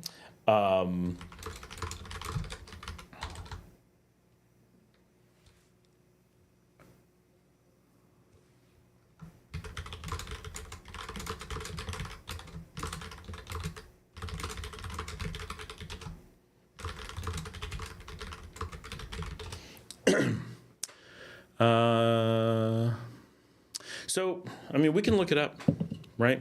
So I don't know the cost of a large pizza in the U.S. Can someone give me from like a real restaurant, not a Little Caesars or something? That's misleading. Nothing wrong with that. Just it doesn't give you a real comparison. But like a local town pizza place. So Padrino's is one of the most expensive here, which they're all pretty close. It's not. I'm not saying like they're expensive. But they're on the expensive side for pizza, and I'm going to look up their pizza price. So we have that to work with, because this is probably the best mid-range pizza in town, and they only do, okay, so they do a 12 slice, so this is quite expensive. This is the, okay, so the big pizza that they do, this would be like what Mike is 472 cord.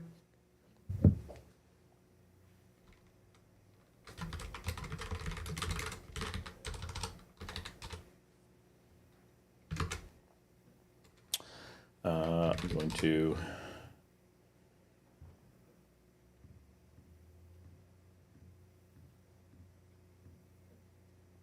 so $12.76 is the jacked up price through the ordering system, right? So if we order Pedidos Ya, we're paying easily $1 to $2 extra because they put more expensive prices when you do it that way. That's how they pay for using that. So it's probably about $10 to $11 at the restaurant. That's a sit-down restaurant with live music and stuff. Like it's a nice venue that has a good reputation and a rather broader menu than that as well. Pizza's not even their mainstay. It's not even on their main menu.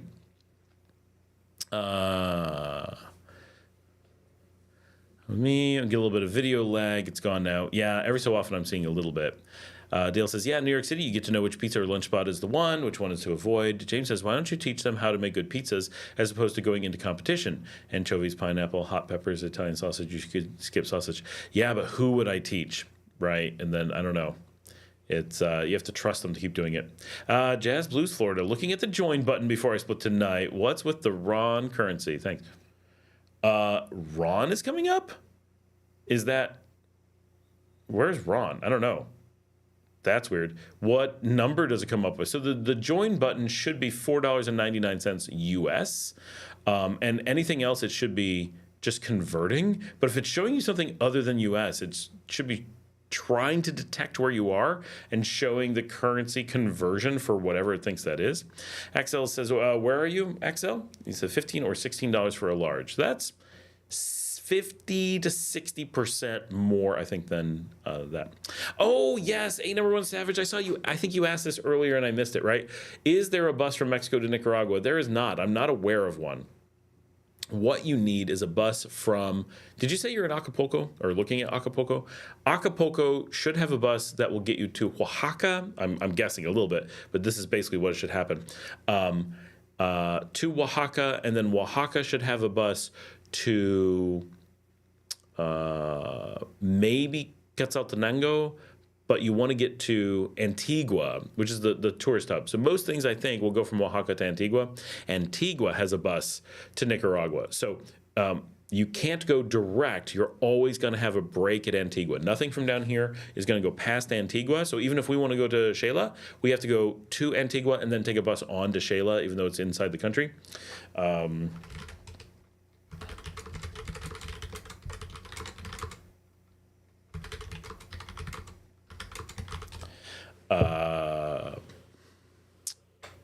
Brent says, oh, I wanted to ask, my Claro SIM card in my phone from last trip, I don't need to change it out, right? Just pay for a new plan to restart. That's correct. At some point, you've been gone for too long and it will reset, but we're not exactly sure how long that is. We don't know if they really do it on a date or whatever.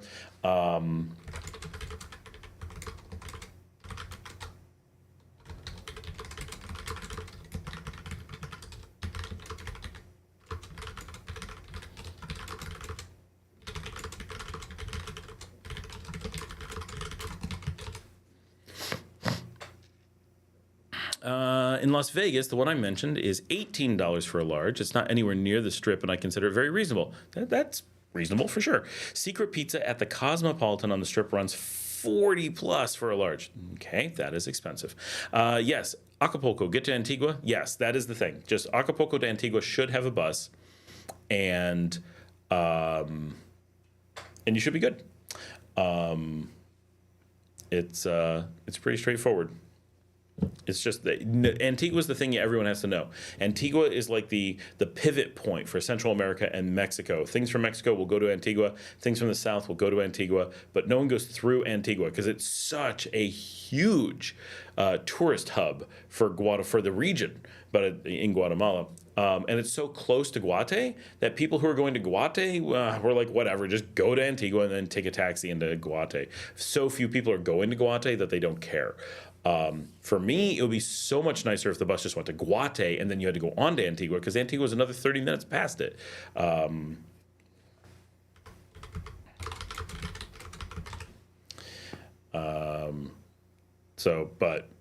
But I get why it's a thing. So the buses from here, sorry, itchy eyes from the bugs flying around. The buses from here will go up through Honduras. They really don't stop. They'll go up to Surf City in that area in El Salvador, and they'll stop there. And then they go on to Antigua. So it's pretty cool. It takes a little while. Honestly, the bus ride's kind of nice. I like it. It's shuttles, not big buses down here. And it's very chill. They'll stop when you need to go to the bathroom or whatever. You stop and get food. I've had to stop in El Salvador to get pupusas. It's like fun, right? It's a long day, but you're just riding in a shuttle. Like, you can take a camera, do what you want to do, read a book, nap, listen to music, whatever, right? It is quite relaxing, and because it's just a shuttle, like 15 people, you kind of have a little tour group that you're hanging out with and stuff. So it's cool. Brent says decent pizza here in Seattle, for example, at Pagliacci. Pagliacci, good one. It's where the clowns like to eat. Is $25.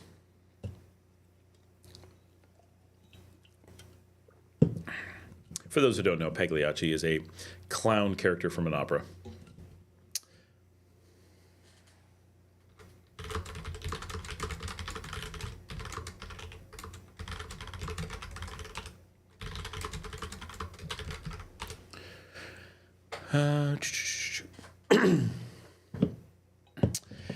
You guys have gotten quiet. It's only 9 o'clock here. We're still early. I'm still on my first seltzer. How am I on my first seltzer? We've been live for 4 hours and 20 minutes. This is pretty excellent.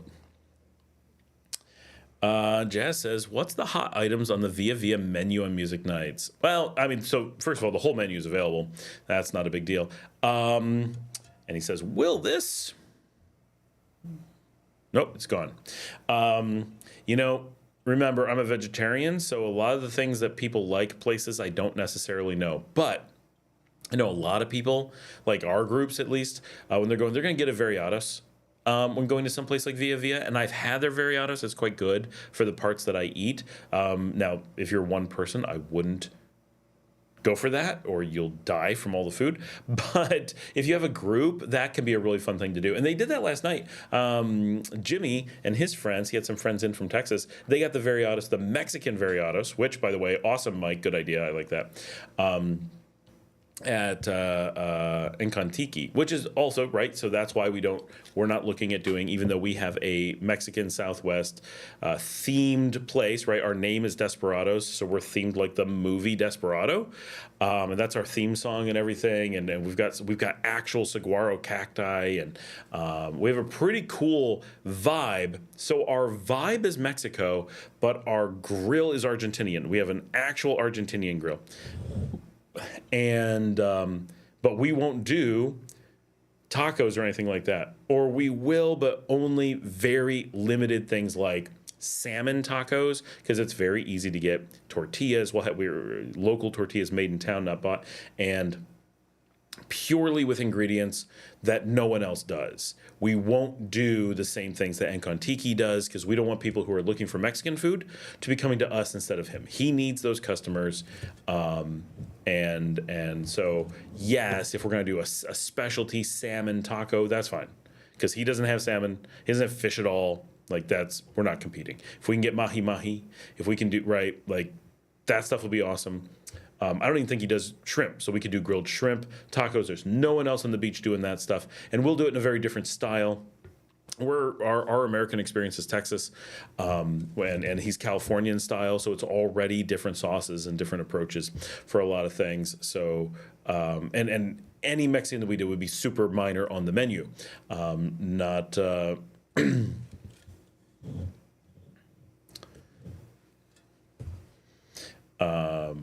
It's an important thing, right? It's actually super important in small communities here.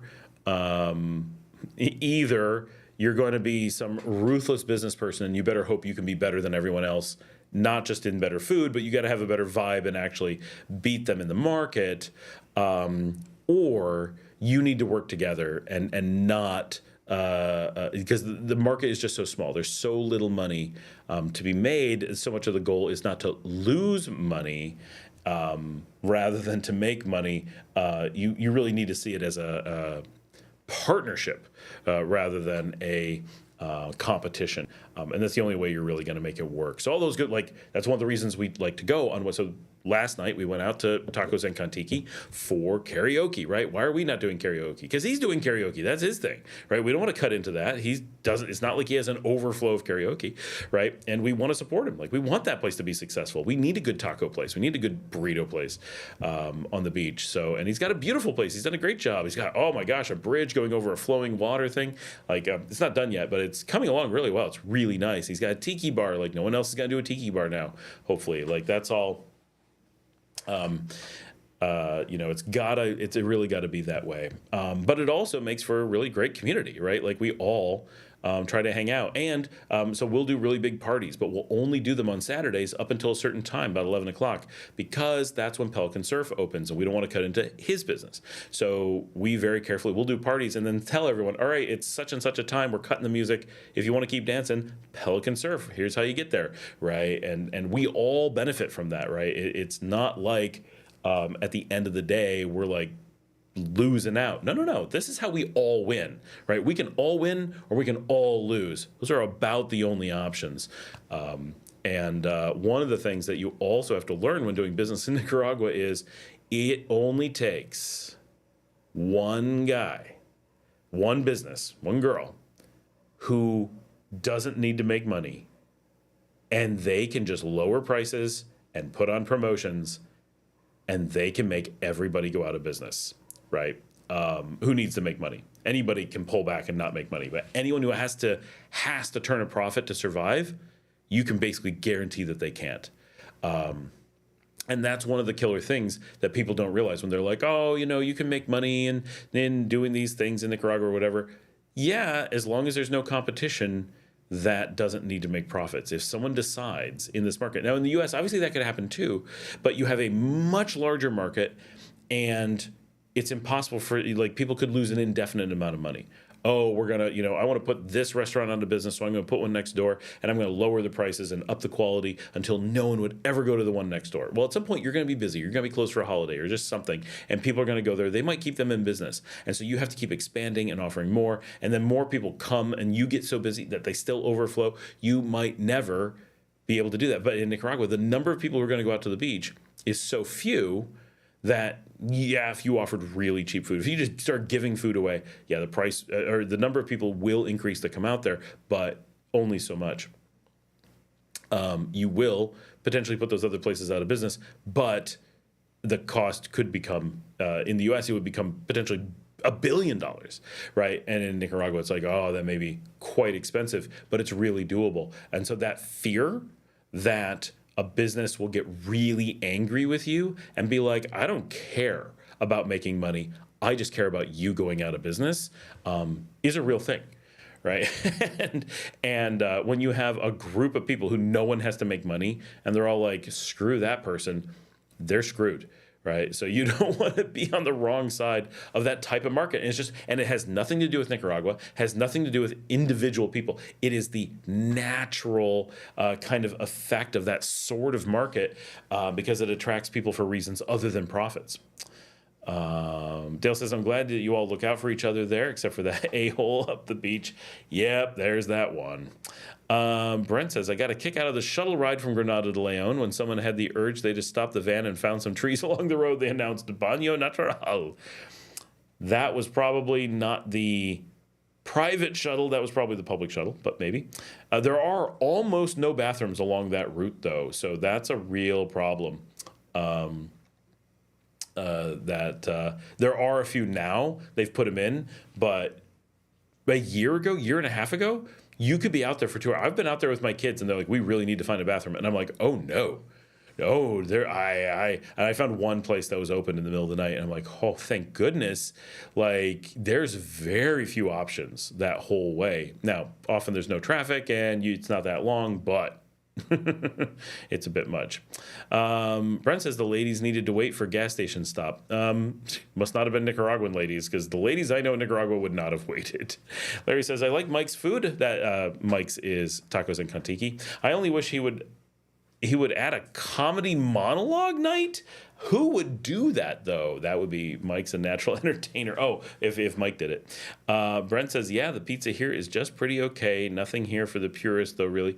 Better known for good fusion-style restaurants. Edwin says, what about the delivery of the new Yutong small buses that will replace the Toyota Hiaces for public transportation? I haven't seen them yet in person. I'm interested to try them out. The Hiaces are honestly pretty good, so they're old.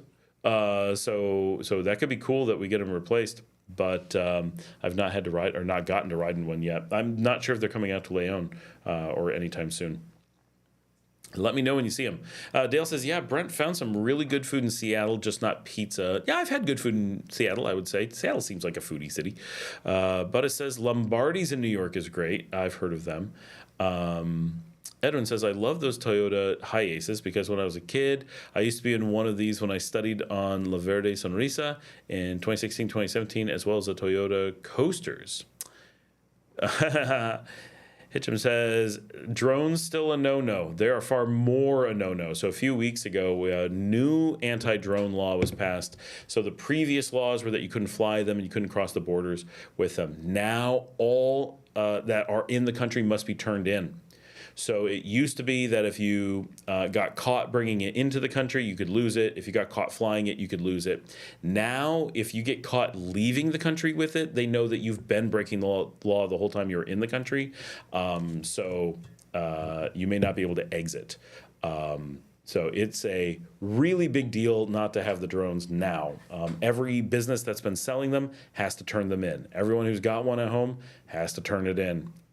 So how many people are actually turning them in?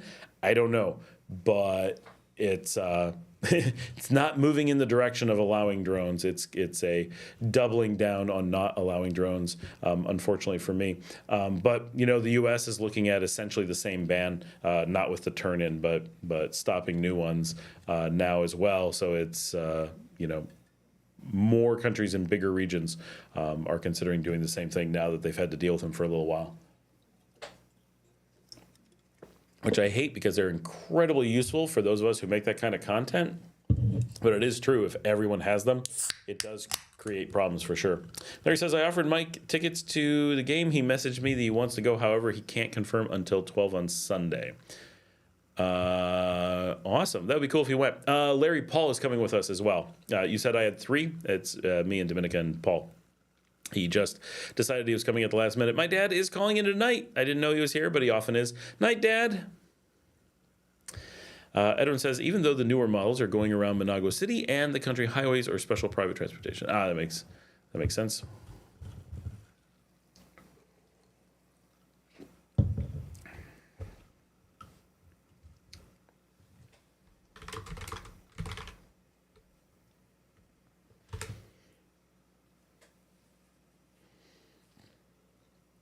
We have a good number of people on. 32 people. It's not like records or anything, but this is a good, solid number of people for a long time. We are at 4.5 hours. It is only 9:20. I'm liking this.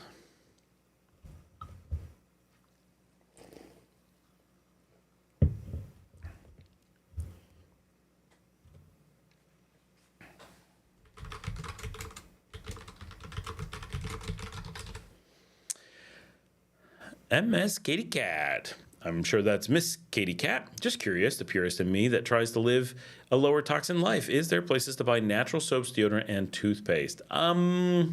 Soaps for sure. Deodorants and toothpaste, not sure. I mean, can you like make your own pretty easily? For sure. Marcella had to leave. She's getting a blood transfusion again.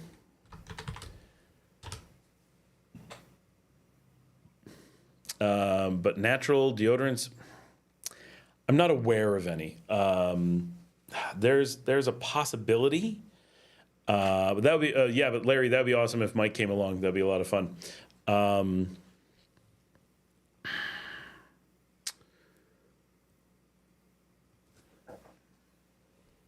Yeah. Does anyone in Managua know natural deodorants, natural toothpaste? Is that a thing? I know people who sell natural soap. I feel like you can even find that in the mall. But the other things, there's a good chance. There's a good chance, Katie Cat, that you could. But it's very much it's going to take a lot of research, and you'd really have to know.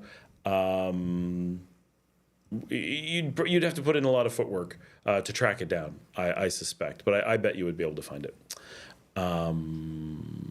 TJ says, you know what I'm looking for now is a steam mop. That's not a bad idea. I've thought about maybe ordering in one of the steam robot floor cleaners because, why not? Coming from San Diego in 3 weeks. Not sure if I take a taxi or rent a car yet. Spending a week in Popoyo. I mean, I would take a taxi. I mean, it depends. Like, do you want to spend the week in Popoyo, or are you basing in Popoyo and going to want to go to a lot of places? Unless you're doing that, I would definitely take a taxi. If I was driving every day, yeah, I might rent or find a driver that wants to do that. But obviously, that would be a little bit difficult for that amount of time. Dale says, I'll take care of Marcelita. She's already gone. She's getting the transfusion right now. Edwin says the Santa Ana winds doesn't happen on the summer and only fall, winter, and spring. I don't know how much we really get the Santa Ana winds. Like, we don't have any big thing like that. You think I'd get charged for a steam mop in my luggage? Yes, I think a really good chance you would. Quite likely. All right, I gotta let the other dog out. Well, both dogs out because their mother is home and they want to go say hi. Go say hi. They will be back in a minute for sure. Turn on another light. So let's just shake up the lighting scheme here a little bit while we can. There we go. That one's hard to move. Let's leave it like that. Oh, how do we look? Well, I won't know for a minute. I am translating things. I kind of wish I had food. I ate too early. I can't remember what I had. Oh, bagels. That's why I'm kind of like, It was lackluster bagels. But I think we're going to do peanut butter noodles, but not for a long time.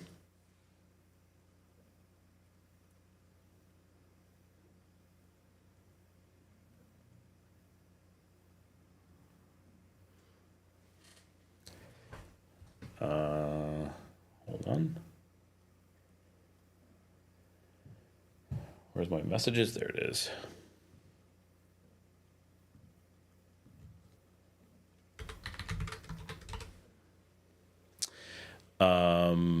Are there vape shops? Yes, not a lot, but there are. Maybe the hippies on Ometepe have natural soaps, etc. They may not use them much, but good point. And yes, that's probably true. Kitty cat. Thanks, Dale. I was thinking that maybe I have to learn how to make my own. Honestly, that's probably no more effort than tracking it down. You probably will be able to find stuff, but if you make your own, you have a lot more flexibility. And hey, keep yourself busy. Personal projects, that is their name. For the deodorant, check Minima, Nicaragua, or Mundi Moda, maybe they have some leads. TJ says, I'm sure whatever you have is better than the nasty Chinese food I had. But it says, if you're talking nicotine vapes, I saw them at a Chinese shop in Leon. Yeah, I think a lot of the Chinese shops do, but there are like vape shops too, like pure vape shops. And even my place, I know that Desperados used to sell vapes. They don't anymore. It was because, why aren't your kids ordering bagels from Granada? They just like the ones from Price Mart.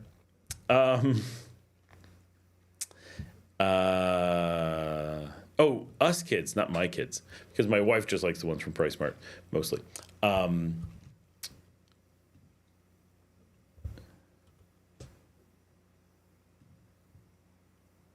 it vape shop? I have someone. I can probably, if you need to order vapes, I think I know someone in Leon that can sell them. Not that they're under the table. It's just people don't really vape here, and so it's not a big thing.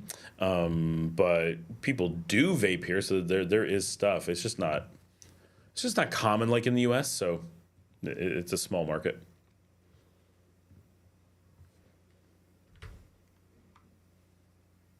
I feel like, wow, it's not something I pay a lot of attention to. I'm trying to remember. I've definitely seen them. Oh, it might be on the map. Vape shops near me. Oh, there's one in Abu Dhabi. What? All right, here we go. Oh, yeah, there's definitely one in Managua, Vapores, Nicaragua. There's a convenience store listed here.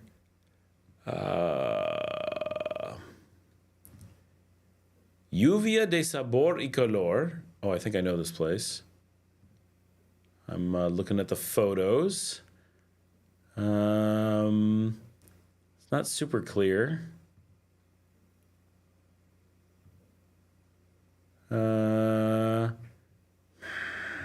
They're listed as a vape shop, but when you look at their pictures, you can't tell if that's something they have or not. So I don't know. I'm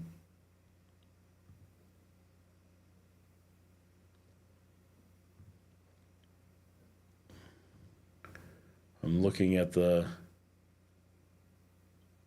Yeah, so Vapores Nicaragua in Managua is the obvious choice, and I've seen them. See if I can figure out what plaza they're in.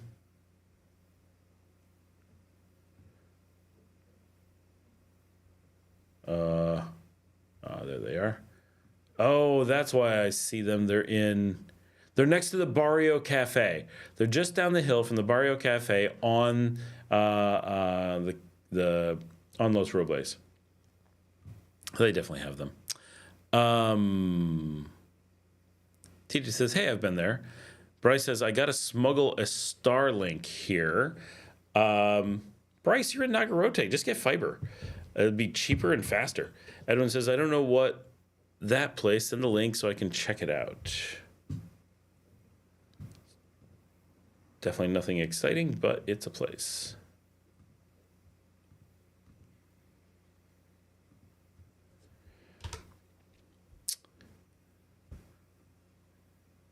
Abu Dhabi is nice. Vapores Nicaragua also have one in Leon. Oh, I don't know where it is in Leon. Oh, near Recollection. If I just read, it would say. That could be why I know the name. Maybe I see that one. Why do you want to, you're right, TJ, why do you want to smuggle a Starlink? Edwin says, if there are in Managua, TJ has price. A1 Savage says, is Starlink available? Starlink is not available. It is illegal here. Both Nicaragua has not authorized the equipment, so it's not licensed. And Starlink officially does not provide service here. They actually ran a scam, and I'm one of the ones who got scammed. They sold us a Starlink and are like, yeah, give us the money, and as soon as they're available in Nicaragua, we'll send it to you. And they never sent them. We waited years. When we did it was 2021. They said it would be good. It would be good in a year. And then they said, oh, it'll be next year. And then eventually they canceled it but didn't tell anybody. And so they're never coming to Nicaragua. And that's Starlink's decision. They don't want to come to Nicaragua.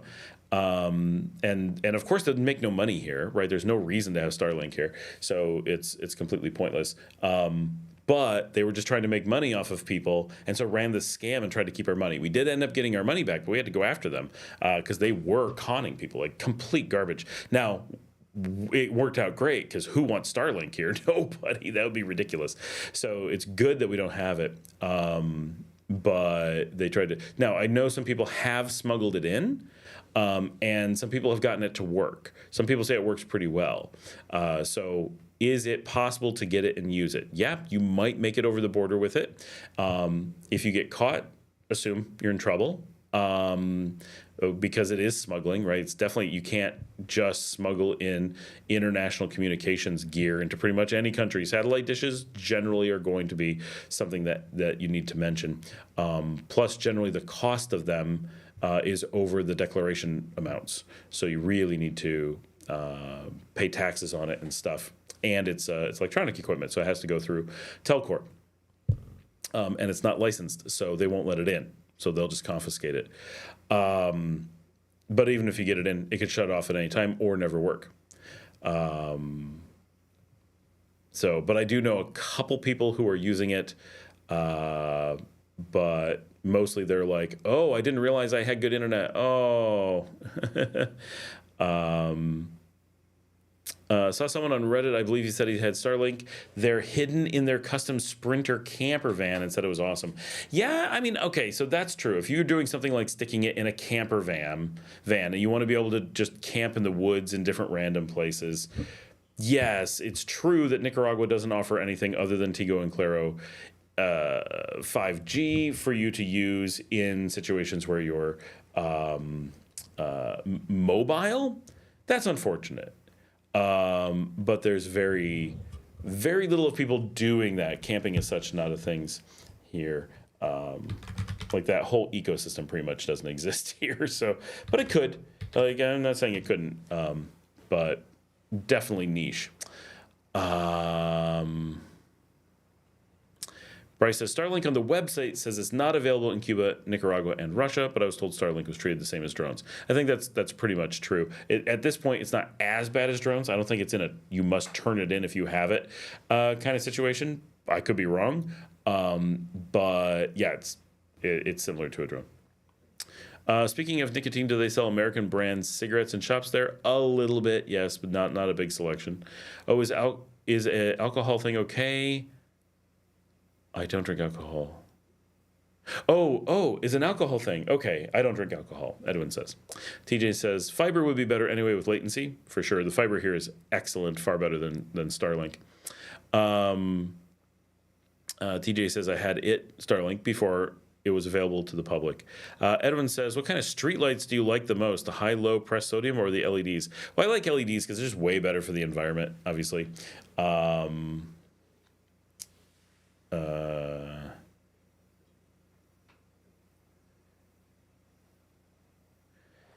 But the LEDs tend to be pretty dim, but I think they're getting better now. They are harder to see. Obviously, sodium is just easier to see. I grew up with sodium, so it's more nostalgic. Bryce says they now have a smaller Starlink. Yeah, there's some pretty small Starlinks available now. Like, it's getting pretty cool, and if you can make them mobile. But honestly, Bryce, do you plan on driving around with a Starlink? Maybe. I mean, if I had a mobile broadcast studio, but one of the problems with Starlink is their uplink is so bad that that makes it, for me, not very useful. It's good for people who need to watch Netflix on the go, but for being able to live stream, like, it's not known to be good for that.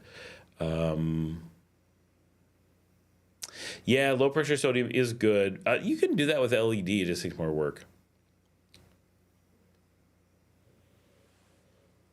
I am on my second Flor de Caña now, but they look the same. It's two of the same ones, so I'm not having variety tonight. It's whatever was in my fridge. My wife probably put them in there. I probably stole them from her. But yeah, we've had The fiber out here is so good that we lucked out. We thought that we were going to get local internet and want fiber as a backup, or I'm sorry, want Starlink as a backup. But now that we're here, we realize we really don't. We would get 2 different carriers here if we were going to do that. And when we have had problems, normally it's the national link, so it's not really worth it. But when we were first looking here, fiber was just being rolled out. By the time we moved here, it went everywhere. So it's been really good.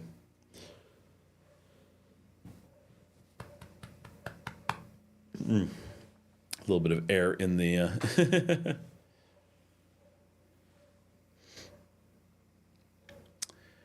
Are there campers and RVs here? No.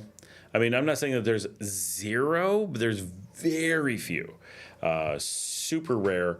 And for good reasons, right? The roads are not conducive to it. There aren't campgrounds or any place to use them, so dumping and everything is complicated. There's really not even places to park them in a lot of cases. If you have one, you have your own lot to park it on, like lots of things, right? You can make it work. And some people, who are driving through from, Argentina to Canada, and they're living in their van, and once in a while they'll do that stuff. Yeah. Once in a while you get someone who's putting in a lot of effort and gonna make it work because this is one of many places. Like, okay. But I wouldn't want one here. If the roads were great and they had, Starlink on them, the idea of living in a camper van, like an RV, like a full-size one, sounds pretty awesome. And my wife has always wanted one, and I like the idea. So if they were viable here, I would probably get one. I would load it up with my tech gear. I would turn it into a mobile studio, and we would travel all over the country. And even though it wouldn't be cheaper than staying in the local hotels, and that's partially why people don't do it, right? It's going to be so much more expensive than normal Nicaraguan prices that it'll never make financial sense. And that's how most people justify the RV experience, is because, well, think of all the places we can go that we couldn't go without one, and think of all the money we'll save. Sure, we're going to put all the money into the RV, but then each time we stay somewhere, it's cheap. And my wife's sister has an RV in Texas, and every weekend they spend an entire weekend camping places, and they love it. Great. If we had the roads that supported it, the places to dump, the places to hook up, and could get to all those places, but all those factors that I mentioned, think of all the places we can't go because it can't get down the roads there. Think of all the places we'll be disconnected. Think of all the places we can't park. Think of all the places we won't be able to see, and all the money we'll spend because there's no way to save money with a camper here. So it's not a normal thing. It's people who already have them and bring them down and then realize what they've done or whatever is generally what you end up with. It's hard to make it work. And I think a great example is for those who watched. Oh, excuse me. You all have permission to yawn now. Sorry about that. How many of y'all watched that couple? This was a year and a half ago. It's been a little while now. They came down in a converted school bus that they were living in, and they did a YouTube channel about starting a farm and living in a school bus, and then pulled all their videos and disappeared from YouTube. But they seem to have this vision that was totally disconnected from the real world. And they seem like really nice people, and they seem like they were really hardworking. And they had this rather wild vision of coming down and living in this thing that doesn't make any sense. The huge expense and huge problems that they created by bringing this camper school bus conversion thing that they did down, and every 30 days having to deal with it, and just the nightmare that it created. And they were always very positive about it, but seriously, it was a problem. And the amount of money that they were not disclosing that they were spending, and the amount of time that they were doing that they weren't mentioning, right? They were not saying, oh, it's days, every 30 days, 2 or 3 of those days was spent going to the border and trying to get permission to leave the country, then trying to get permission to re-enter the country over and over and over. And they were recognizable everywhere they went. And they had to drive this giant thing. Now I realized if you're going to have an RV, it's not going to be like driving a school bus, but you get the point. They're driving this huge thing everywhere they go. Like, what a nightmare. Every time they go to the grocery store, every time they're doing anything, it's just so hard and so costly. And fuel's expensive here. And some people try to say it's really expensive, which it's not. It's just moderately expensive. It's not as much as California, but it's more than, Illinois. But it's,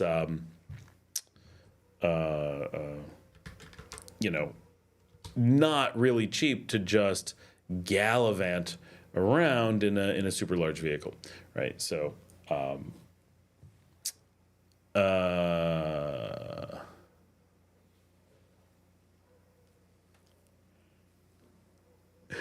looking at the comments on today's Trapped Wife video. How many people watched the Trapped Wife video before we went live? Because it didn't go live too much before the video. How many seen, like, the question that prompted this, like the crazy... I would like some feedback on this, pretty much. I want my core community to give me some feedback on, my gosh, this guy, he's been posting for years. I can tell it's the same guy, and he may have the same username. Like, I'm not saying it's that he's hiding anything, but he posted and then years later posted like the same obvious fake stuff again. And I remember we made videos a long time ago about him claiming that Nicaragua was so expensive and only millionaires could live here. And while he lives in San Francisco and claims that it costs thousands upon thousands of dollars for his supposedly destitute wife to live in Nicaragua. And then he sent this note saying she was trapped. It's so horrible for the women who are trapped in Nicaragua and can't leave. And it turns out he can't get her a visa to the U.S. He means trapped as in can't get into the U.S., not trapped that she can't leave Nicaragua. And it was a seriously weird post. And he sent a couple more things, so I did some follow-ups to it. And I'm just wondering about people's kind of input on that. All right, back to the comments. What have I missed? Are there campers? Mine's good here. Here in Fundy, satellite-based internet is only good high speed. Now with more the only good high speed. Now with more 5G cell coming, 4G LTE internet coming slowly to rural fishing communities. Yeah, up there in Canada's a backwater. An RV is nice to have, but it's like a Mercedes car. When warranty expires, trade it in. A number one got about halfway through it. The video about the crazy situation. Yeah, his post today. Oh, she's trapped in Nicaragua. And the whole thing, we're like, it's so cheap. She's scamming you. They are super rich in Nicaragua. You are, and my dad's still here. Hold on. By the way, Dad, we have tickets to the Argentina game on Sunday. So you'll see more of me at baseball. Janet says, I've been watching you here, so I haven't been able to watch it. I was wondering if it was that guy. Janet figured out it was that guy. All right. Buddhist is having a night. Good night, Buddhist. Another fun live. See you tomorrow. See you tomorrow. We're going to go see Larry. I forgot. My father says, supposedly there's a large ore ship trapped in Lake Erie, ice near Buffalo right now. Coast Guard icebreakers working to free them. You don't get that kind of news in Nicaragua. Edwin says, I've been going to the gym these days, so I don't drink soda most of the week, except Sundays, but moderate, because obviously I have to decrease my weight, which I have to confess to you. My weight is 285.2 pounds. Well, good luck. Cutting out soda definitely can help. There's a lot of soda here in Nicaragua. It's a little bit hard to resist because it's such a normal part of everything. And even if you aren't drinking soda, you still drink a lot of soda with your rum. And so there's this encouragement to just always have soda. So you have to kind of hide from it and make a point of not drinking it, or you just have a lot, right? So yeah, that's good. And going to the gym, awesome. I need to get going to the gym. I've been avoiding it because this shoulder is completely screwed up, and I've got the tendonitis in my foot. I feel like I'm falling apart. Used to be very healthy. Now I feel like I can't walk. But I soaked it today in ice water. I put my steroid on it. It's Tito says, when is the next baseball game? Sunday. So in 3 days, Nicaragua versus Argentina here in Leon. And then I believe it's Tuesday. Larry might remember. I'm pretty sure it's Tuesday. Is Nicaragua versus Colombia here in Leon.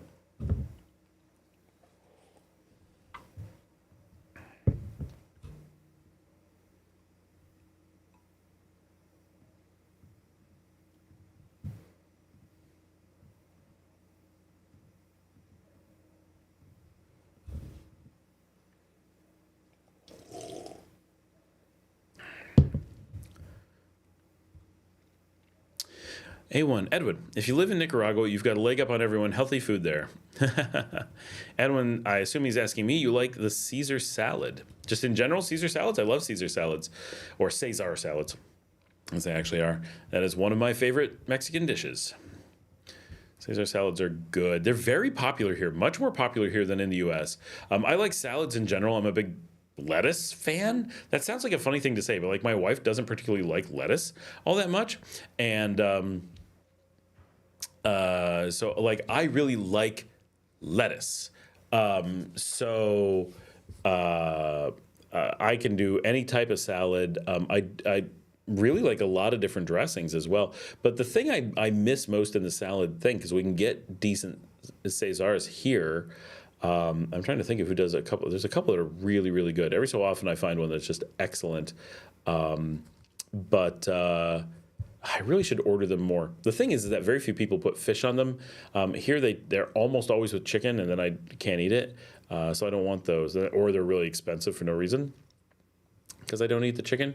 But if I find a good Cesar, I'm very happy with it. But the thing that I miss the most growing up in Western New York, and since my dad's still here, one of the things that I really have this childhood memory of is that, and I'm sure we didn't do it every Friday, but going out on Friday nights and specifically going to Sonny's in Batavia, but going anywhere on a Friday night and getting often a fish fry with baked potato and the places would always have a salad, a side salad or a main salad with, and my thing was always Thousand Island dressing, which I've had chefs make here, but no one actually has it here.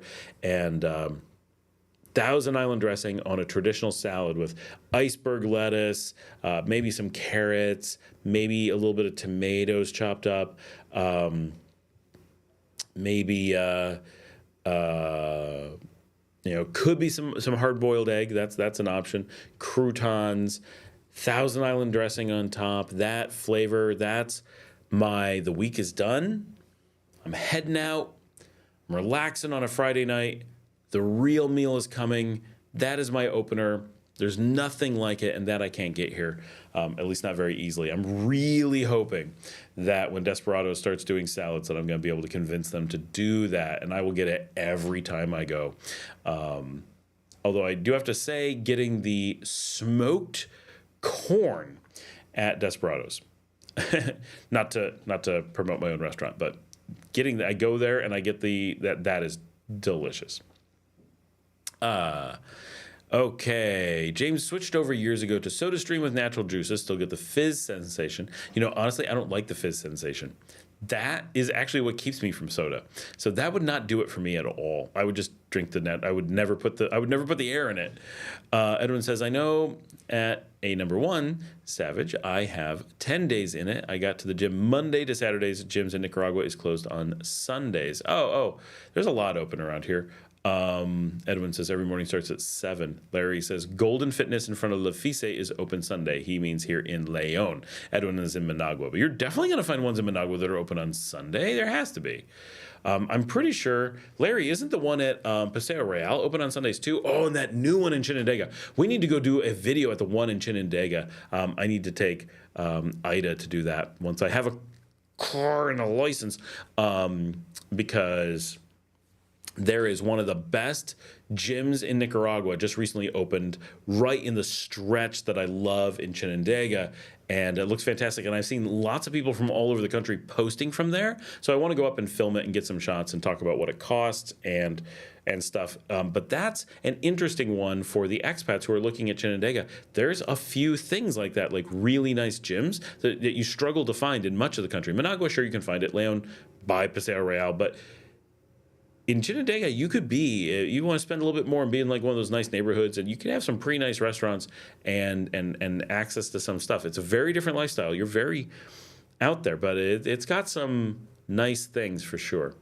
James says mixed greens add radicchio and Belgium endive, wine vinaigrette with olive oil. Can add spicy tuna. I don't really like spicy tuna. I love tuna, and I can eat spice like nobody's business. I don't like them together. Edwin says, Larry, thank you, but I go to the gym that is located in my residential, open since September 2024. Edwin, you are in Ticuantepe, right? James says, Cesar salad dressing from scratch, not off the bottled stuff. Yeah, if you can. Subtitles said fizz sensation instead of fizz sensation. Okay, that's a funny one. It says, no, Scott, my gym in my residential is open 6 a.m. to 9 p.m. on weekdays, on Saturdays. Yeah, if you're going to one in the residential, we need to, here, I need to find a gym. Once my foot is okay, I plan on going and giving it a try. I need to find some place because Ida wants to go somewhere, and the place that she's been going to has been a little bit pricey. Like, they got more expensive, and it's not that special. It's very handy, though.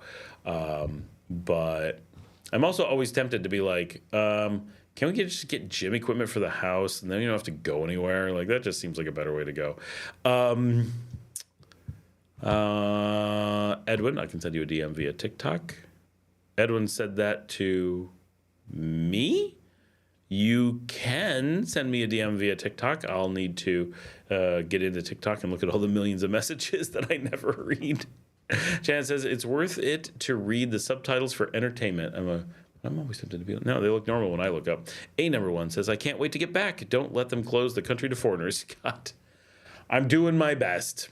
Itcha is here. Can you get a Nicaraguan driver's license? And so absolutely I can. The thing that they require is my American driver's license. They convert my American into Nicaraguan, but because my American is expired, they won't give me a Nicaraguan. So it's a challenge. The thing that I'm trying to get is a Nicaraguan license. That's what I have to get to. Larry says, if I pass by the gym on the way to Jaquia Beach, I will stop and shoot a quick video for you. Not going out of my way to find it. I'm hauling my ATV. Larry, do you know the place I'm talking about? I'll see if I can find it on a map for you. It's I don't think it's on the way. You'd have to go slightly out of the way. Edwin says the stream is lagging. I just got the error. I see the video. Well, I'm just gonna ramble for a minute while I can see the video having problems. It looks like it's catching up.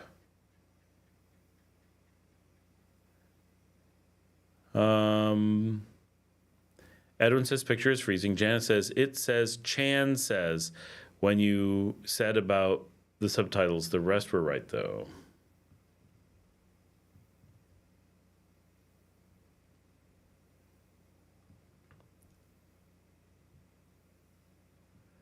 Chicken before the egg issue. Itchathix says, we're going to see if we're catching up.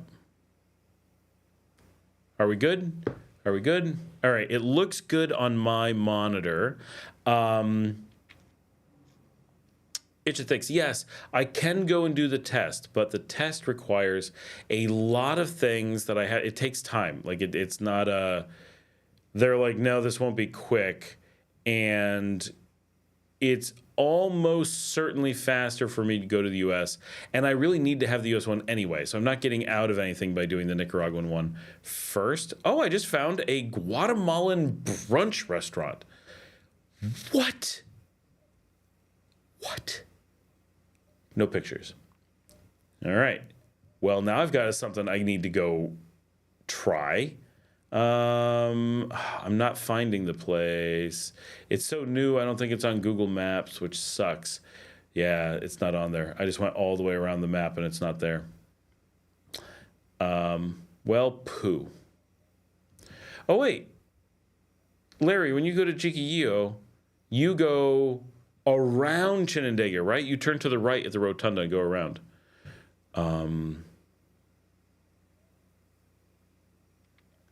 Instead of, Janet says about the subtitles, are you seeing Trump refugees? It's hard to say. We see an awful lot of people moving down. So, yes. Janet says, Jerry has the whole story. It will take a long time to get a license here. Yeah, that's pretty much. Everyone's like, yeah, you can. It's not going to be, it's not a quick thing. Like, there's so many steps when all I need to do is fly to the U.S. I got to do it anyway, get my license. It'll take 10 minutes, come back, and then I get one here automatically. Miss Katie Cat, how realistic is it to drive your own vehicle from the States if you're planning on moving? My hubby was thinking about driving to have a vehicle, but also to be able to bring some of his tools. So if you're, yeah, so it's a really long drive. So that's a cost premium, a very high cost premium, like gas and stops and time. And then when you get here, not only is the car going to cost you a fortune, assume however much the car is worth, it'll cost you that much in taxes. Maybe not quite, but assume it could, right? So if you're driving down a $20,000 vehicle, be prepared to spend $20,000 in taxes and hope that you don't. And your tools, those are all going to be taxed, right? That's an import because you're legitimately importing. So all of that is going to be high cost of driving, high cost of entry. And if anything goes wrong, it could be rough. If you're looking at driving down because you want to bring in animals and you want to get them down and you plan on taking the car back, then the process is a long drive, but very realistic. But if the plan is, if any time there's a plan of, I want to bring a vehicle to Nicaragua, that's where we immediately go, no. I've never really met a person who, okay, one time someone said they did a bunch of work, figured it out, and brought down a car, and they felt it was worth it. One time. Most people who do it end up leaving Nicaragua because of the car that they brought. It's so expensive, so much of a problem. You never want to own a car here that didn't come from here. Even if you were to get it in for free, it's probably not a good idea because they won't have parts here. Even if it's a car that's sold here, it needs to be actually sold here. They'll have different parts in many cases. There are so many things to go wrong, so many costs to be involved. It's really hard to imagine where any of that makes sense. And we have the same things. We had vehicles in the U.S. We had animals to bring. We had tons of tools that we wanted to bring. Nope. Sold it all, not doing it. The amount of money we would lose to do that, we can easily just replace the stuff here with things that make sense. And so it's, it's tough. Bryce says the import tax is high. That's why people end up buying a beater car here. Yep. Last time we, in digital format, it says last time we got trumped, I moved there. Larry says you'd have to enroll in driving school first and they will help you get the license. That's what I did. Yep, you can totally do that. That's everyone I know. That's the steps they're going through. And La Marcelita, when she's feeling better, is going to be going through driving school. And we know some people who've done that. But it's high cost, not high cost, but it's cost. It's a lot of time. That's the problem with driving school. One, I already know how to drive. I've done all that before. But two, I work a full-time job and more than 100 people depend on me for their income. So having me tied up in a driving school unnecessarily is potentially very impactful to a lot of business. And so that's not ideal if we can avoid it. Going through all that and then going through the test, it's unlikely that I could do all that faster than I can just go get my license. That I need to do anyway. So it's just doesn't probably make sense. Okay, Larry, yeah, you're going to go to the right. So just pay attention. You're going to go to the right, and I think it's after Farallones, the plaza with Dragonfly and that stuff. There's a big, beautiful new gym. I doubt you'll miss it. You'll be like, oh, that's a big modern gym. Just pull in and film it if you can. That would be fantastic. Dale says you have to limit. You have a limit to how many days per year or something you can be in the U.S. That is correct. And I'm right at it, or I'd already be back. I don't have any spare days, so I am here until March. Sometime in March, I start rolling because the number of days is per rolling year, and I'm going to be at my maximum losing of days I've already spent. So I get roughly 30. It's technically 35, but you always have to maintain a buffer because there's a number of things that are gray areas, and you got to be prepared to absorb them or be prepared for emergencies. So as soon as I can, I'm going to fly back to Texas, get that license, close out our storage unit, and return to Nicaragua, hopefully with a whole bunch of things that we don't ever have to deal with again. In digital says so true. Edwin, even though Nicaraguans in Managua saw in an early 2024 a Tesla Model S going around Carretera Messiah and the historic center. Yeah, I mean, some rich person is always going to bring in a car at great personal expense to make a statement. Bringing in a Tesla here, I would not do because that risks being classified as a political statement, which is not a thing you do in a foreign country. Now, if Nicaraguans want to bring it in and make a political statement, that's not a political, because that's not a one side or the other. That's just an anti-Nicaragua statement. So that's a bold move. Don't do that stuff, right? Just be like, oh, screw this country. But I want to live here, but I don't like them. Like, why would someone do that? It's basically an anti-Latino statement. It's dramatic. It's weird that car ownership has become a very political thing, but it is. Now, I did see a BYD. We had talked about it on the show months ago. One of the BYDs that I was interested in was on the street in Sutiava just the other day. I couldn't believe it, but I was going somewhere I didn't have a chance to stop and look. I saw it out the window, and I'm like, that's a BYD. But that was it. Limit on the days. Nicaraguans, thanks. I'll check in our. Bryce says, I just rewatched the live. Thanks for reminding me to post my menu. I just did. Oh, awesome. Now I can go check it out. If I can remember the name of Instagram.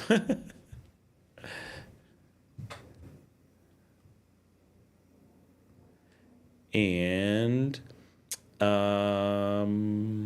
In Digital says, I hear about shipping containers. Yeah, if you are here and you become a resident, then a lot of us get shipping containers. We do not want to ship down a shipping container because then we would have all this garbage that we've not had for 4 years with us.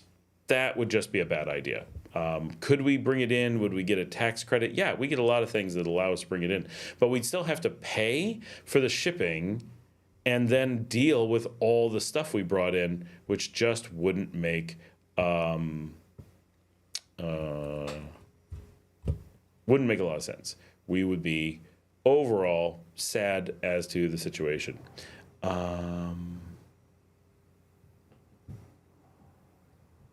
Wait, I can't find the menu, Bryce.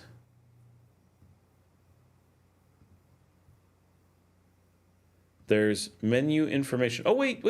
There we go. No, just pictures. I did something wrong. Is that what I'm doing? No, I'm not seeing the menu. I'm seeing pictures of menu bits, but no actual menu.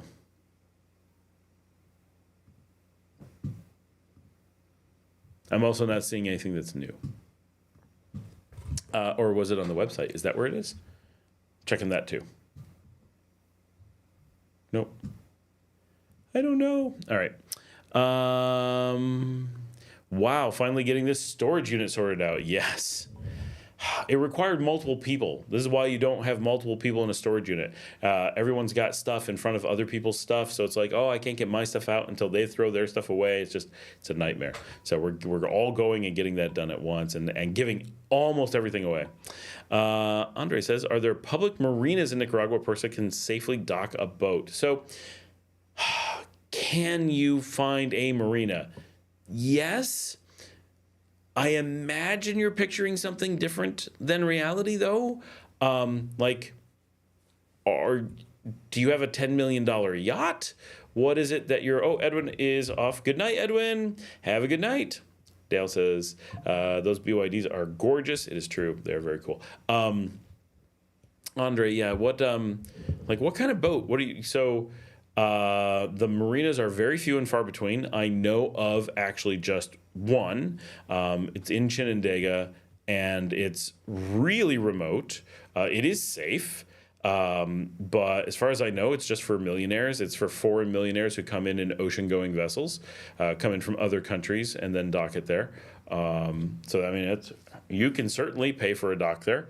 I have no particular details. I have been there. I've been to the marina. On the Caribbean coast, I believe there is a marina in Pearl Lagoon. I'm going to see if I can find it. First, I have to find Pearl Lagoon. That is not it.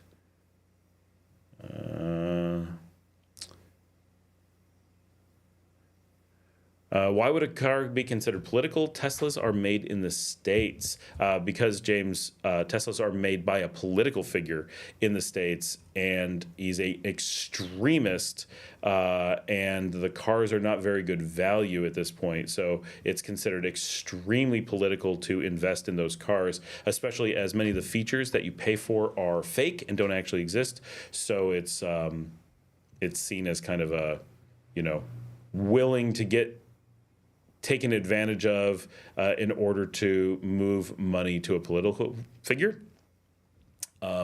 So having the person who is broadly considered to now be running the country also be the owner and spokesperson of a car company, it's never been more political. Like, it's hard to try to describe Tesla as a private company. It is now part of the government. Full stop. There's no ifs, ands, or buts. So it is probably the most divisive brand on the face of the earth at this point. And weird that it's ended up that way.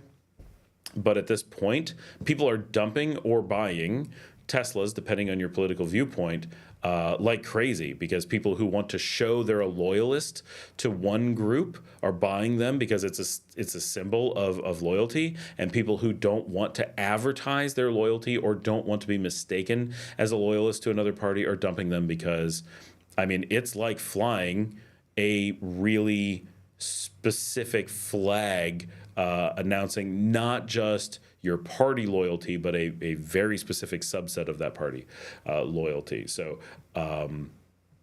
it's handy for people who want to advertise it, but it also is kind of seen as like an open message to your neighbors and other people on the road and such. Yummy sounds so fresh. Ms. K. Bryce says, there we go. I closed Instagram and it didn't post, and now it is. Okay. Yeah, you got to post before you close Instagram. There we go. Oh, we got both. Now it's in there twice.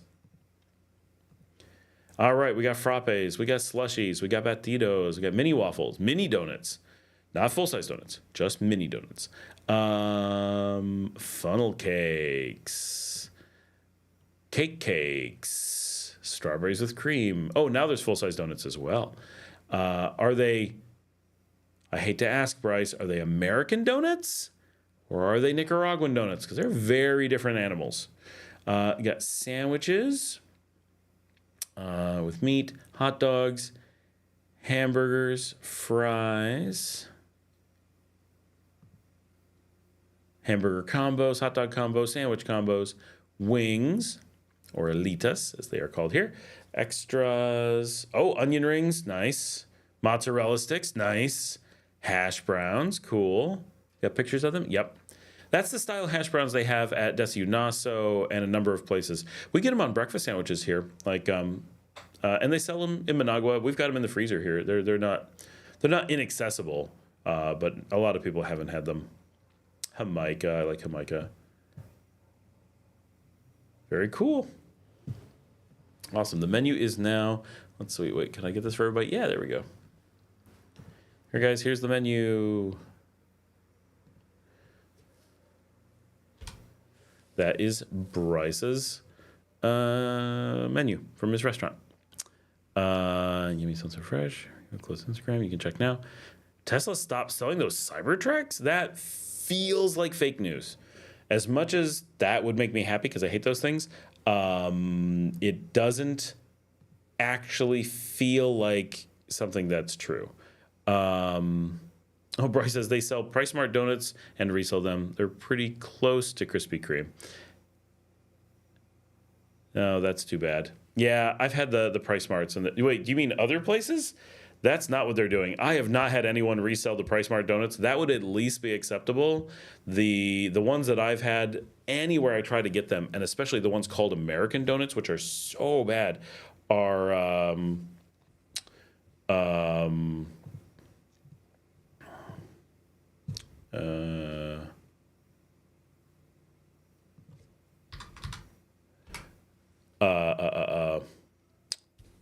they're just two slices of bread that are glued together in the shape of a donut. It's so crazy.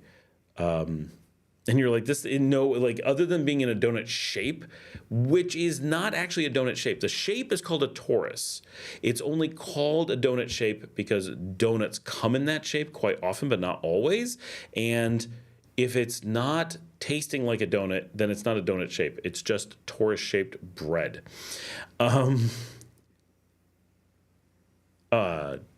Daniel says, laugh my ass off.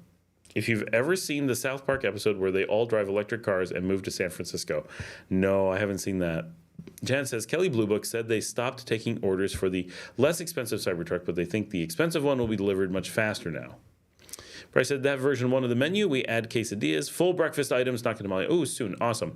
I hope the full breakfast includes like an American style, like just vegetarian, but like eggs, hash browns, toast, like so, I don't know. Something like that. Plus Nicaraguan, like you got to have gallo pinto and such as well. I'm reading the thing. Tesla stopped selling Cybertruck EVs under $100,000. Okay, that's very different than stop selling them. They're just eliminating the cheaper ones.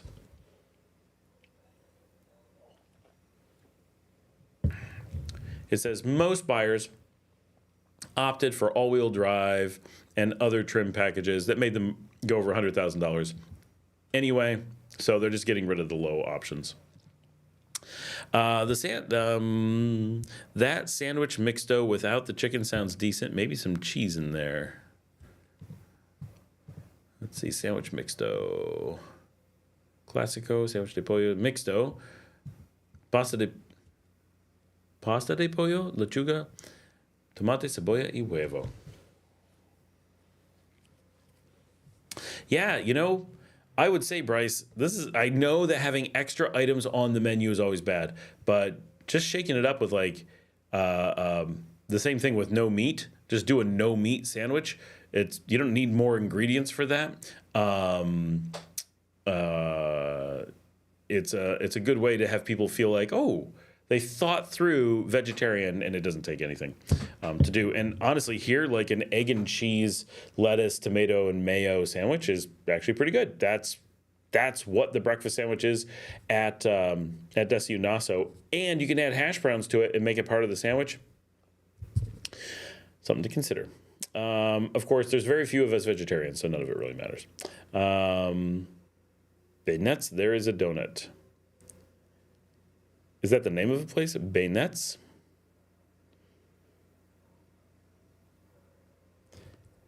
Is that a type of food? There's a lot of things that people like to call donuts, but when you get them, you're like, oh, they're actually sadness.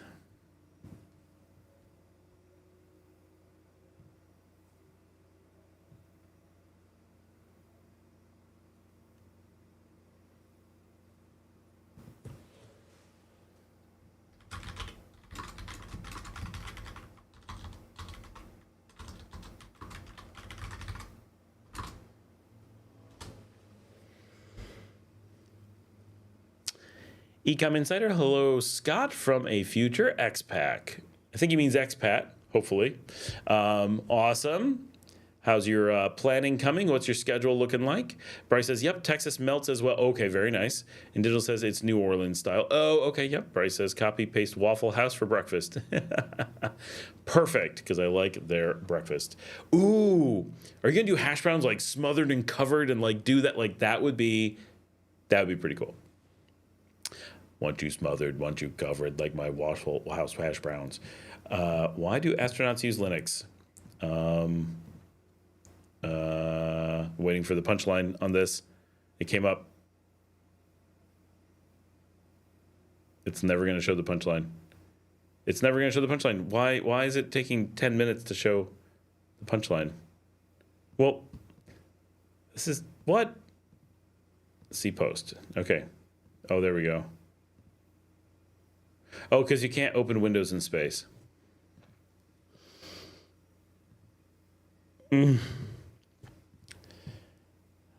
Okay.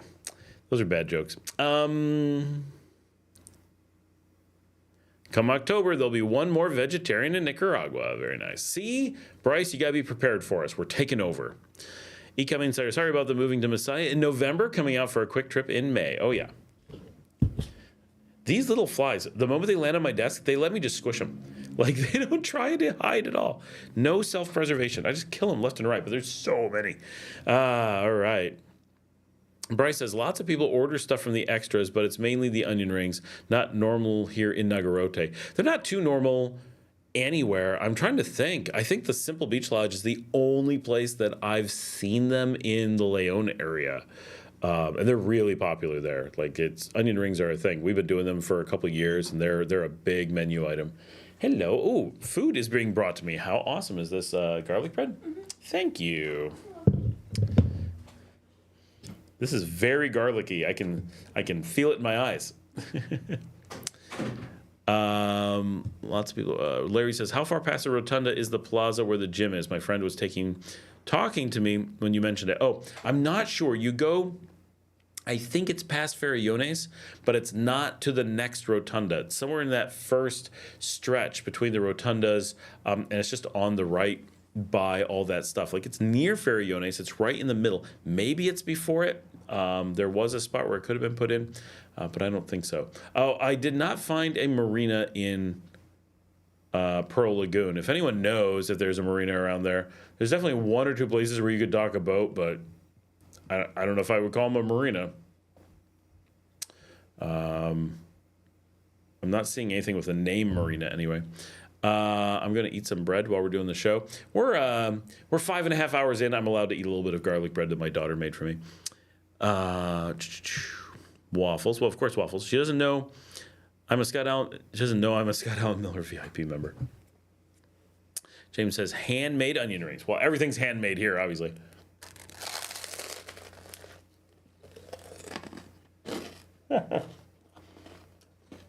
Nothing like the sound of me eating on the show.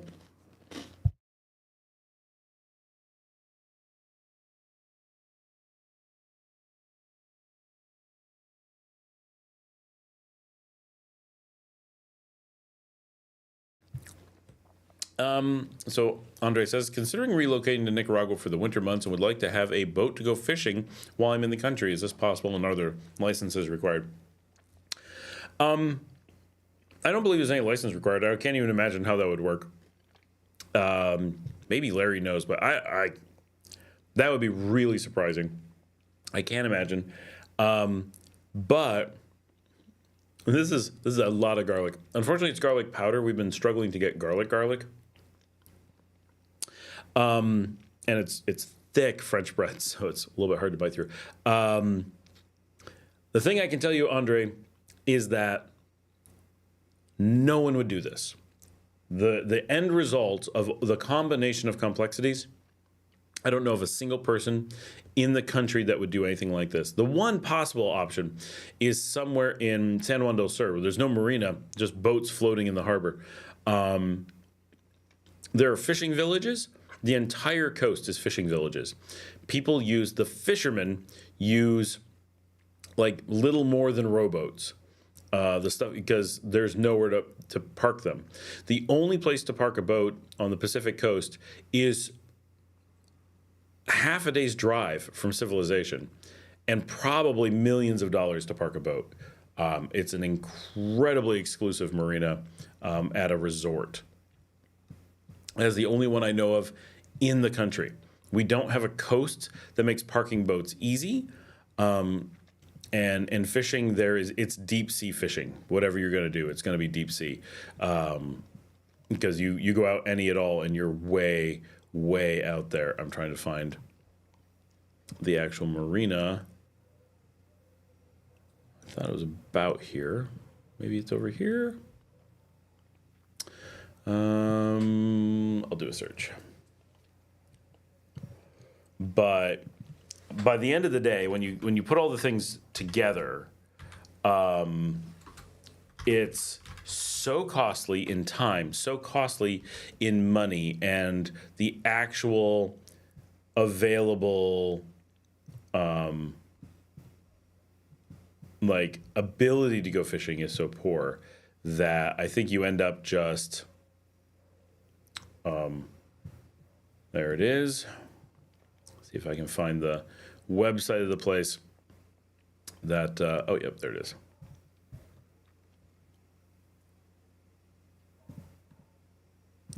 This is the only marina I'm aware of in the country.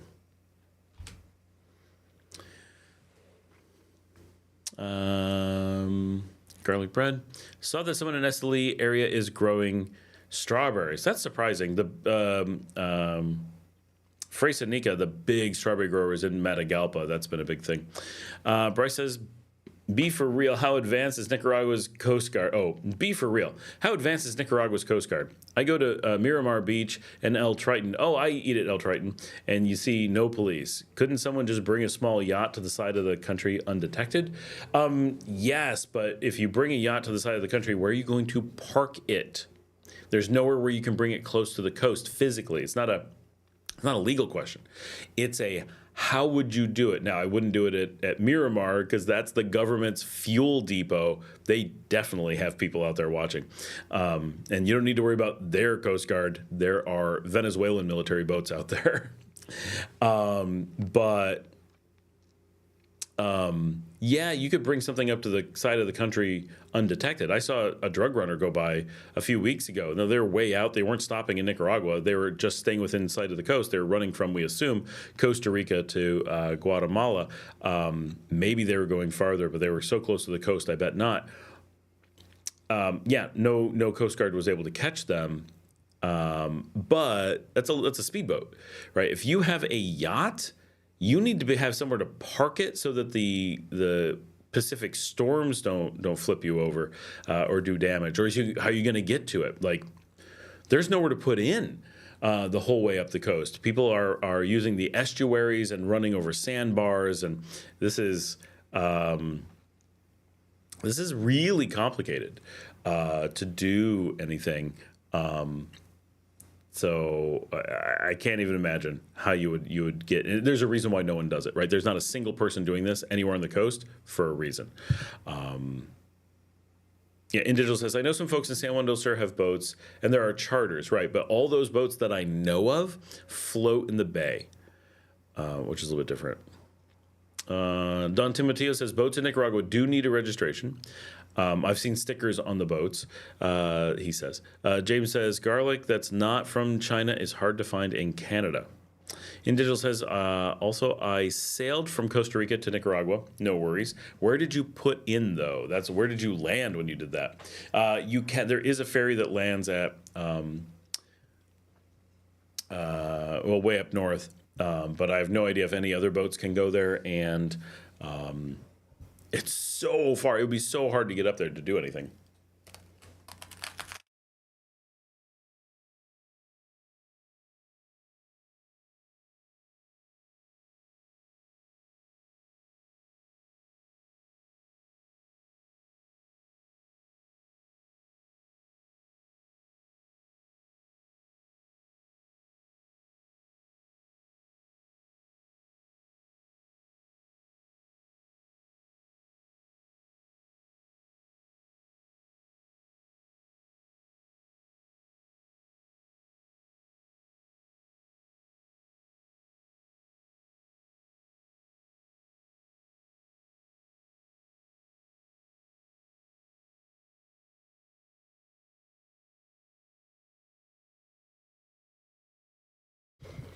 So importantly, Marina Puesta del Sol, which is crazy expensive, has not updated their website in 5 years.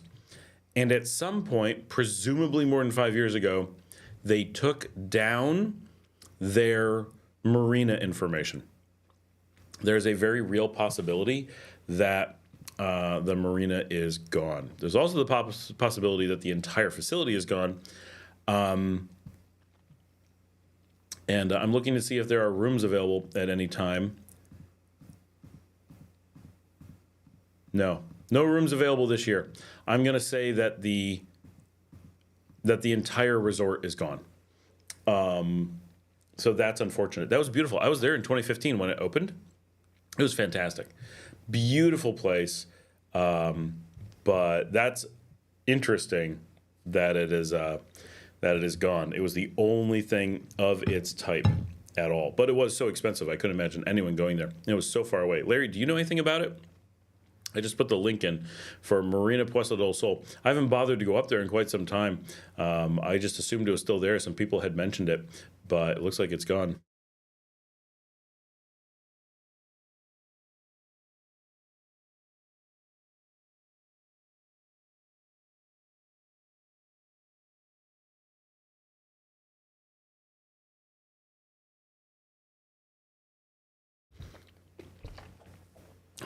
My tongue is burning from all the garlic.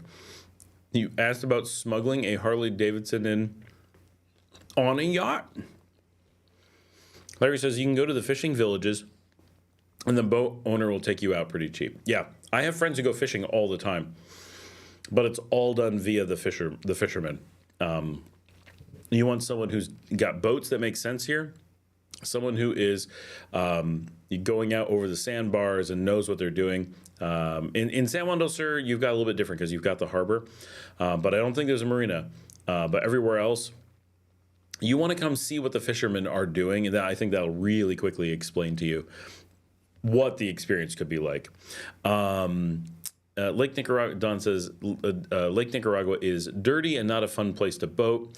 There is a marina near Granada. Yeah, on the lake, there's a little bit of marinas. You can do some things, but it's quite limited. There's not really recreational fishing in the. I've never seen it. Can you go fishing if you want? I'm sure that's no problem. I've never seen a single person fishing in Nicaragua. I've never seen a person fishing in Xochitlan. Definitely don't want to fish there. I think you can fish in Apenas. Bryce says, James, where? I saw in Honduras there's a dealership. Online there's a permanent closed listing in Google in Managua. Ecom says, if you get caught, they will take the Harley. Not worth the trouble. Just buy one. Yeah, for sure. Bryce says, let me know. Ometepe is... In digital says Ometepe is on the lake. Ometepe is in the lake.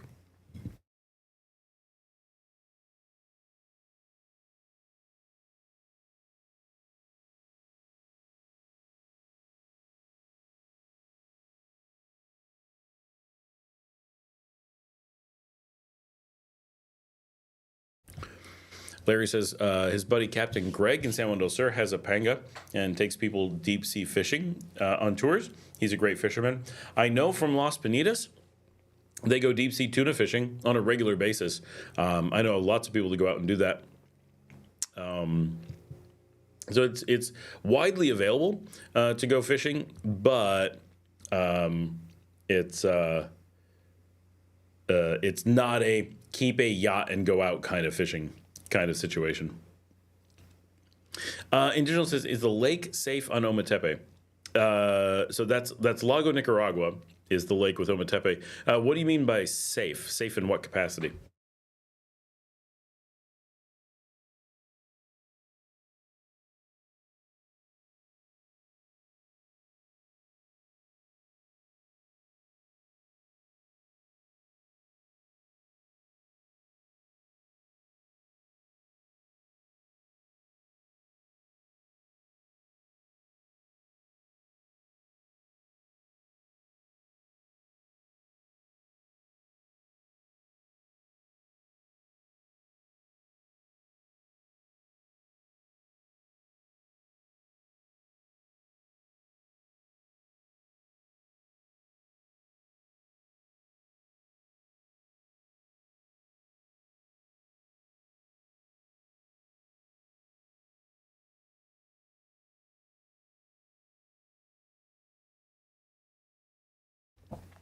Sorry, guys, this is hard garlic bread to eat.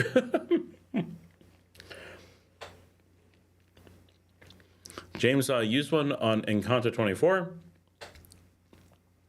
Oh, no, yeah, all the lakes are polluted. I wouldn't eat out of the lakes. In theory, you could eat out of Lago Nicaragua, but it's not advised. You can't out of the others. Like Xolotl, you definitely can't eat out of. Apanas, you can, really far away. So Don Timoteo says, tourist fish Lake Nicaragua in the southern part of the lake, that's far away from the cities. I've seen a charter there, fishing boat there before, not sure where they were docked at. Probably at San Carlos is my guess. The lake is windy and normally choppy almost everywhere. And as James points out, it does have freshwater sharks. Very few. It's not really a concern. It's just more of a point of interest. But not much in there you want to eat, I don't think. Ecom says, it's a big lake. I have seen it on... I've been on it with the weather changes all the time. Oh, yeah, it can catch you with the weather.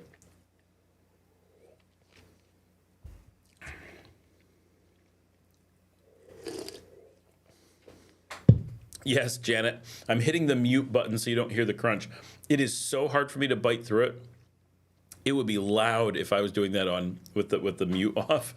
Sorry, I've only got one piece of toast left to go, so I'm gonna only make you guys suffer through that.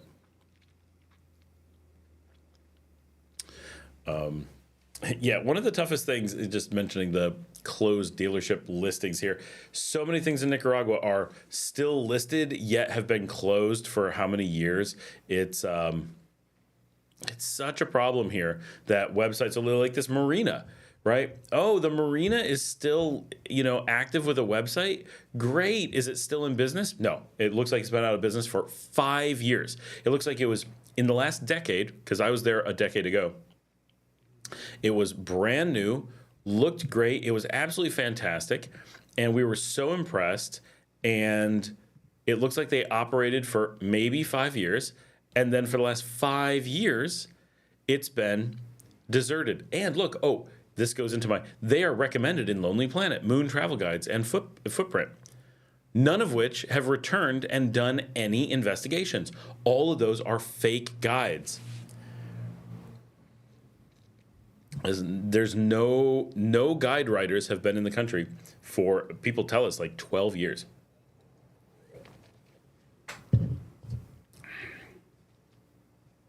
Yes, James, everything. Tom says, Scott, what part of the U.S. is Ometepe most similar to?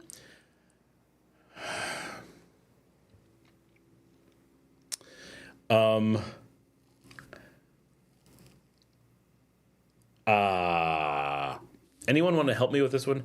What part, if you wanted to compare Ometepe to part of the U.S., I'm going to get back to that while I think about it.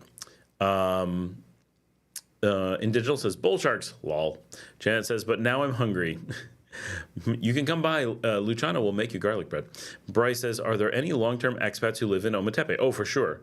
Quite a few. How does one manage to live there?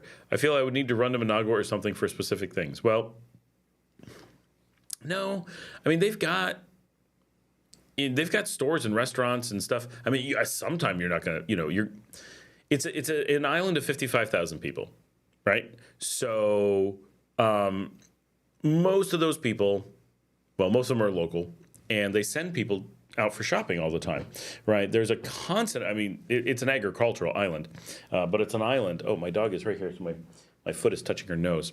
Poor little thing. So food is imported in every day, and food is imported out every day. So there's a ferry every 30 minutes during the day. And so there's just constant traffic coming and going. Vehicles are coming, vehicles are leaving, food is coming, food is leaving, stuff you ordered is coming and going. So there's just constant traffic. And if you want to go to Managua, you just hop the ferry. So first of all, the ferry will take you to San Jorge. You can get some things in San Jorge right there as you get off the boat.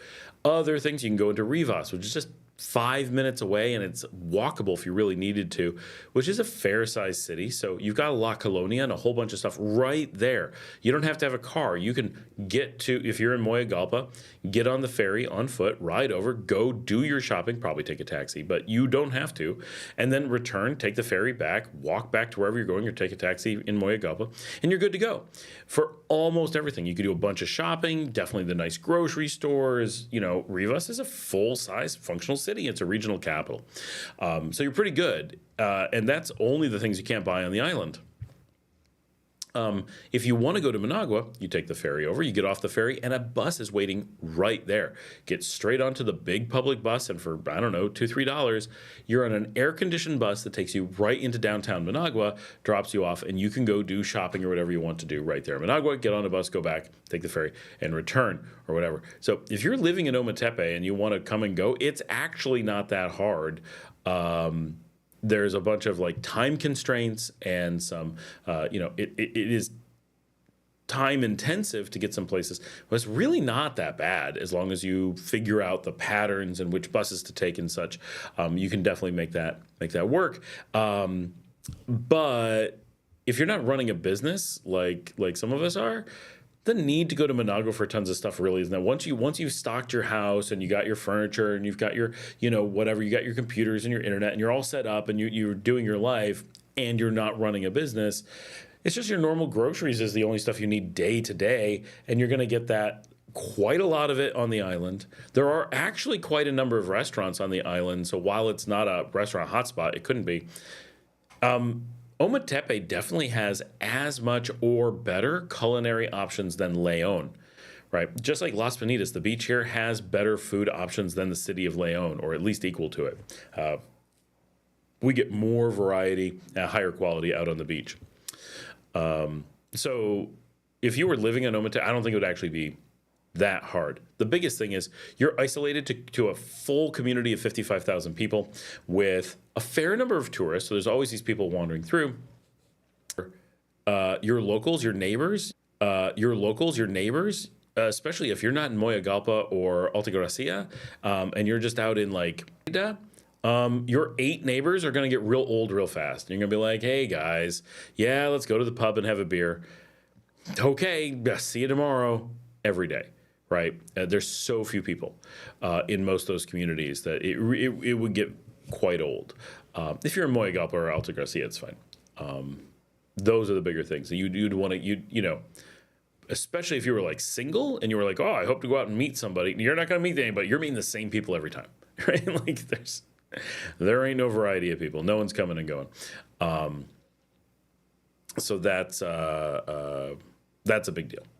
But yeah, I think living out there is actually quite easy. We got stuttering again. I'm going to use this opportunity to eat.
Okay, everything's back.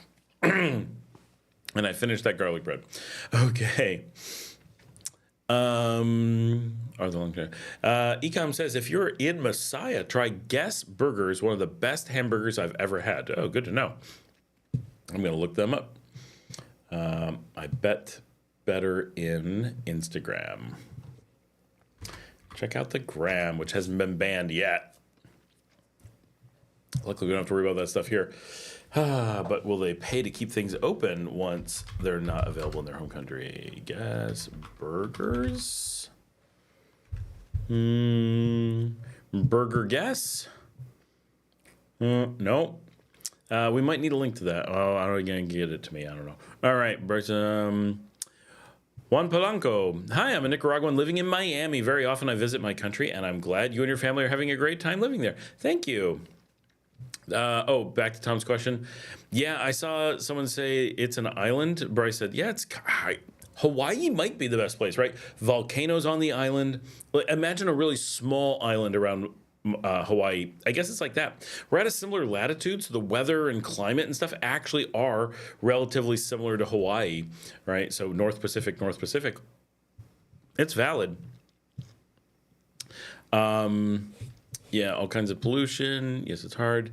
Larry says, don't know about Puesto del Sol. I like the pizza at the restaurant. Not Puesto, Larry, Marina del Sol up in, it's in way up in Chinandega. In digital format says, like some semi-habited island off Hawaii. Yeah, exactly. Bryce says, Ometepe is truly interesting. Nicaragua for most is a vacation, but Ometepe is like a vacation within a vacation. That's a good way to put it. It really is. Like, for those of us here, we go on vacation to Ometepe because you really disconnect and you're in a completely different place. The culture changes, the music changes, the stuff going on changes. It's kind of wild, and I like it. And now every time we talk about it, I'm always like, man, I need to take a trip to Ometepe again. It's been pushing 2 years since I was out there. Is that possible? It has to be. It has to have been 2 years, which is just incredible that it's been that long. But yeah, it's always fun. I really like it out there. I really want to go and have some time to go and investigate a lot of food and stay at a couple different hotels and get to know things. I'm having a hard time finding this guest burger in Messiah. It's not on Google Maps. It's not on Instagram. I don't know what we're looking for. Larry says, lots of tilapia fishing in lake. Southern part is cleaner than water near Granada. Oh, good to know. Indigenous says, quite honestly, it's like a miracle. Oh, and it's scrolled. Like a miracle. It is a lush fruit falling off the trees. I hear they have fiber. They should have fiber, yeah. Video issues? Yeah, there was. I didn't turn the lag. Don says, there are also lots of bugs on Ometepe. Anytime you have a big freshwater lake, that's going to happen. Yeah, I spent a week in a hammock there once. Ooh, you spent a week in a hammock there one night, I bet. In digital format says, I'm really sorry you don't have real garlic yet at the moment. Bryce says, Nicaragua is developing fast. I was talking to an American girl who has relatives in Nagarote, and she told me she last came 10 years ago and the city only had horses and stuff. Now there are cars and taxis. Yeah, I was in Nagarote 10 years ago, just a little bit, and it was a very different world. Nicaragua is a fast-moving place and the fastest-growing economy in the region. Indigenous says, nailed it. Like the Netflix TV show. Ecom says, my house in Messiah has a cobble road in the front, and I see horses and wagons all the time, as well as cars and a lot of motorcycles. We get a lot of horses. We get ox-drawn carriages or carts here in Leon quite a bit, and we're cobblestone as well. That is definitely the case.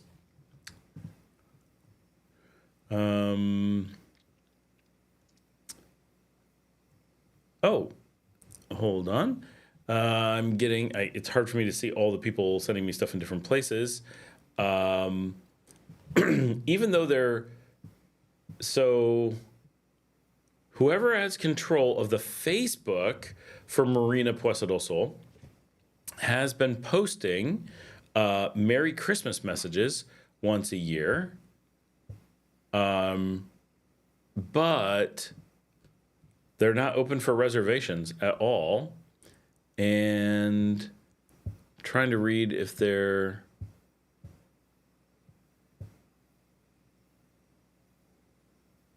It's hard to say. It looks like they were sending messages as if they were open not that long ago, but they definitely don't take reservations there anymore. So, hard to say.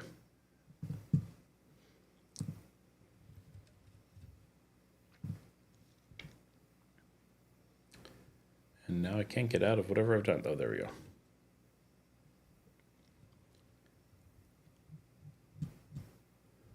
Reading all the notes.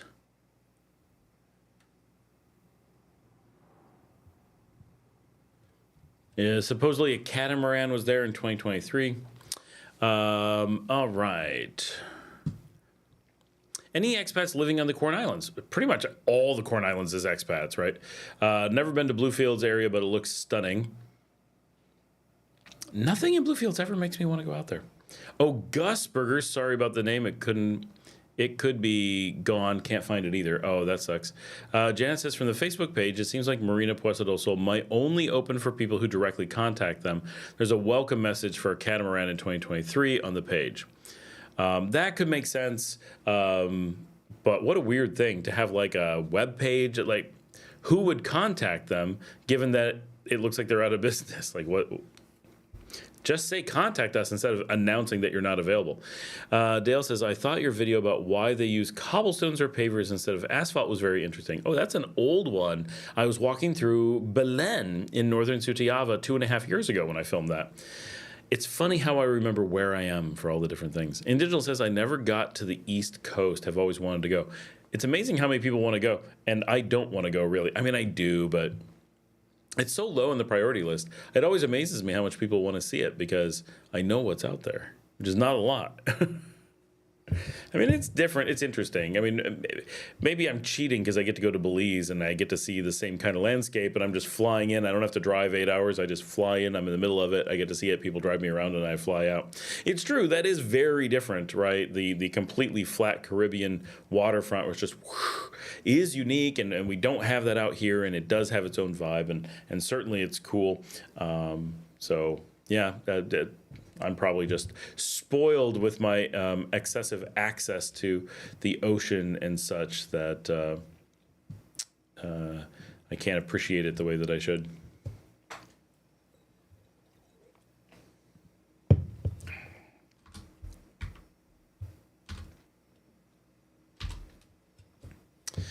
Yeah, I can't find Gus Burgers and Messiah either. Let's try the Instagram.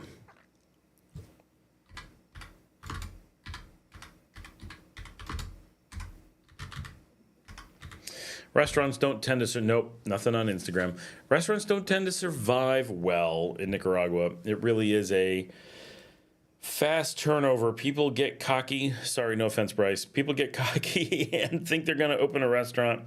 And then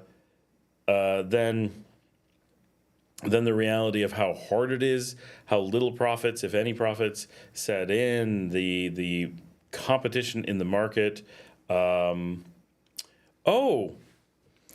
James was asking, this is funny.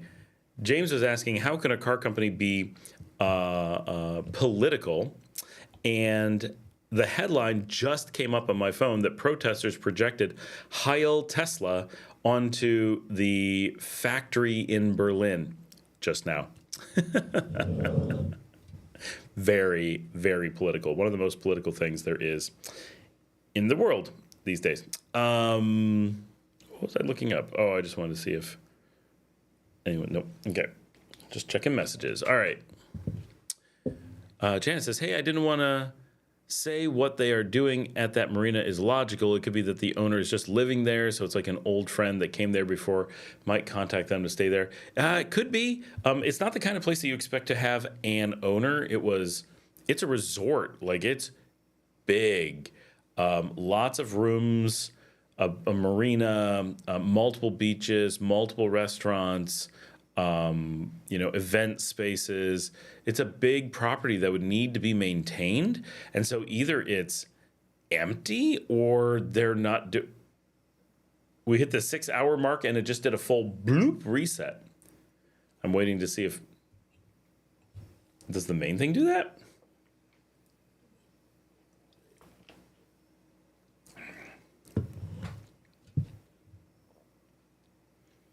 I don't know. All right. From the video, Dale says, from the videos of Bluefields I've seen, it definitely has a very different vibe. Reminds me of when I lived in Jamaica 3 decades ago. That's probably, yeah, it's way more like Jamaica, I think, than here. Oh yeah, it did. I watched, you guys saw the big blip on the screen too. That's weird, but that's the 6-hour mark. I mean, that was on the dot at 6 hours that it did that for me. So it must be where it's rolling to another file or something, so it takes a moment to do that. And then it says excellent connection, but I can see it jittering.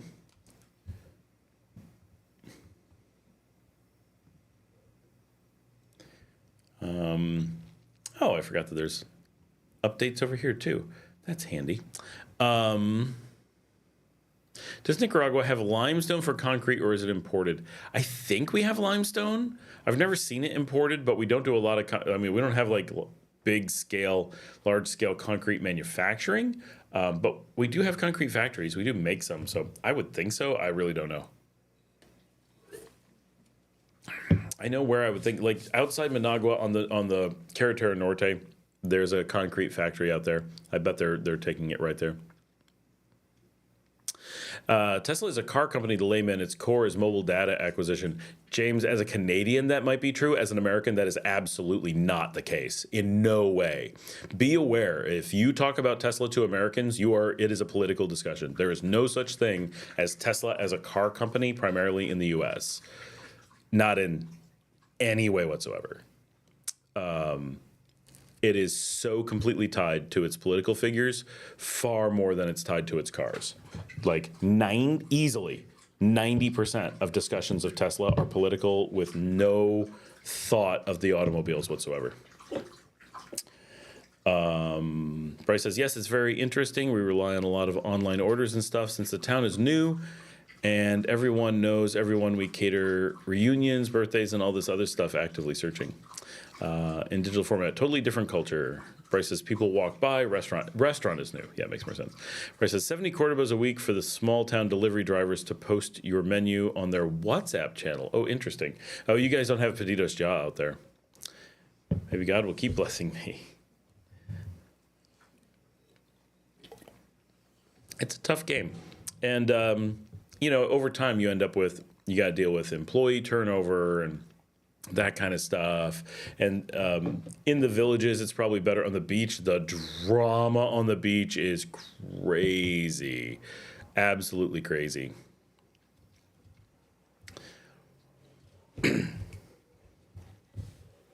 So that's coming from another culture and living in Nicaragua. And Nicaragua's has a lot of drama. But Nicaraguans, when they go to the beach, they're like, whoa, the drama on the beach. And you're like, holy cow. I'm just noticing in this video, at least on this one, on that one, it's not so dramatic on the one that you guys are actually seeing, but on the pre-broadcast one, which is darker. And I'm not sure why. I don't know if this is weird or if that, I don't know. And it may just be a TV that's really bright. But my background seems like it's really far behind me, but it's right. I mean, it's a little bit right there. It's not that far back there, but it feels like a lot. It's really far away. It's got this 3D pop kind of thing going on. Oh, there's the other camera right there. Oh, I'm hitting stuff. This is the new one. That's a new one. I did one of the episodes from my desk, was recorded with this little setup. I haven't heard it yet. I've been trying to edit videos and catch up, but I'm a bit behind. But I did want to try it out with just using that, just letting it run and see what it did. And I think it turned out okay. We're gonna see how it looks. It's got its own look compared to my other cameras. So it's fun to shake things up, do things a little bit differently. But so far I'm liking that camera. It's it was just recently I was talking about these and I was filming one with the other. So I'll just do this, and here's the two. I'll take it off the... We have a moment while no one's typing.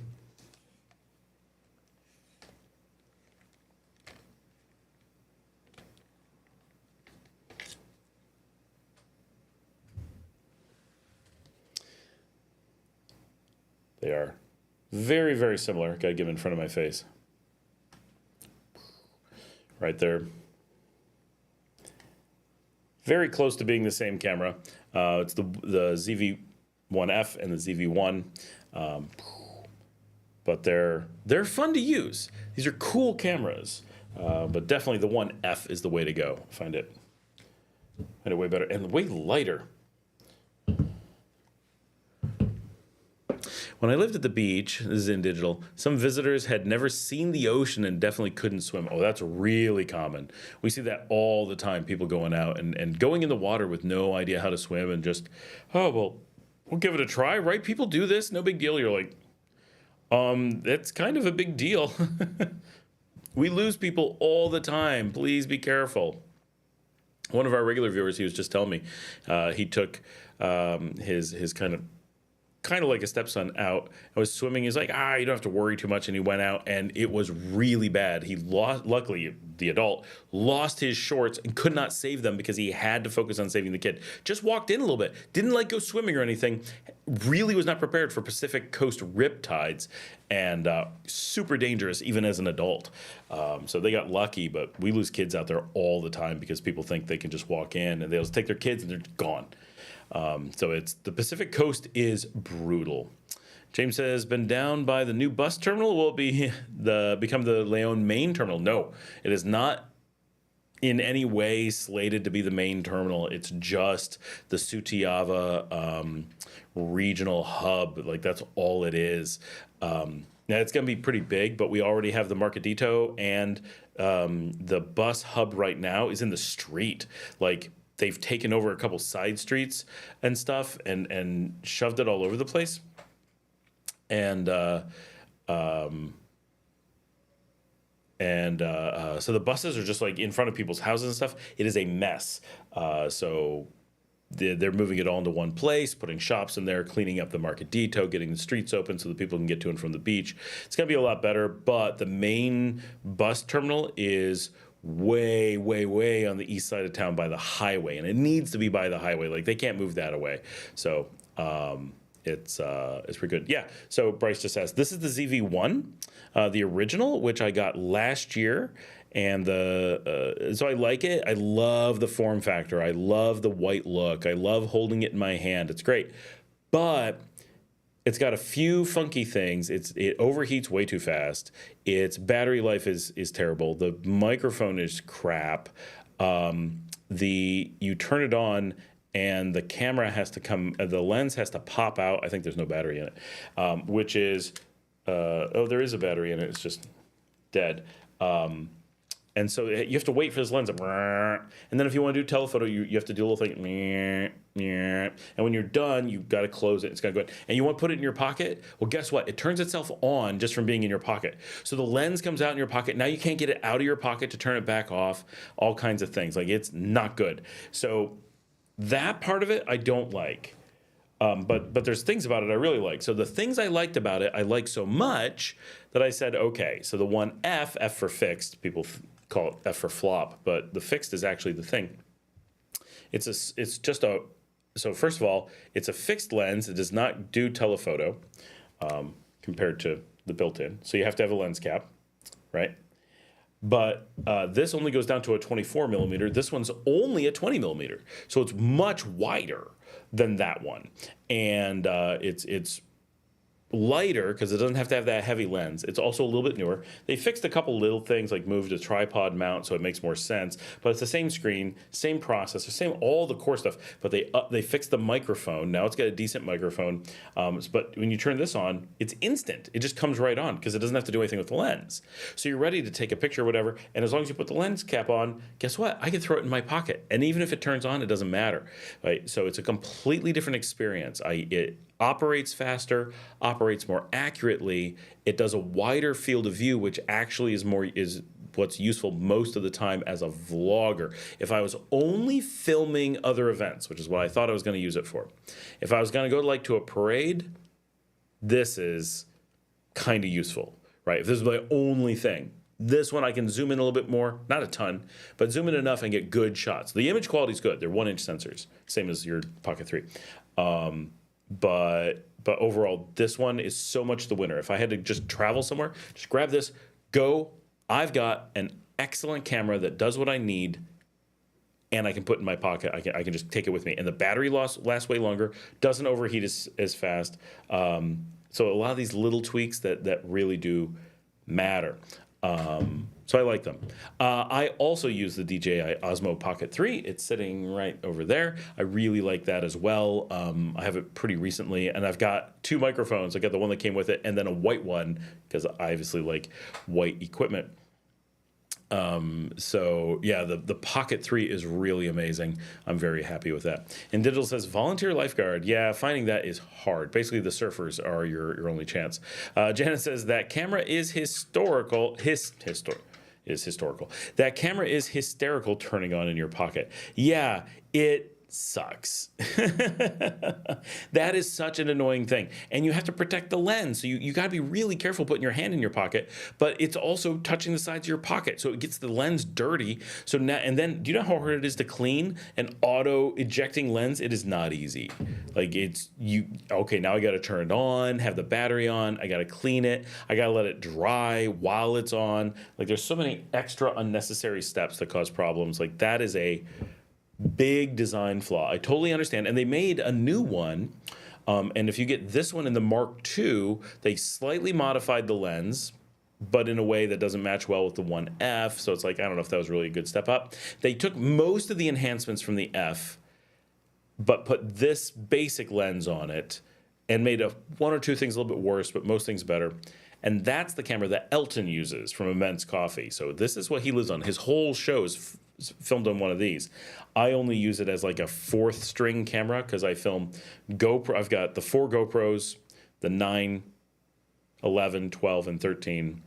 And I have the DJI. And I've got the Insta360 Go 3. And I've got the Insta360 X3. And I have the Fuji XS20. And I have the Olympus EM1 Mark II. Of all of those, this is definitely the one I use the least. This one I'm starting to use a bit because the tiny difference between them is the difference between me using it and not using it. So this one sadly borders on useless, but I have other camera people from time to time. So the more cameras I have, the more likely someone's going to be able to grab one and go do something. So Marcella will probably use this some. But she has a Lumix that she doesn't use most of the time anyway. And often if I'm going to give her something, I give her a GoPro because it requires all you have to do is turn it on, hit go, and just start pointing at things. So that tends to work out a little bit better. But I wonder if giving her something a little bit more complicated forces her to pay attention. Because most camera people, when you give them like a GoPro, they're like, okay, I don't even have to look at it. And they start just dangling it or letting it go, slack or whipping around quickly and not being aware of what it's doing in any way. And that doesn't work great. It'll correct for as much as it can, but it's not enough, and the footage I'll end up being like, yeah, I can't really use most of this. But if you have one of these and you're like, okay, hold it like this, keep it steady, look at the screen, point it at the thing you want to get, you get a very different experience, and it forces you to use it differently. So it may be good for that reason. James says, how's the volcano? Haven't heard anything in a while, just waiting for it to erupt again. It's been quite quiet.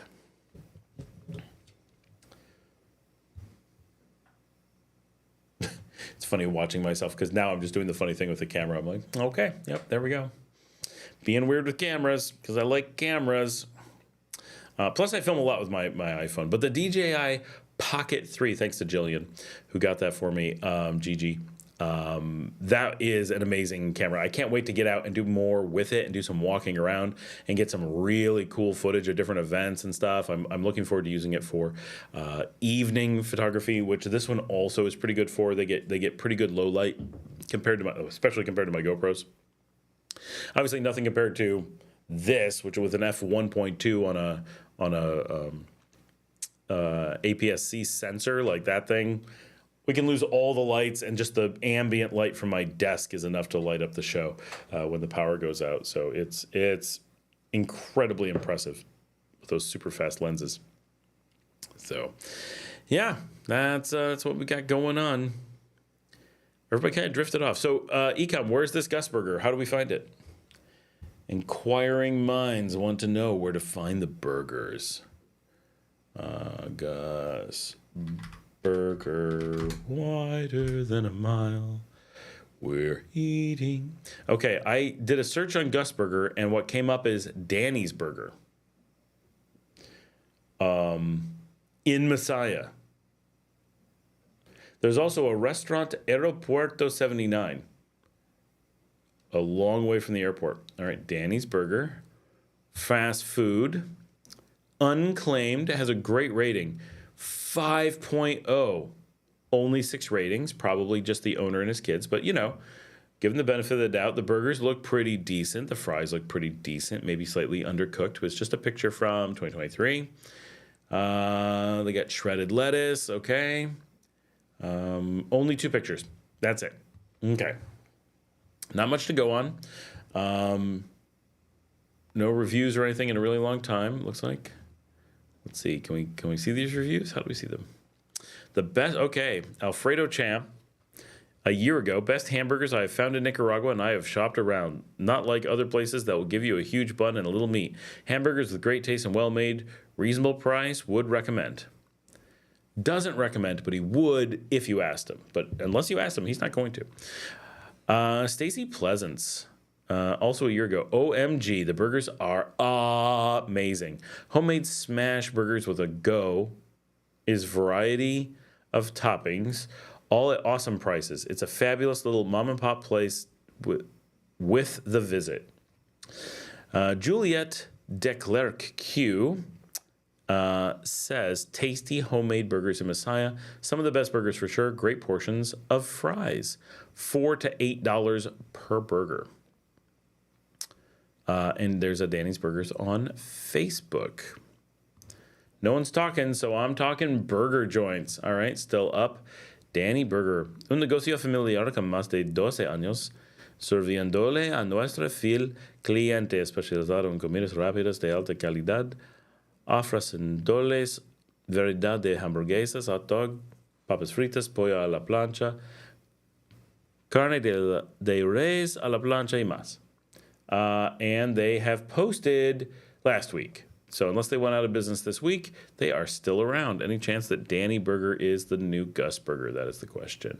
What is this? Looks like they have some kind of taco thing. I can't see anymore because they blocked me from Facebook. What about Restaurante Aeropuerto 79? Messiah has a good amount of food, I think, compared to other cities. There are quite a number of expats there, and a lot of people come from Managua to like, oh, let's go to another city, but it's really close. It's really not another city anymore. Looks like Restaurant Aeropuerto 79 is really a hot spot for lunch meetings. That seems to be their bread and butter. No pun intended for the restaurant crowd. Anybody been to the, and I hear it's bad, the pirate-themed restaurant on Lago Messiah? Where is it? Is that it? It's somewhere around here. Is it you? What restaurant is this? No, that's not it. There's Nantley. Somewhere along the lake is this funky restaurant of... there it is. Restaurant El Bucanero. Who's been to Bucanero? I want to know. I hear that the theming is not strong. That they like... Oh, oysters. Not what I think of. Yeah, it doesn't feel like the kind of place the pirates would eat. I don't know. James says, bring cell phones with or pick up Chinese phone for use in Nicaragua. They have decent phones for price. Was that someone asking or are you telling me? No, James says, notice you have barbecue. Is Blackstone Grills available? I have not seen one. You can import one, obviously, but I'm unaware of anyone just selling them. So the thing is, if you want to replace your cell phone, then by all means you can replace them here with lots of good Chinese options that are often unavailable in other countries. So that can work out. But if you're not intentionally replacing your phone, then generally you want to bring your cell phone and just add a line.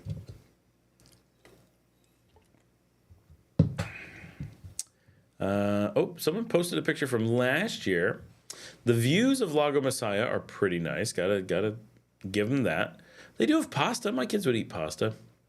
I've heard it's overpriced, but it may just be bitter people who didn't want to eat there. That there's a tendency to be like, oh, I don't want to eat there. Oh, I know. I'll say it's expensive, and then no one will go. I kind of want to go though. It's got an infinity pool over the lake. Like that's cool, and you can good views of the volcano. It's got a pool. Oh, I guess I mentioned that. Seems fine. Oh, I'm getting sent more stuff. Oh, we're stalling again. All right.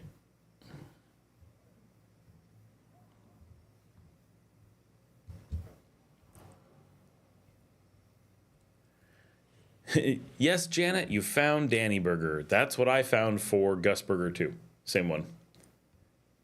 It looks good for burger people. No vegetarian. Do you see, Bryce, the opportunity of having a good vegetarian burger? Nobody else has one. It's just the Simple Beach. No one in Leon. Technically, Mancho's has one.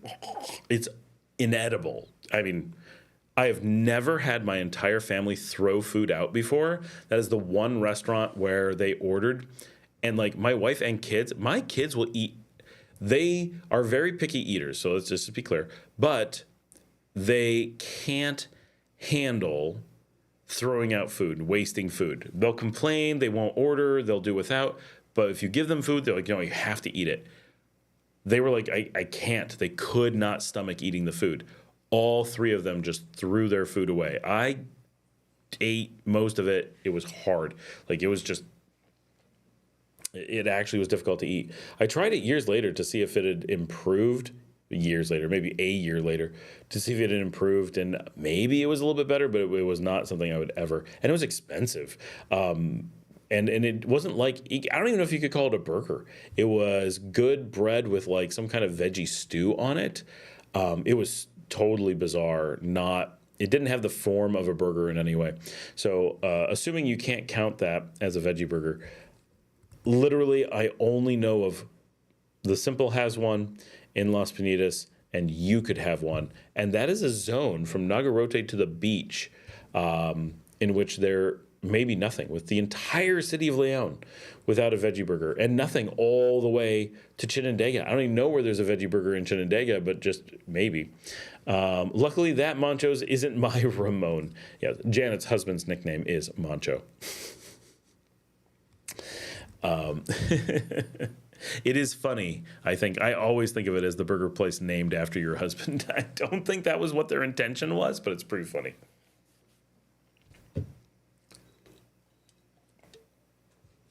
But it could be named after him. I wouldn't put it past him. Your husband would have that kind of story. Oh yeah, no, there's a burger place named after me. But he would probably want it to be a good one and not that one.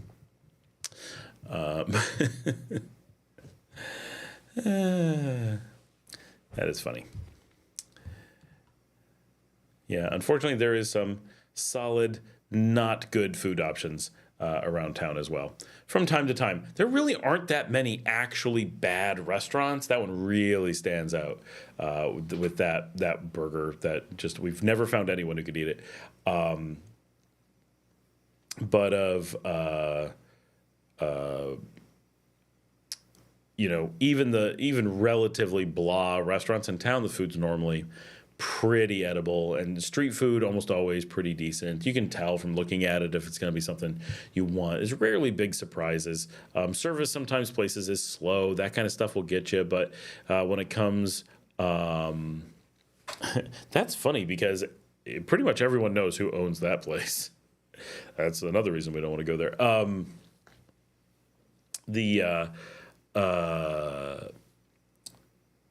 Which is funny. Someone was having a sidebar talking about how bad the food was and how they didn't want to eat there. What was I trying to say? Oh, but just the generally quality of food. Variety is poor, but quality is generally good almost everywhere you go. It's so rare that we have to be like, oh yeah, no food from that place. For those of you who are visiting town, if I know I've mentioned this before, and there we are, we're stuck again. We could have a challenge.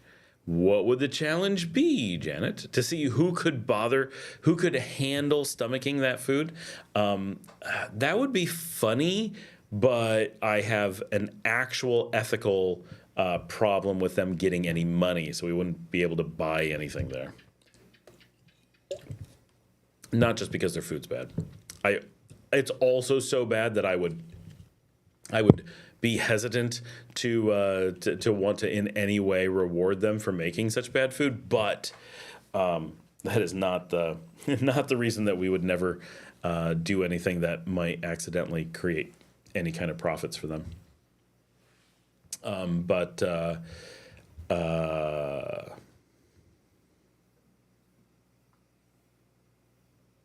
What kind of challenge were you thinking? Oh, you did see if anyone can eat it. Yeah, that would be funny. That would be, there's no way we could do that video. Here's people getting sick trying to eat bad hamburgers, because that's actually the problem. Not that it has food poisoning. No, it's just that the texture is such that almost everyone who ate it had a really hard time swallowing. You can imagine, right? Stew on bread that's like really weird. Like there's a lot of potential texture pitfalls in that kind of food. Try not to make people gross as we eat this. It's so funny. It's like expensive gourmet food here in town. I can't describe it because it would make people not feel great on the channel. That's a problem. No, we need good food challenges where we like go do fun stuff in places around town where we want to support them. But I don't know what kind of challenges we would do, but it would be fun. And we have the cameras for it, because I was just talking about how many we have. Yeah. It's getting late. You guys are getting quiet. That's probably best, Janet. I would not.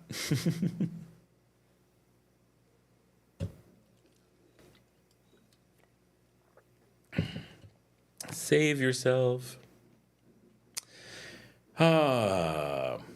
Don't forget to watch the other video that we did after this. And we didn't do it after this. After this, don't forget to watch the next video. Yeah, we need to get a group together and go out to Bryce's new diner and have people hanging out there. That would be cool. Sort of like a bread bowl with stew in it. Yes, but when you do bread bowls, normally they're like a heavy bread, which would be terrible for a hamburger, right? So that's legit. But imagine it on like just a more or less standard hamburger roll, right? So do a bread roll, but with just take a hamburger roll and pour stew into it. It's not bread bowls are like designed to resist the liquid, and hamburger buns are not. And so it just gets really soggy. But yes, other than that, that's kind of the way you're going. Dale says, Steaks of Nicaragua hosted by a vegetarian. When? I've been asked about that at least twice, if not 3 times this week. I'm thinking later in the year, I got to have my driver's license, even if I'm not the driver on the tour. And we're trying to come up with it. I think it needs to be a 2-week tour. How many people, I realize we only have 20 people on right now.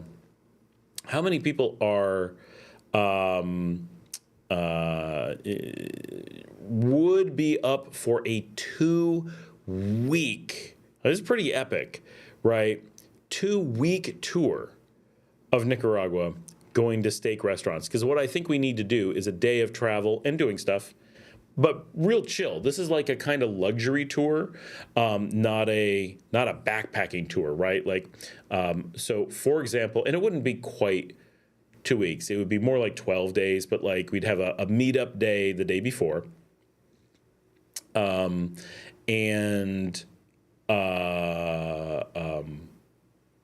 hold on, I'll come back to it. I'm going to read this stuff. Larry says Bucaneros has great view, great bikini store next to restaurant, bought quite a few bikinis there, never ate at restaurant. Thanks, Larry. That is super useful. Or you could take the period out of that, and Bucaneros has a great view, great bikini, and just end there. Janet says, yeah, I'm ignoring my after-class reports to watch this. Good. Excellent. That's what we like to hear. James says, you're probably the wrong person to ask hearing live or dance hall music. Is it quality sound systems or just loud? It varies. There's definitely places that are just loud. There are definitely places that have quality sound at very high volume. It's always loud, but some of it actually is quite clear. And if you're watching the Nicaragua channel, the more recent videos, go check that out because we're using a high quality mic from Zoom with a 32-bit float recorder, and you'll actually be able to hear that. Now, obviously, there's at that volume, you're getting echoes off of every single piece of furniture and wall and everything in the room. So that's creating some of the noise. But definitely go listen to a really good one, Heidi Gallo and the Roosters, Mazote. Those are some really good concerts we got up there. And the recordings came out well. And we're going to record one tomorrow night with the Los Bernies. Go listen to those. And you'll hear what in the room that is so loud that like the sensors of the camera are shaking. We've got earplugs in. It's eye-watering volume. But when we use the 32-bit float, you're actually getting okay sound. So that's telling. It'll give you an idea. Now that's at Via Via, and those are with really good bands. But it gives you a feel. And Jan says, right, soggy.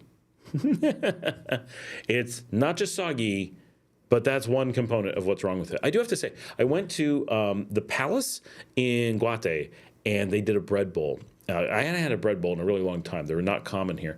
So I was up there, and I was just at this diner, like really high-end diner, and I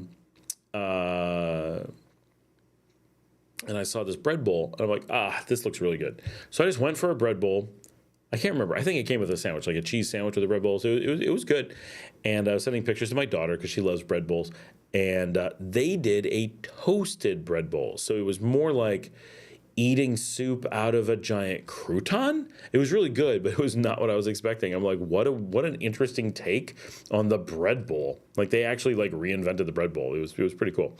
Larry says De Umo's Barbecue has a good burger, great biscuit sandwich, but pricey. Yep, everyone likes De Umo's. They're always good. They're part of Guarda Barranco Cafe. Or Cafe Guarda Barranco actually owns them, and they're also quite good.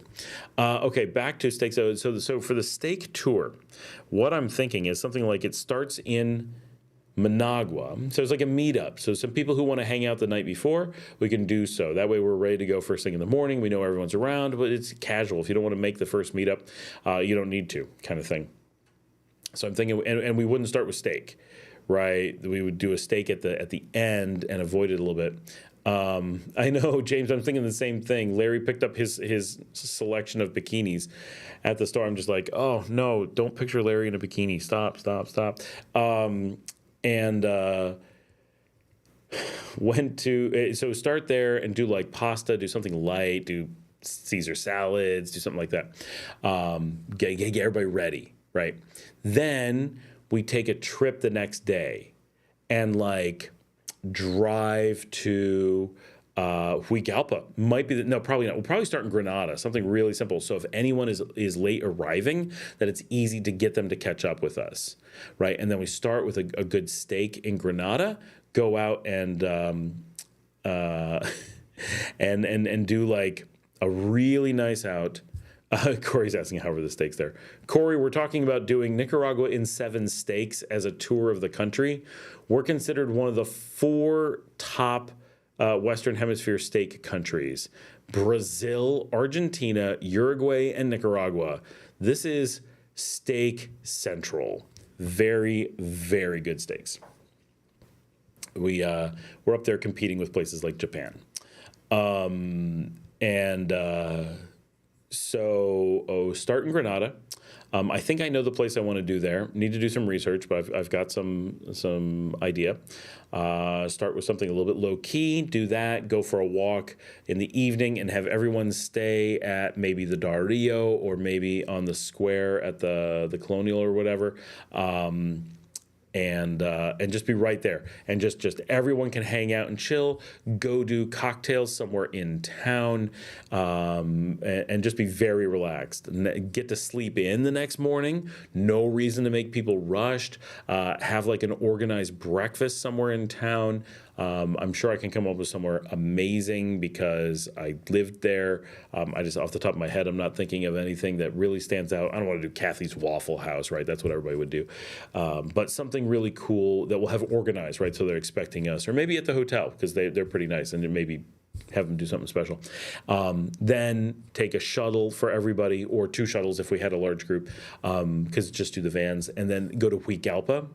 And that's like really kicking it off, right? Granada is good as a starting point. So the first day is getting to Granada. The next day is Granada to Huigalpa. So we go to Huigalpa, and then, or maybe stay in Granada a little bit longer so we have time. Like, we don't want to, the thing is, I think doing a steak every day back to back is going to be too much, right? Or maybe we start in Granada. I'm spitballing a little bit too much live. Maybe we start in Granada and have people there the first night hanging out, and then we get a steak, and then we kick off and go to Huigalpa. But Huigalpa is pretty close, so it's not a long day. It's like, I don't know, 2 hours drive, 2.5 tops. Get there, have some activity. We go check something out. We do something fun as a group, but everything's super low key. We're going out and checking out coffee shops. We're checking out some squares, maybe see some gardens. Nothing like going. We're all older guys, right, or whatever. We're not going to make people go do hiking or some kind of like zip lining activities. That'd be fun. But keeping it very low key. This is a steak dinner tour. So this is people checking out beer, steaks, cocktails, which are not very many, but we'll track them down.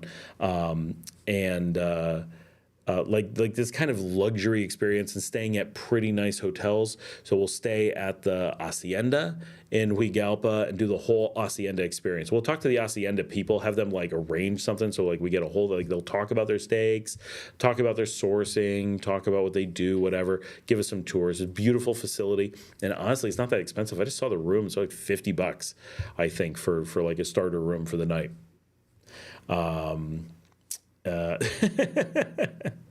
And steak back to heavy. And then hang out in Huigalpa a little bit, and then take the shuttles to Boaco and just kind of do a loop. And so Granada, Huigalpa, Boaco, and then I'm not sure exactly. I'm sure we'll end up in Esteli, probably in Matagalpa, maybe in Jinotega, then down to Leon. Down to Chinandega. I got to do Chinandega because they've got, I always get the name wrong, Nando's, really famous steak place in, I don't have every place picked out exactly, but I have the general gist of what I want to do. Hold on. What is the really famous place that you have to do? Yeah, Nando, not Nando's, just Nando Grill. Donde Nando Grill. And then head down to Leon, de Humo, most likely in Leon, and then to the beach, wrap up at Desperados as the last of like doing the tour, and then head into Managua, and then do like the best of Managua at the very end, probably, as like, because that way anyone who needs to leave early can do so, because they're in Managua, they can get to the airport, whatever, so people can cut out a day, because we're not really doing the tour. At that point, we don't need to have shuttles, so once we get people back to Managua, we're kind of good. To kind of give people a little bit of flexibility, and we'll pick a cool, interesting hotel for people to be at, but avoid like the Hiltons and that kind of stuff as much as it's cool. Dale is in the same boat as me. I'm not gonna, but that's what makes it that I can do it. I could not handle it if I was eating a steak nearly every day. But so I'll have to come up with vegetarian options throughout the whole thing for me. But I think it would be pretty cool having this kind of like going to these really nice steak places around the country, showcasing the different cities in this completely different way. And the videos from it will be amazing for sure. Yeah, we go. I don't think we go south of Granada, although I got to look into it. I got to see, like, Nandaime may have something really amazing. Definitely, there might be something that has to be done in Jinotepe. One of the places I wanted to do, though, they disappeared. I haven't been able to find them in a while. I think Mia Mezcal.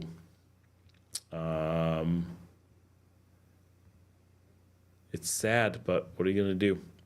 So hopefully we can find good places. Who knows where we end up in the country, but really get to explore the country, see some historic things, maybe hit some museums or something, some light stuff that's easy to walk around. Yeah, that is where I'm currently thinking. Oh, big lag now. Oh, I see it.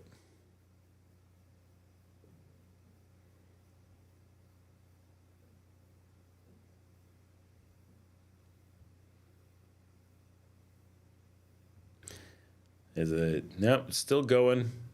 Still going.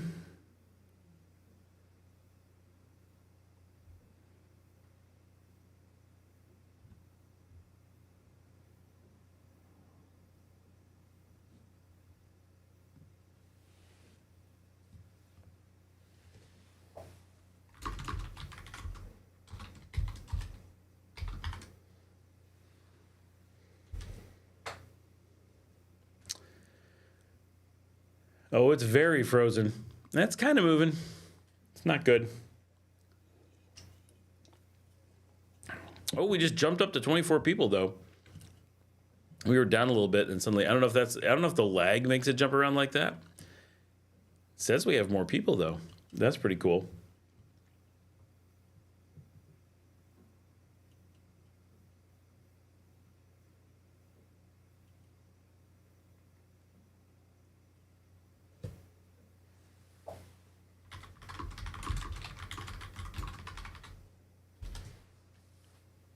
Larry and his bikinis would be a hit for sure. Yes.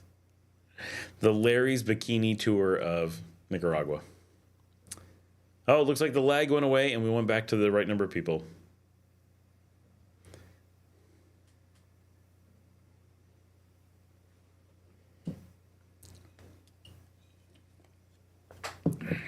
But I really want to do the tour. I think it'd be really cool. Restaurant Asados in Granada. Owners have a high-end steakhouse on the Calzada. Do you know, Larry, which one it is on the Calzada? The one that I went to, let's see if I can find it.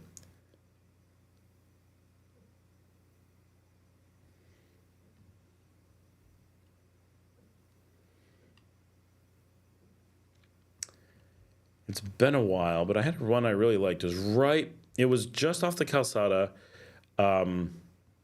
right by the cathedral. El Saguan. Yeah. Here, I'll show you guys. This is one that I was thinking of as a possible Granada option.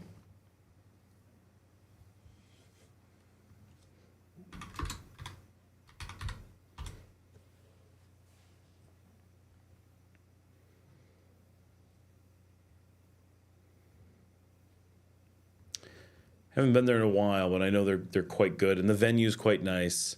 Good relaxing place, good food options. At least it did. Need to scout all these places out.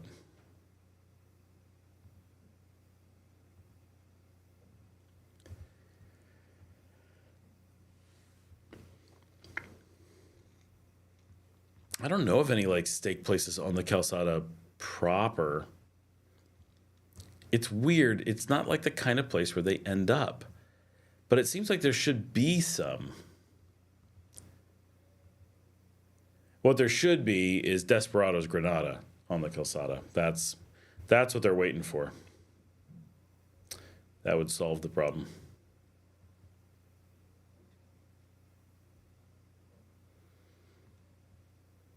The Hotel Plaza Cologne, that's the one I was thinking of. That's a good option to put everybody, or the Hotel Dario. I've never stayed in the Dario. I've stayed in the Plaza. Oh, has kind of a cool pool in the back.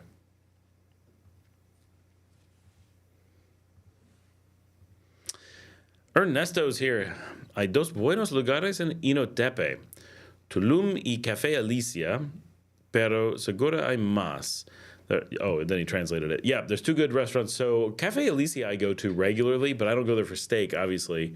I go for coffee, right? It's a cafe. But I know they have a really big menu and it's really nice.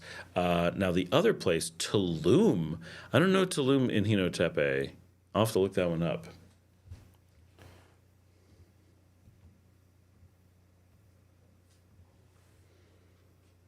And I hear someone coming to check on me. A little dog is coming to join me. He's been banished. I think the little dog got in trouble. He's been sent to the office. Did you get sent to the office? Do you want to be on the show? Come here, little boy. He said no. I don't know what he's doing. He's kicking the other dog off the... Got to do Porterhouse in Managua. Wouldn't it be funny if everyone on the steakhouse tour were vegetarians? If I had beef in any form, it's an accident. Not a true vegetarian, but... We could also do the no steak tour of Nicaragua and come up with the closest thing to vegetarian options as we go around the country. He did. I said, okay, so it's been 6 hours, but... 6 hours ago, I said, the little dog is going to trick the big dog out of her bed, and he's going to steal it. Well, he just did. So now he's got the big bed all to himself with all kinds of extra space, and the big dog is just laying on the floor.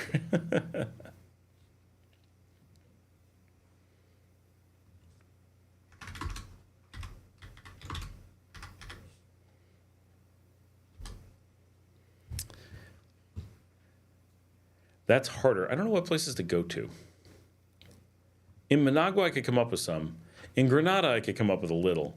In most of the country, I'd be like, I don't know. Hinotepe, I know where to go. All right. No, I might be able to come up with something interesting. I know my friend in Esteli is always like, there's nothing in Esteli. That's her answer to everything. No restaurants in Esteli. It's apparently not a restaurant city. It seems like the kind of place that would have a lot of restaurants. But if you do a search, there's actually not a large number of restaurants. So it's kind of legit that like the selection is not that high. That Tulum place looks pretty nice, he says. All right, I'm looking it up.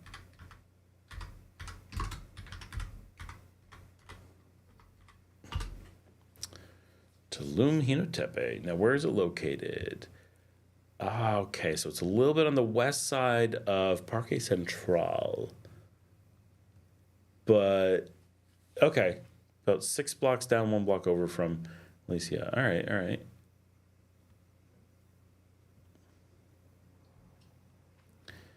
Hinotepe is so weird. The town just ends, but there's more towns between there. Like, why don't more people live in between the places? There's so much space. It's very tightly packed. Okay, it's got a cool vibe. Food's looking good.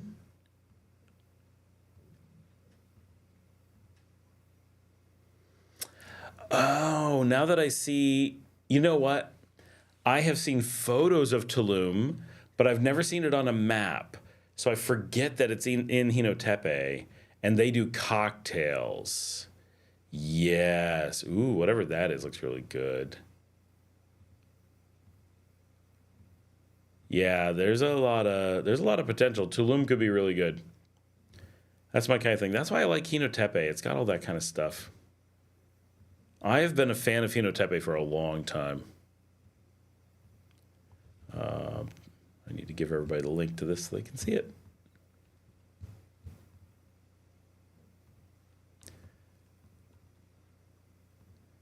This be Tulum. Nicaragua has such a funny culture that everybody in Nicaragua is like, check out the cool things all across the country. Like, we don't do anything localized. It's like we're kind of like one big city, and we really all treat it that way.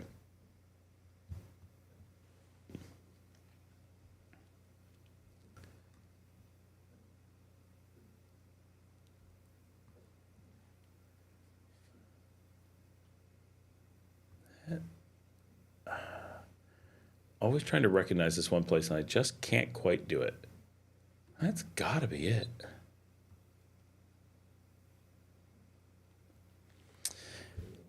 Yeah, Tulum looks really good. I'm sure I have Tulum on my Instagram.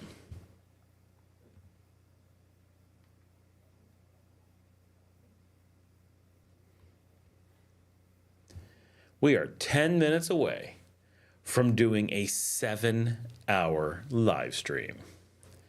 It's not bad considering I've been drinking seltzers and I've not taken a bathroom break.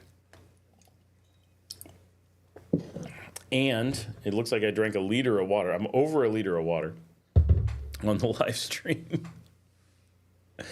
It takes dedication to do this show. I hope you guys appreciate. Dale says it's kind of crazy that there's only like 8 restaurants in Esteli. Right? I forgot that's what I was looking at. Esteli is nuts.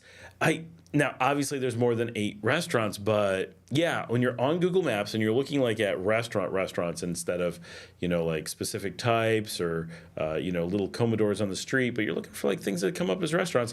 This is famously a pretty expensive city. It's known for being, and then you're like, wait a second, there's nothing here. Larry says it's Venezuelan guy and Nicaraguan wife. They had just opened the steakhouse when I came back here. Asados is excellent. I'm sure the steakhouse is great. Cool. All right. Elche Gastronomia Argentina. It's outside of town, right? It's not even in town. Okay, this place has a vibe that looks really good.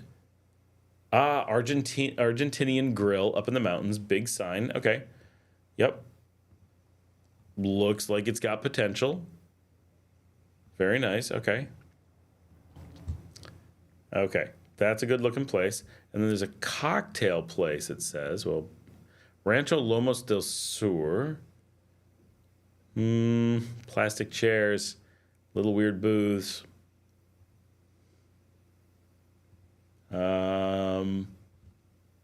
I would go there, but it's not what we're looking for.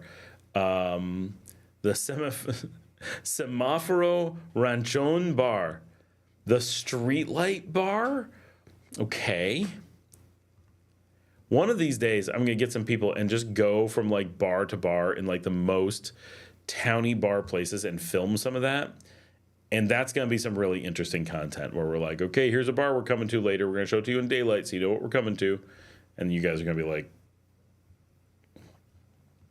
which I really wish I could do back home at the towny bar by my old high school. You'd be like, whoa, what are you doing? Oh, there's a Colombian restaurant in Esteli. It's not a huge amount of variety, but it's something. Tulum is very pretty. I do appreciate it. James says, was reading about whiskey blending has become a big deal stateside. Article was about 40 North blenders. Here we don't do whiskey blending. We do rum blending, but we do have rum blending rooms. There's one in Chinandega and one in Managua for sure.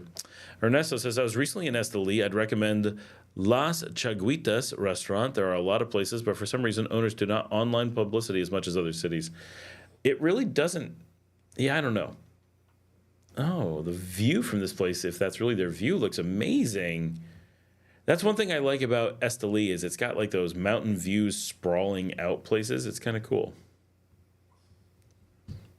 Things you lack in a lot of different places. Jan says, the screen just said, Sally is nuts. I can't remember exactly the word you said, but it wasn't Sally. The Streetlight Bar sounds a little iffy. It looked a little iffy as well. Here's a place called Shauna's Nika Tree. It's not a restaurant. I don't know. The restaurant Yon Kim. Chinese food. Blue Moon Restaurant and Bar. Not well rated. The Chef House Restaurant. Dare we check it out? I remember being in Esteli and being like, where do we eat? Oh, the Chef House has a picture of their fence and nothing else. The Idea Bar. Oh, it was clearly a bad idea.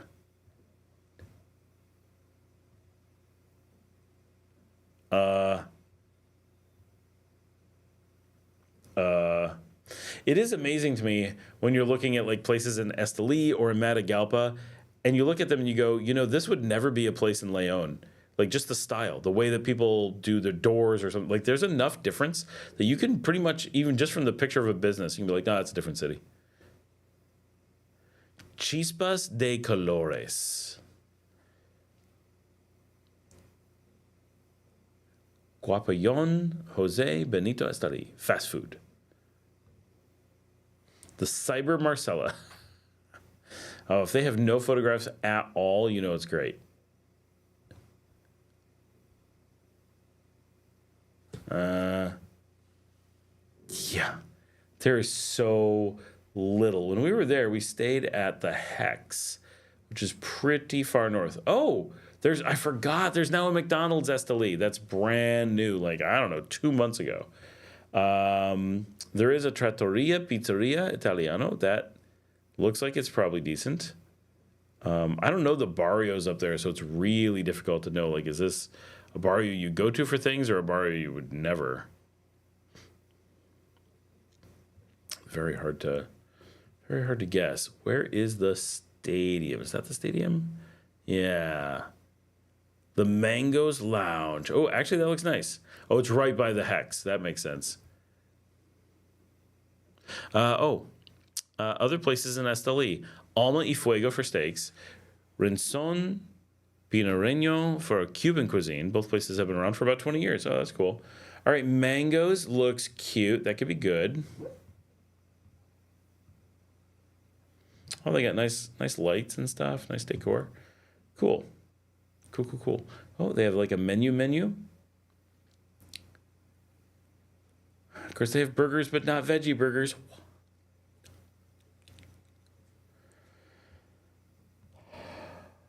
Triggered. Anyway, yeah.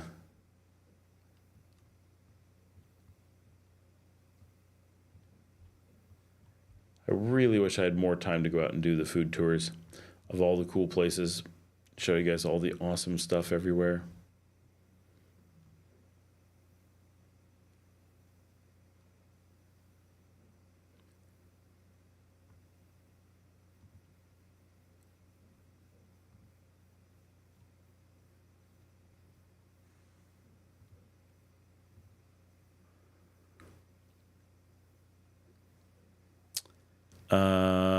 Jan says cheese bus de colores instead of cheese bus. They go, oh, cheese bus. Oh my gosh, the colorful cheese bus. That's my bus. That's my thing. Larry says gave you the wrong name on restaurant. It's Asartes in Granada. I'm checking out soon. Yeah, we're just gonna go for a few more minutes here. It's almost at the end. We're getting there. I definitely want to push it over the 7-hour mark, if at all possible.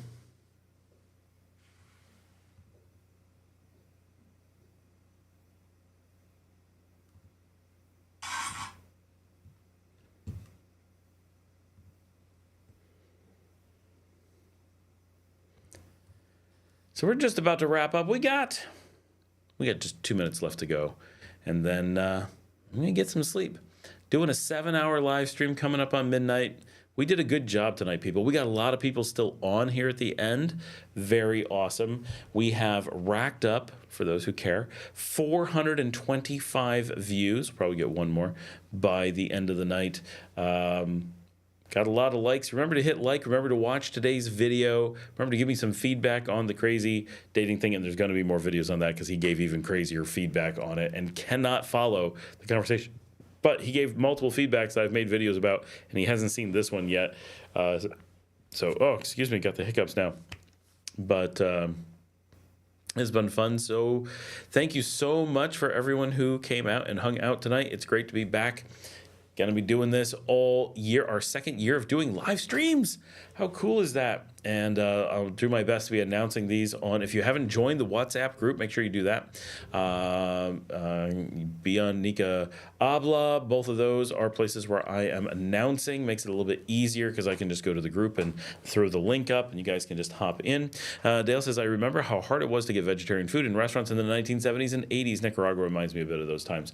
Absolutely. That's the same, right? I remember the same thing, and that's why I kind of hold out hope that as the culture and cuisine and stuff moves forward, that it's just going to get better and better over time. And people like me who have restaurants here and make sure that there are vegetarian or pescatarian options for me and other people all the time is a big deal. Only takes one person per community doing that stuff. Makes a big difference. Travis popped in, just catching this. Never live chatted before, but caught the end at last. Well, hey, Travis, welcome. Unfortunately, we are just hit our 7-hour mark, so we are just calling it a day. But Travis, make sure you join the WhatsApp community for expats, because that will give you the ability to get notified as things happen. I'm going to send the link here right now, just as we're about to sign off, so that anyone who needs to sign in and join the community at the end can do so. And yeah, but everyone, thank you so much. Oh, garlic hiccups, that's got to suck. Yes, it's all a bit much. All right, I'm going to do some Duolingo. I'm going to go make peanut butter noodles with my daughter, most likely, and I am going to call it a night. I got a lot to do tomorrow. Thanks everyone so much. Have a wonderful night from beautiful Nicaragua. And I don't even know how to sign off because I don't even have my monitoring software up. I don't know where things are. Where did we cut it off? Right there. All right, everybody, have a good night. I will see